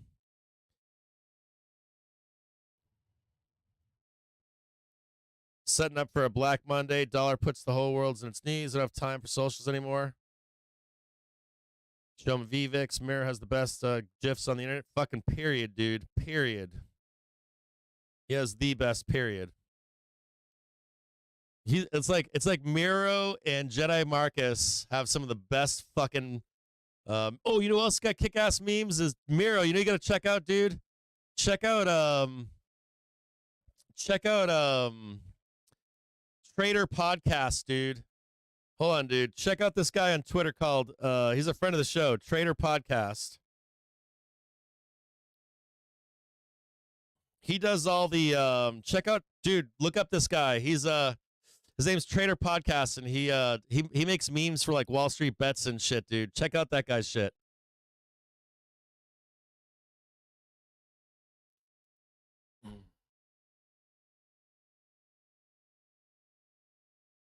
All right, let's check out Twitch right now. Spoos, baby.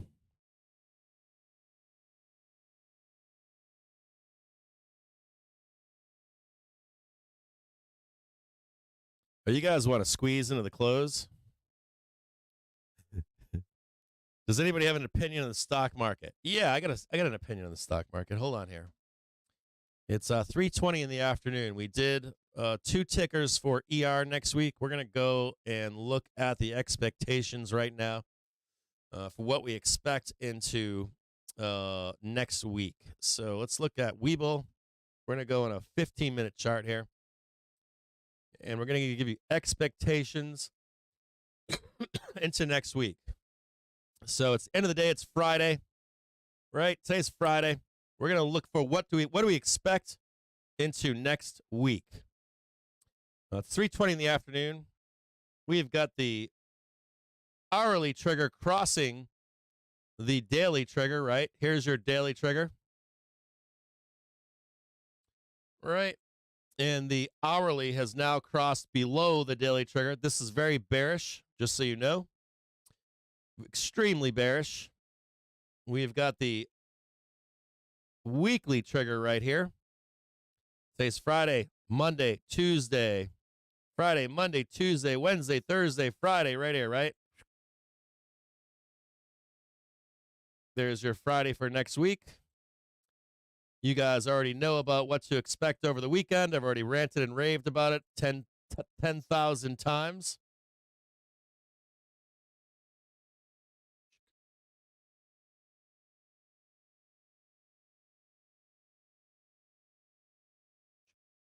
You got your first buy the dip for Cappy down here, and you got your buy the fucking dip RTX buy right here, and your buy the dip down here. You also have the monthly trigger down at 410. Woo! 410, way down here.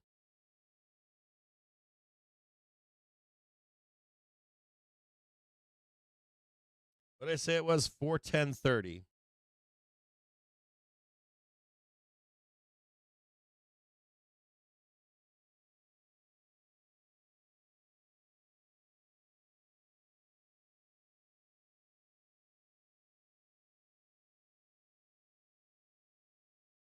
Way down there.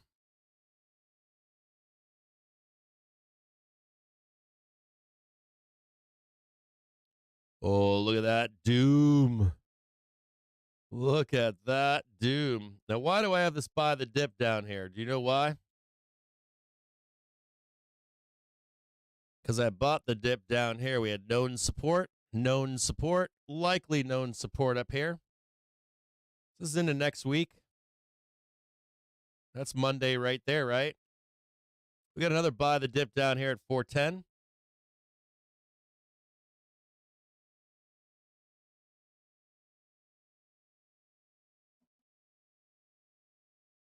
We have a cross of the hourly trigger over the daily trigger.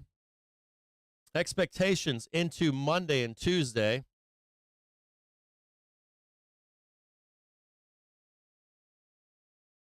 Right where we are right here. Dealer's going to buy this crap up. Dealers buy this crap up over the weekend, right? And then on Sunday, what do we got here? Here's Sunday. So what is this? Right there. Buy this crap up. You guys ready? Whoa. Whoa. Whoop.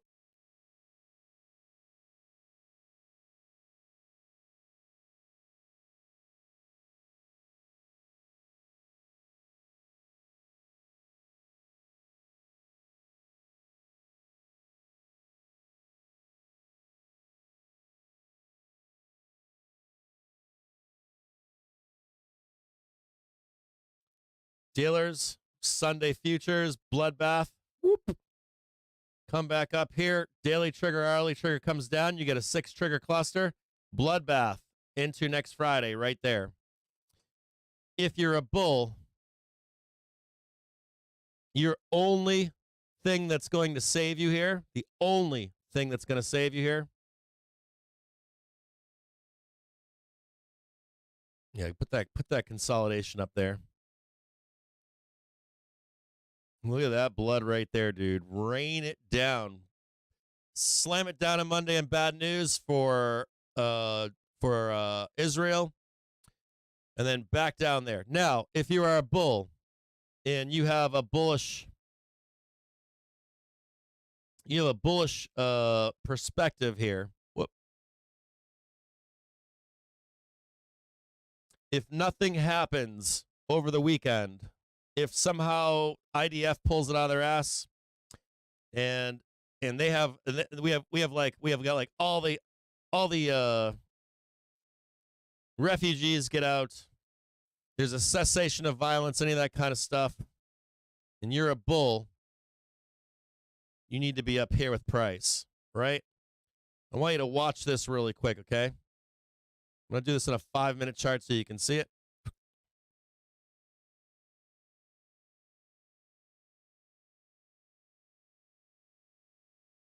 If you're a bull, you need to see, before you do anything, you need to see a cross to the upside.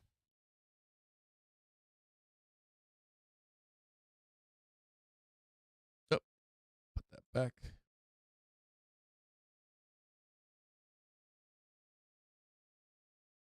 Before you can even take a trade, You need to see price come up here, tag this 436, and then confirm that we're going higher. So you need to like get up to 436, come back down, retest this 434, and then you can get all bulled up. You cannot get bulled unless you have this. You have to have that. If you don't have that, if that doesn't happen for you, you ain't got no fucking bull trade. You ain't got shit. You're not like putting all your money in this bullshit here. You already know my take on risk off into the weekend. You already know that they're going to risk off this shit. You already know everybody's hedged. You already know that all the calls in the market, the call gamma is out. Next week, it's all put gamma into the 17th. All put gamma into the 17th. So from here, if we don't squeeze up, if the dealers don't buy it, whatever happens here, maybe let's like, fuck it. We'll just look at it on Monday. Next week, price target. Monday to Wednesday. Price target, 424. Possible that we could break down to even 420. So somewhere in here. By Wednesday in here. And then a bloodbath down into Friday if more shit comes. I'm telling you what. This is possible. 100% possibility. 100% possible. There's another thing here. We bloodbath down into next week. You take the money and run here. We could reverse and come back up into the end of the week. We could get back up in here on Friday. Then you get that first move down, consolidate, come up. Then we roll back down if we reject off that daily and that hourly trigger. But I'll tell you what, Bull's got a lot of fucking work. So bearish into Monday. Get yourselves a hedge into Monday. I told you that earlier in the week. Told you that yesterday, day before, today. And I'm going to leave you with that today into Friday. This morning I told you sit on your hands if you're bull. This morning I told you put a hedge on. Told you I was putting a hedge on today. Told you, then matter of fact, this morning I put the hedge on right at the open. And then I told you if we did squeeze up into the close, either on the open or on the end of the day, I would re-add another hedge. So we're not squeezing right now. Price target, Monday, 423. Possible downside move to 420 into Monday.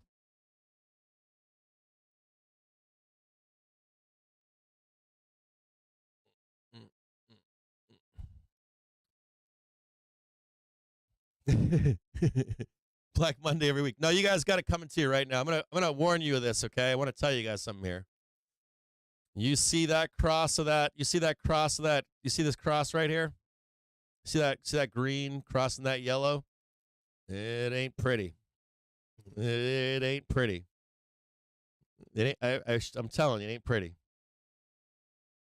This is all setting up for a major down move. So if you're a bull,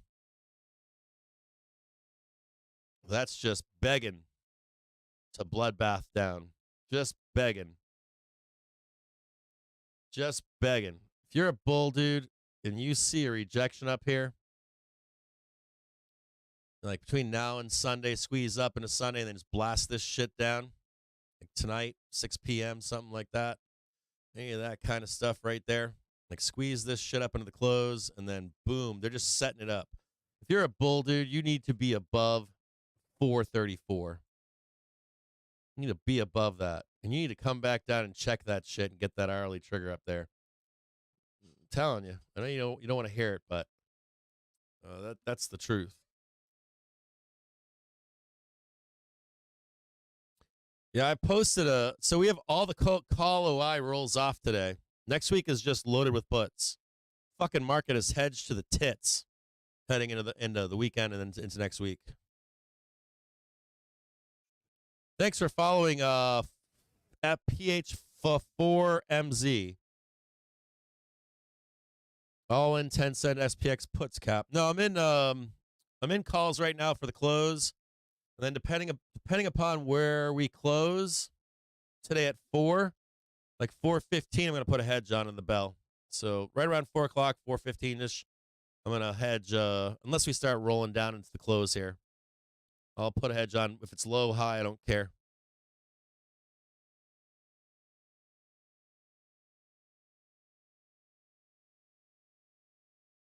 Oh, who's this? Unknown message request. What's this? Hold on a second here.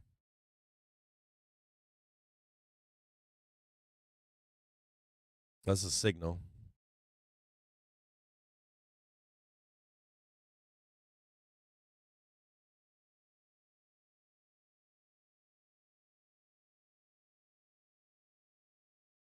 David AMS, I'm going to call me whenever you want, brother.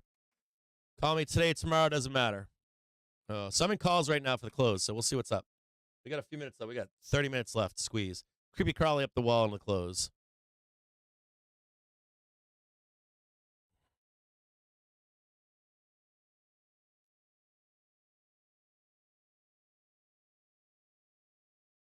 Bring this down here.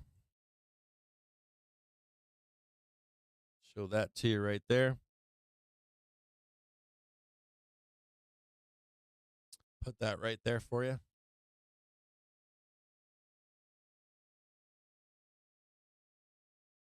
Yeah, I'm long calls here.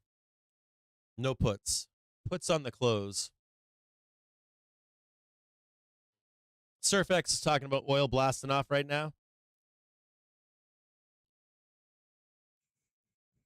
Oh, for next week, Beartown? Yeah, dude, I'm gonna get some puts on that fucking bell, dude. I have to. I own the market, so I have to fucking put I would really like to see like Netflix blast down into Wednesday. You know, like get Netflix down there, get Tesla down there, get the market down there, and then maybe pick up Tesla and Netflix, or just Netflix on Wednesday or something like that. That's what I'd like to do. I'm not bullish here until we get above and retest. Get above and retest 434. Until that happens, bearish. Full fucking bear until that happens.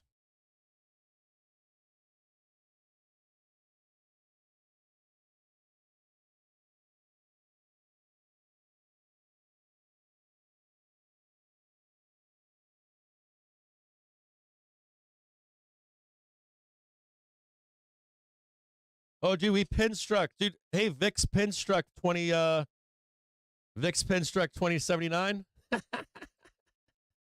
Nice. VIX pinstruck fucking 2079. Yeah, look at all that. Look at all that firming up down there. Look at all that shit just firming up down here.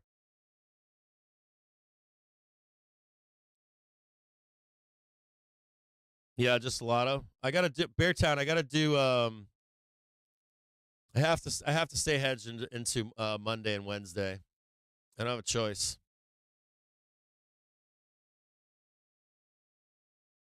Which what Beartown? What'd you take? Oh, you took what? What was your trade on SPX, brother?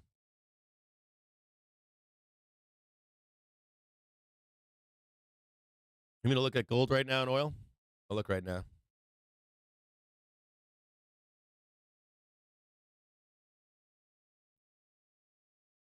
Yeah, they're panicking right now, right?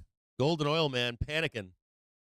It's full on panic mode on this war over the weekend, right? Full on panic. You got like the Secretary of State heading over to all these countries right now. You have like the sex state just going around, and then you probably got one of Jamie Dimon's minions on the flights, and he's calling back to the U.S. saying, "Okay, fucking send it on oil, send it on gold."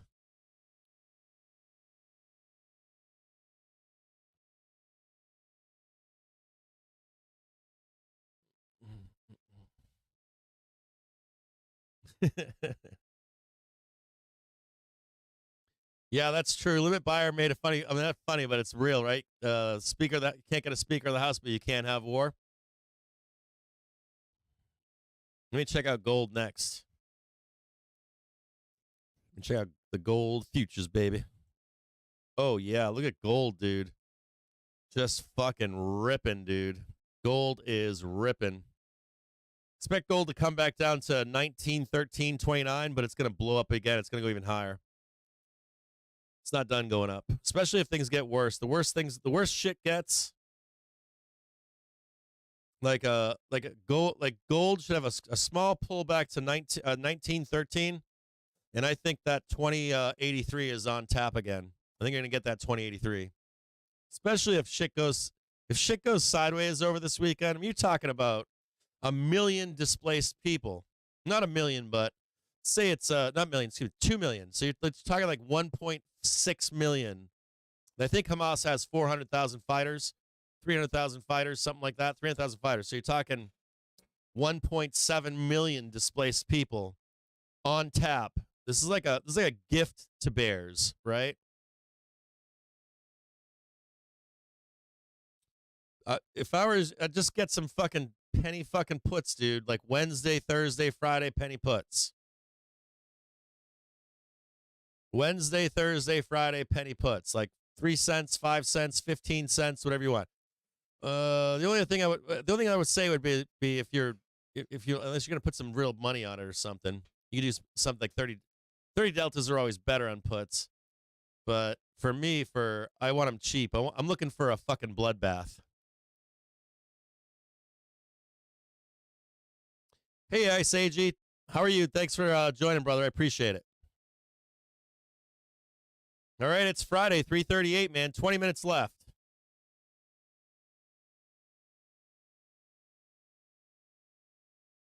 Beartown, I pray every weekend. This is your best bet. If you had a crash scenario, this is probably fucking it, man. Like, there's so many unknowns. I don't think GS has an office in Gaza, so we don't know what's going to happen, right? We don't know. There's a lot of unknown vol this weekend. There's a lot of shit out of the hands of our banks. So I bet they're hedged to the tits heading into this weekend. Normally, like I was saying this yesterday, I think, and earlier in the week, I read a book once from a guy from Goldman Sachs who they sent him and a partner to Moscow during the fall, right before the fall of the USSR. And so they had an office right in Moscow. And I doubt that GS has an office in the Gaza Strip right now. I fucking highly doubt it. I fucking highly doubt that they got one. So I'm sure that GS is like, yeah, we don't know what's gonna happen. Hedge to the tits.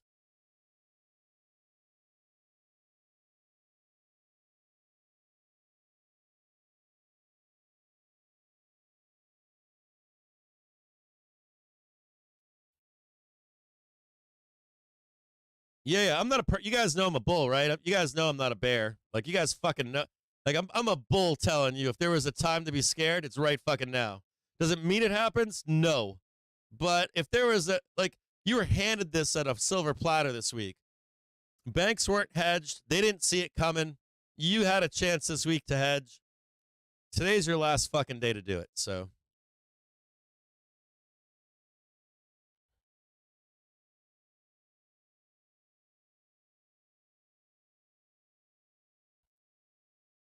Hold on here. I gotta get a new bear. Whoop. This is bear number 2 for Friday.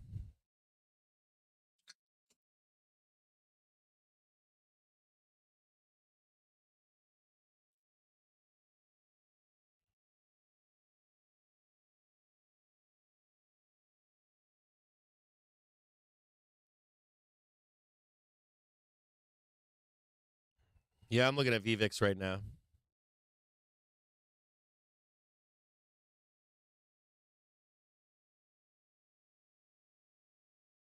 I'm looking at a VVIX chart right now.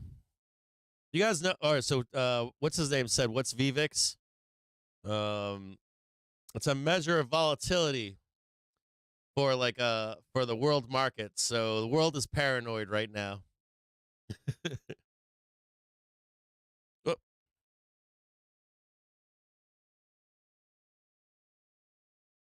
Oh no, dude. PBR, bro. PBR is the only like lawnmower beer that I'll ever drink.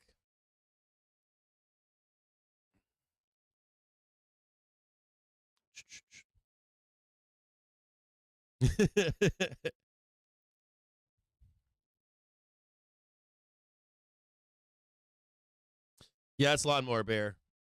No alcohol. You want a fucking ribbon, man.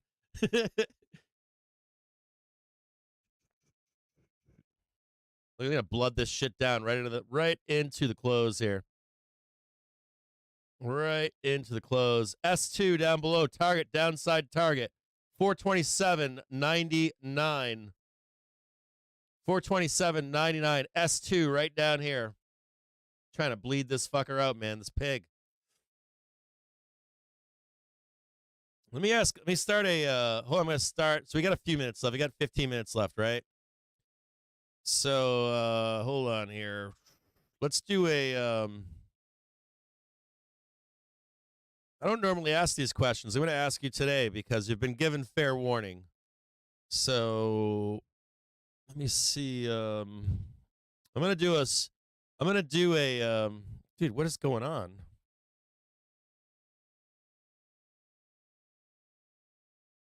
I'm going to do a poll the last 15 minutes. I'm going to do a last 15-minute poll here. We're going to run a poll. We have the chat open today. So if you're joining us into this close here, we're going to start one more poll. I don't normally ask this question. Do we have a bloodbath over the weekend?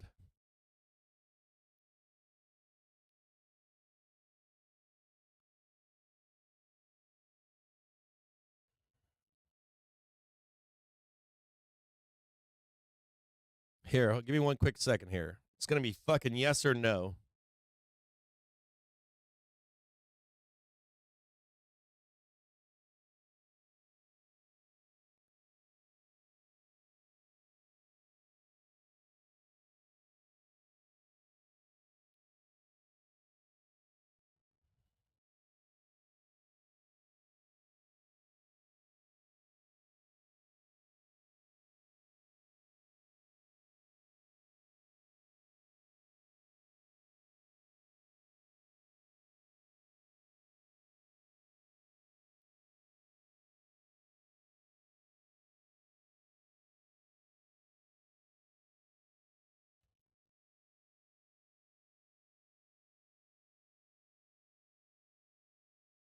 I'm like the worst streamer in the world. So, okay, ready? So here's the poll for the close today. This is terrible. I shouldn't be doing this poll. This is like gallows humor. This is straight gallows humor. Okay, so here we go. I just started a poll. The poll is, do we have a bloodbath over the weekend? You can answer by voting. You can answer by voting exclamation point VOTE spacebar 1 or 2 or 3. If you do the exclamation point VOTE spacebar 1, 2 or 3, the answers are hell's yes, we're having a bloodbath. Heavens no. Or I'm an atheist, fuck off.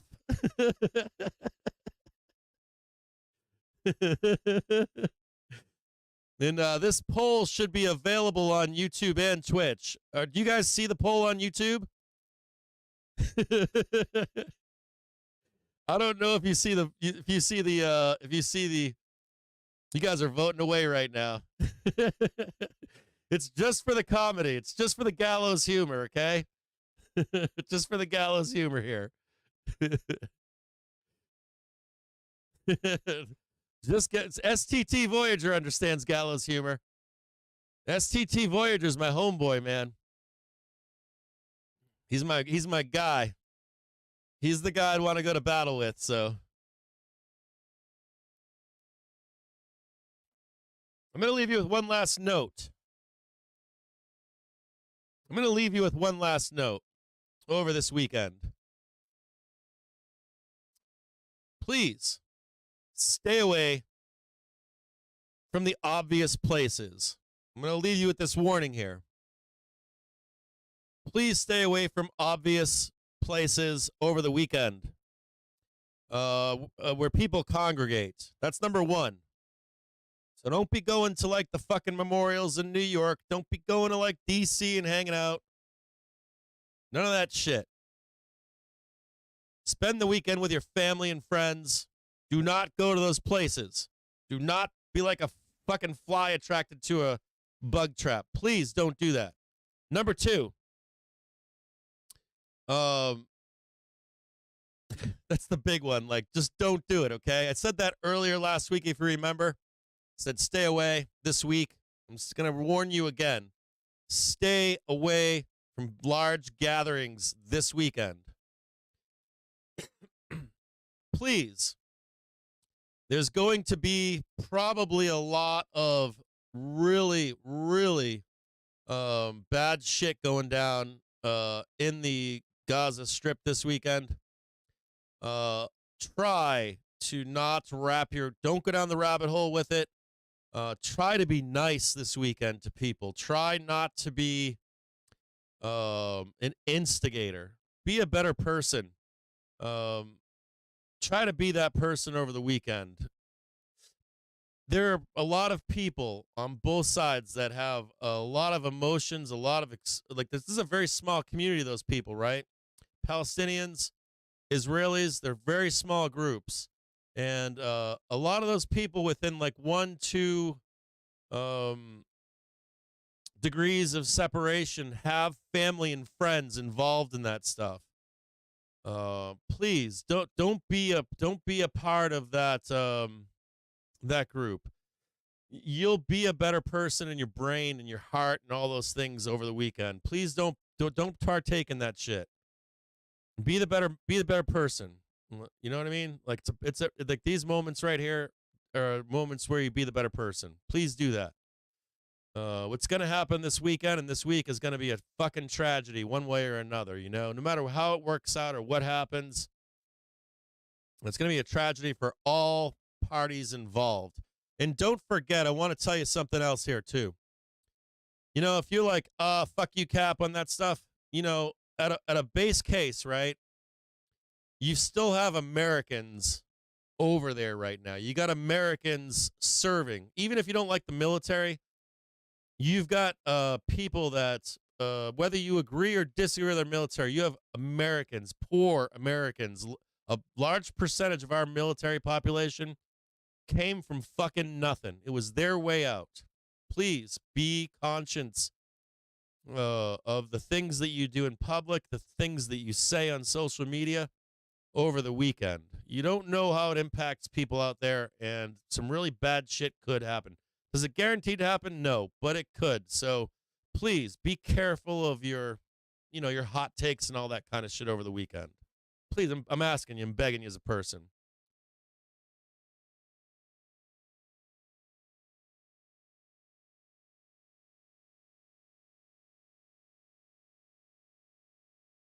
You know, you can joke around and fuck around. That's all fine. But as this weekend ramps up, please try to be the better person.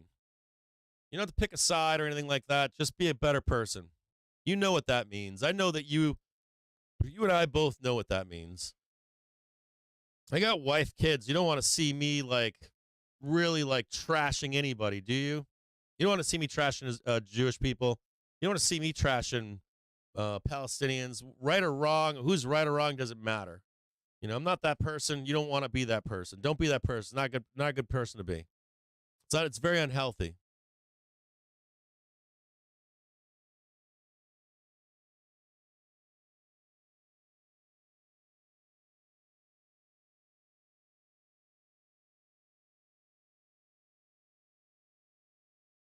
Mm-mm. 9 minutes left until the close.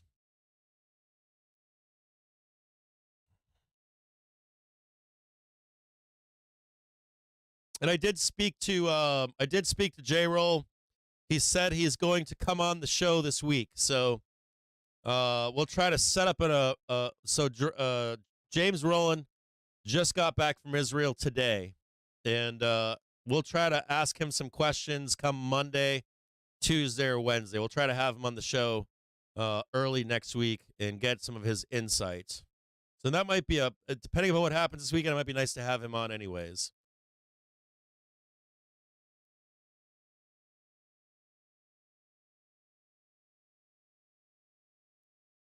Yeah, try to be a good person this weekend. As you head into this weekend, you stop trading.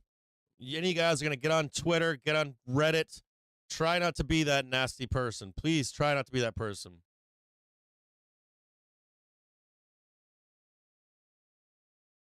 I'm looking for puts at like 4:15. Like 4:14 this afternoon, and we placing some puts. Literally, like 4:14, I'm going to buy puts. So,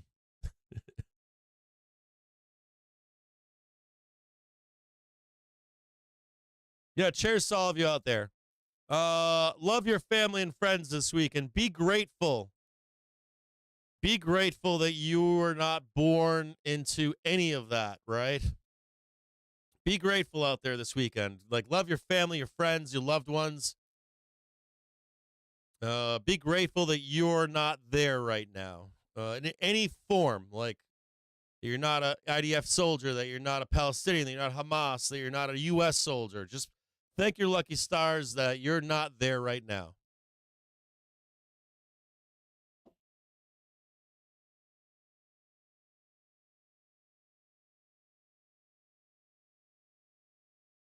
Eric 5500 is checking in. He's in Tel Aviv right now. A close friend of ours just got back from Jerusalem, brother. So Eric on Twitch right now. Eric 5500 is checking in right now on stream. He is in Tel Aviv. Eric, hey man, if you ever want to do a special over the weekend or something, if you ever wanted to do anything, right, you can contact me at CaptainJimJames@gmail.com. I'll have you on the show if you want over the weekend. So, Eric, if you want to join us over the weekend or join us on Monday or something like that, hit me up, man. Hit me up on Gmail. It's CaptainJimJames@gmail.com, and I'd be more than happy to have you on, man. Or her. I don't know if you're a man or woman. I don't care. Whatever you are, if you want to get on the show, let me know. Stay safe, Eric. So ARIC 5500. Do you see him in the Twitch chat right now? Can I make him a VIP right now? I don't know if I can make him a VIP.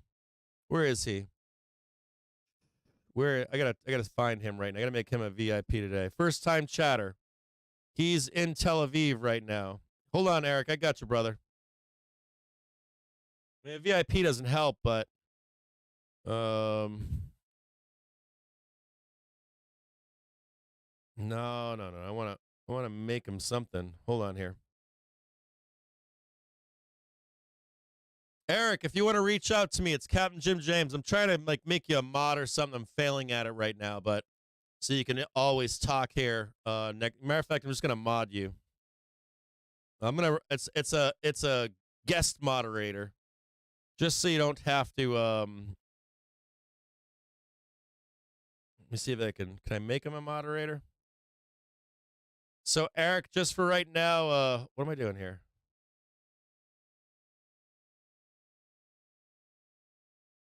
Can I make him a moderator? How do I make him a moderator? What is it, a guest? Is he a guest? What does guest do? Let me see if I can. All right, Eric 5500. I made you a honorary moderator for the next week or so, brother. You're a moderator here, man. If you ever want to stop in the stream and talk or express anything, you're more than welcome to, bro.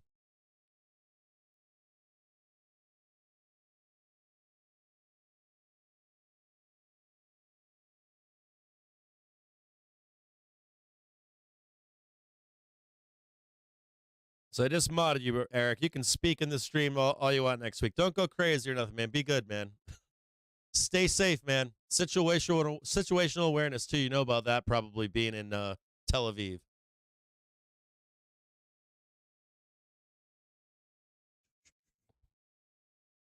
All right, so let's look at this poll right now as we close out the day.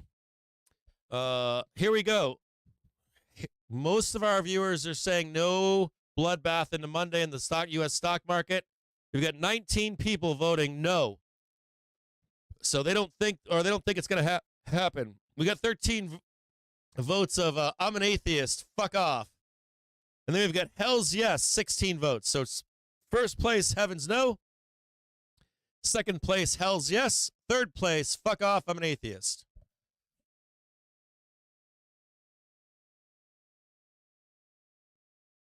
All right, I'm going to close the poll, complete the poll.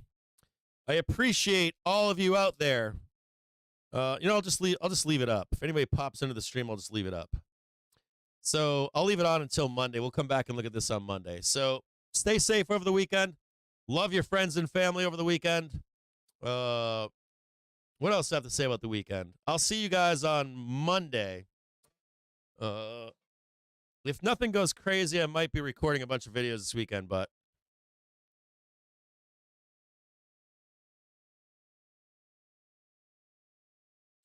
TB Scott saying I got caught in Canada in 9/11 and I was safe. It was one of the weirdest, surreal feelings I ever had. I can't imagine unexpectedly being caught in a potential war zone. Amateur 31, what's up, brother? Nice. Thank you, man. Let's see what YouTube's saying right now. Holy shit, I missed a bunch of shit on YouTube.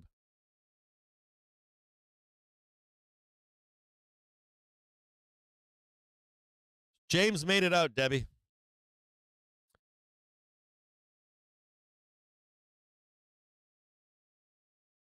Jared, hey Jared, I removed you as a moderator by accident, bro.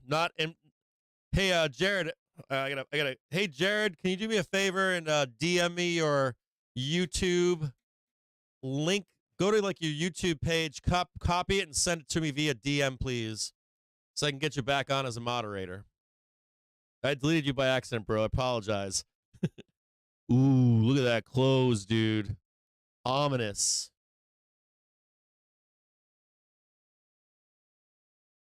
Where we roam, take it easy. Have a great weekend. I'm going to give some shout-outs as we leave.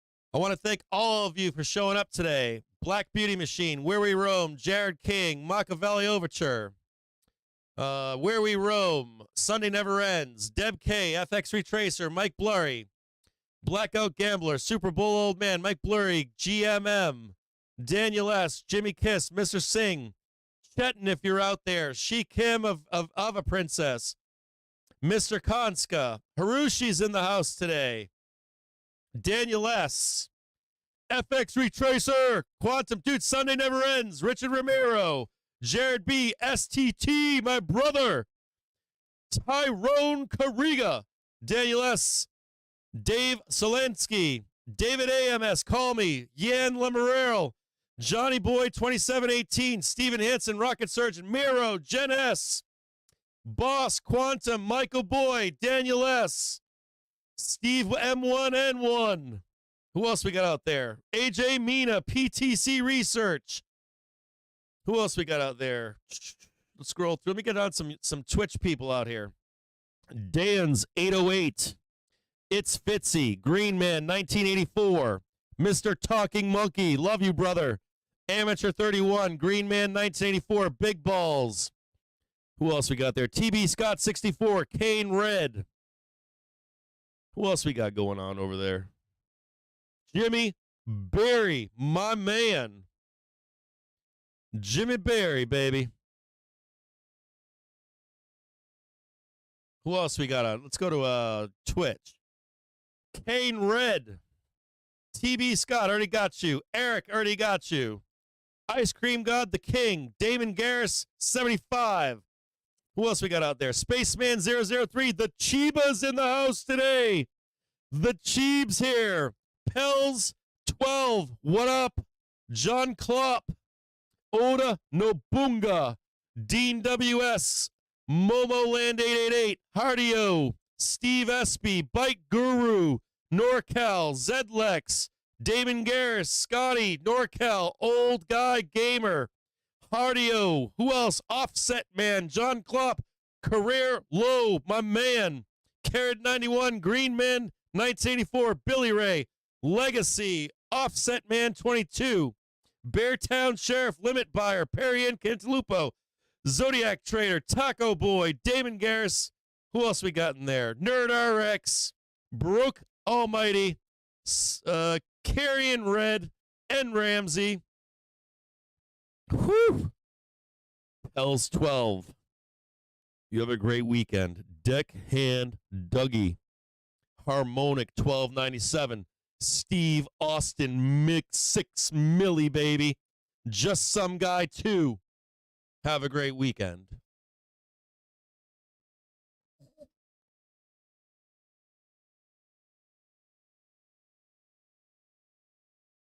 You know what? I want to say a special something to somebody. Winky. Have a great weekend, brother.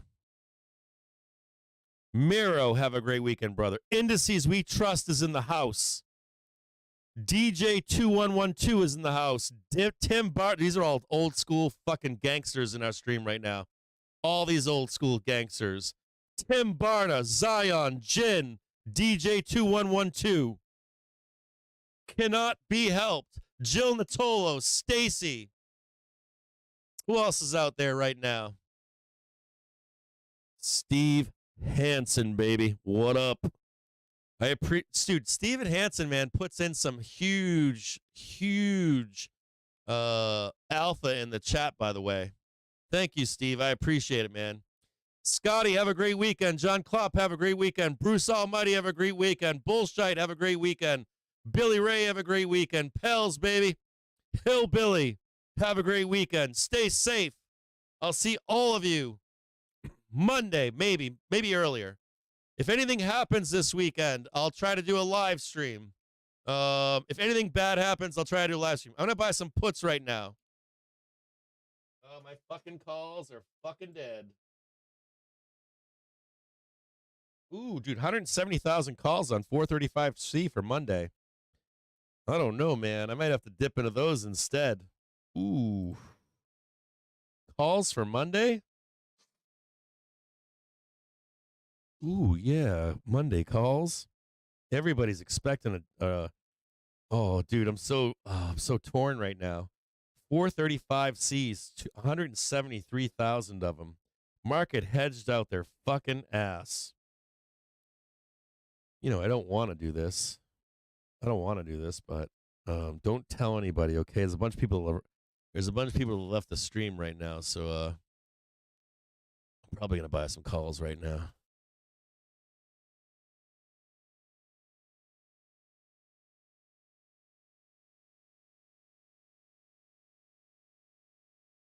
I got some calls for Monday. Don't tell anybody. And I'm gonna get some fucking crash puts in case as well. So I'm gonna do a mixed bag here. I got a bunch of 435Cs. No, wrong fucking day. Oh yeah, that's good. And then I'm gonna throw some 10-cent puts on there just in case to pay for the fucking trade. They're only 10 cents. So if I make 60. All right, so I got 100 435Cs and I got 100 420Ps. So let's see. I gotta go higher than 60 cents on calls, or we gotta have a fucking bloodbath Monday. All right, I'll see you guys on Monday. Yeah, I got 100 435. I got a 435Cs, and then I got a 10-cent hedge. That's it. So 60 cents total. For Monday. These are all for Monday. So basically a hedge call trade. Don't tell anybody. People have already signed off in the stream, and they're like, he's in fucking puts into Monday. I'm buying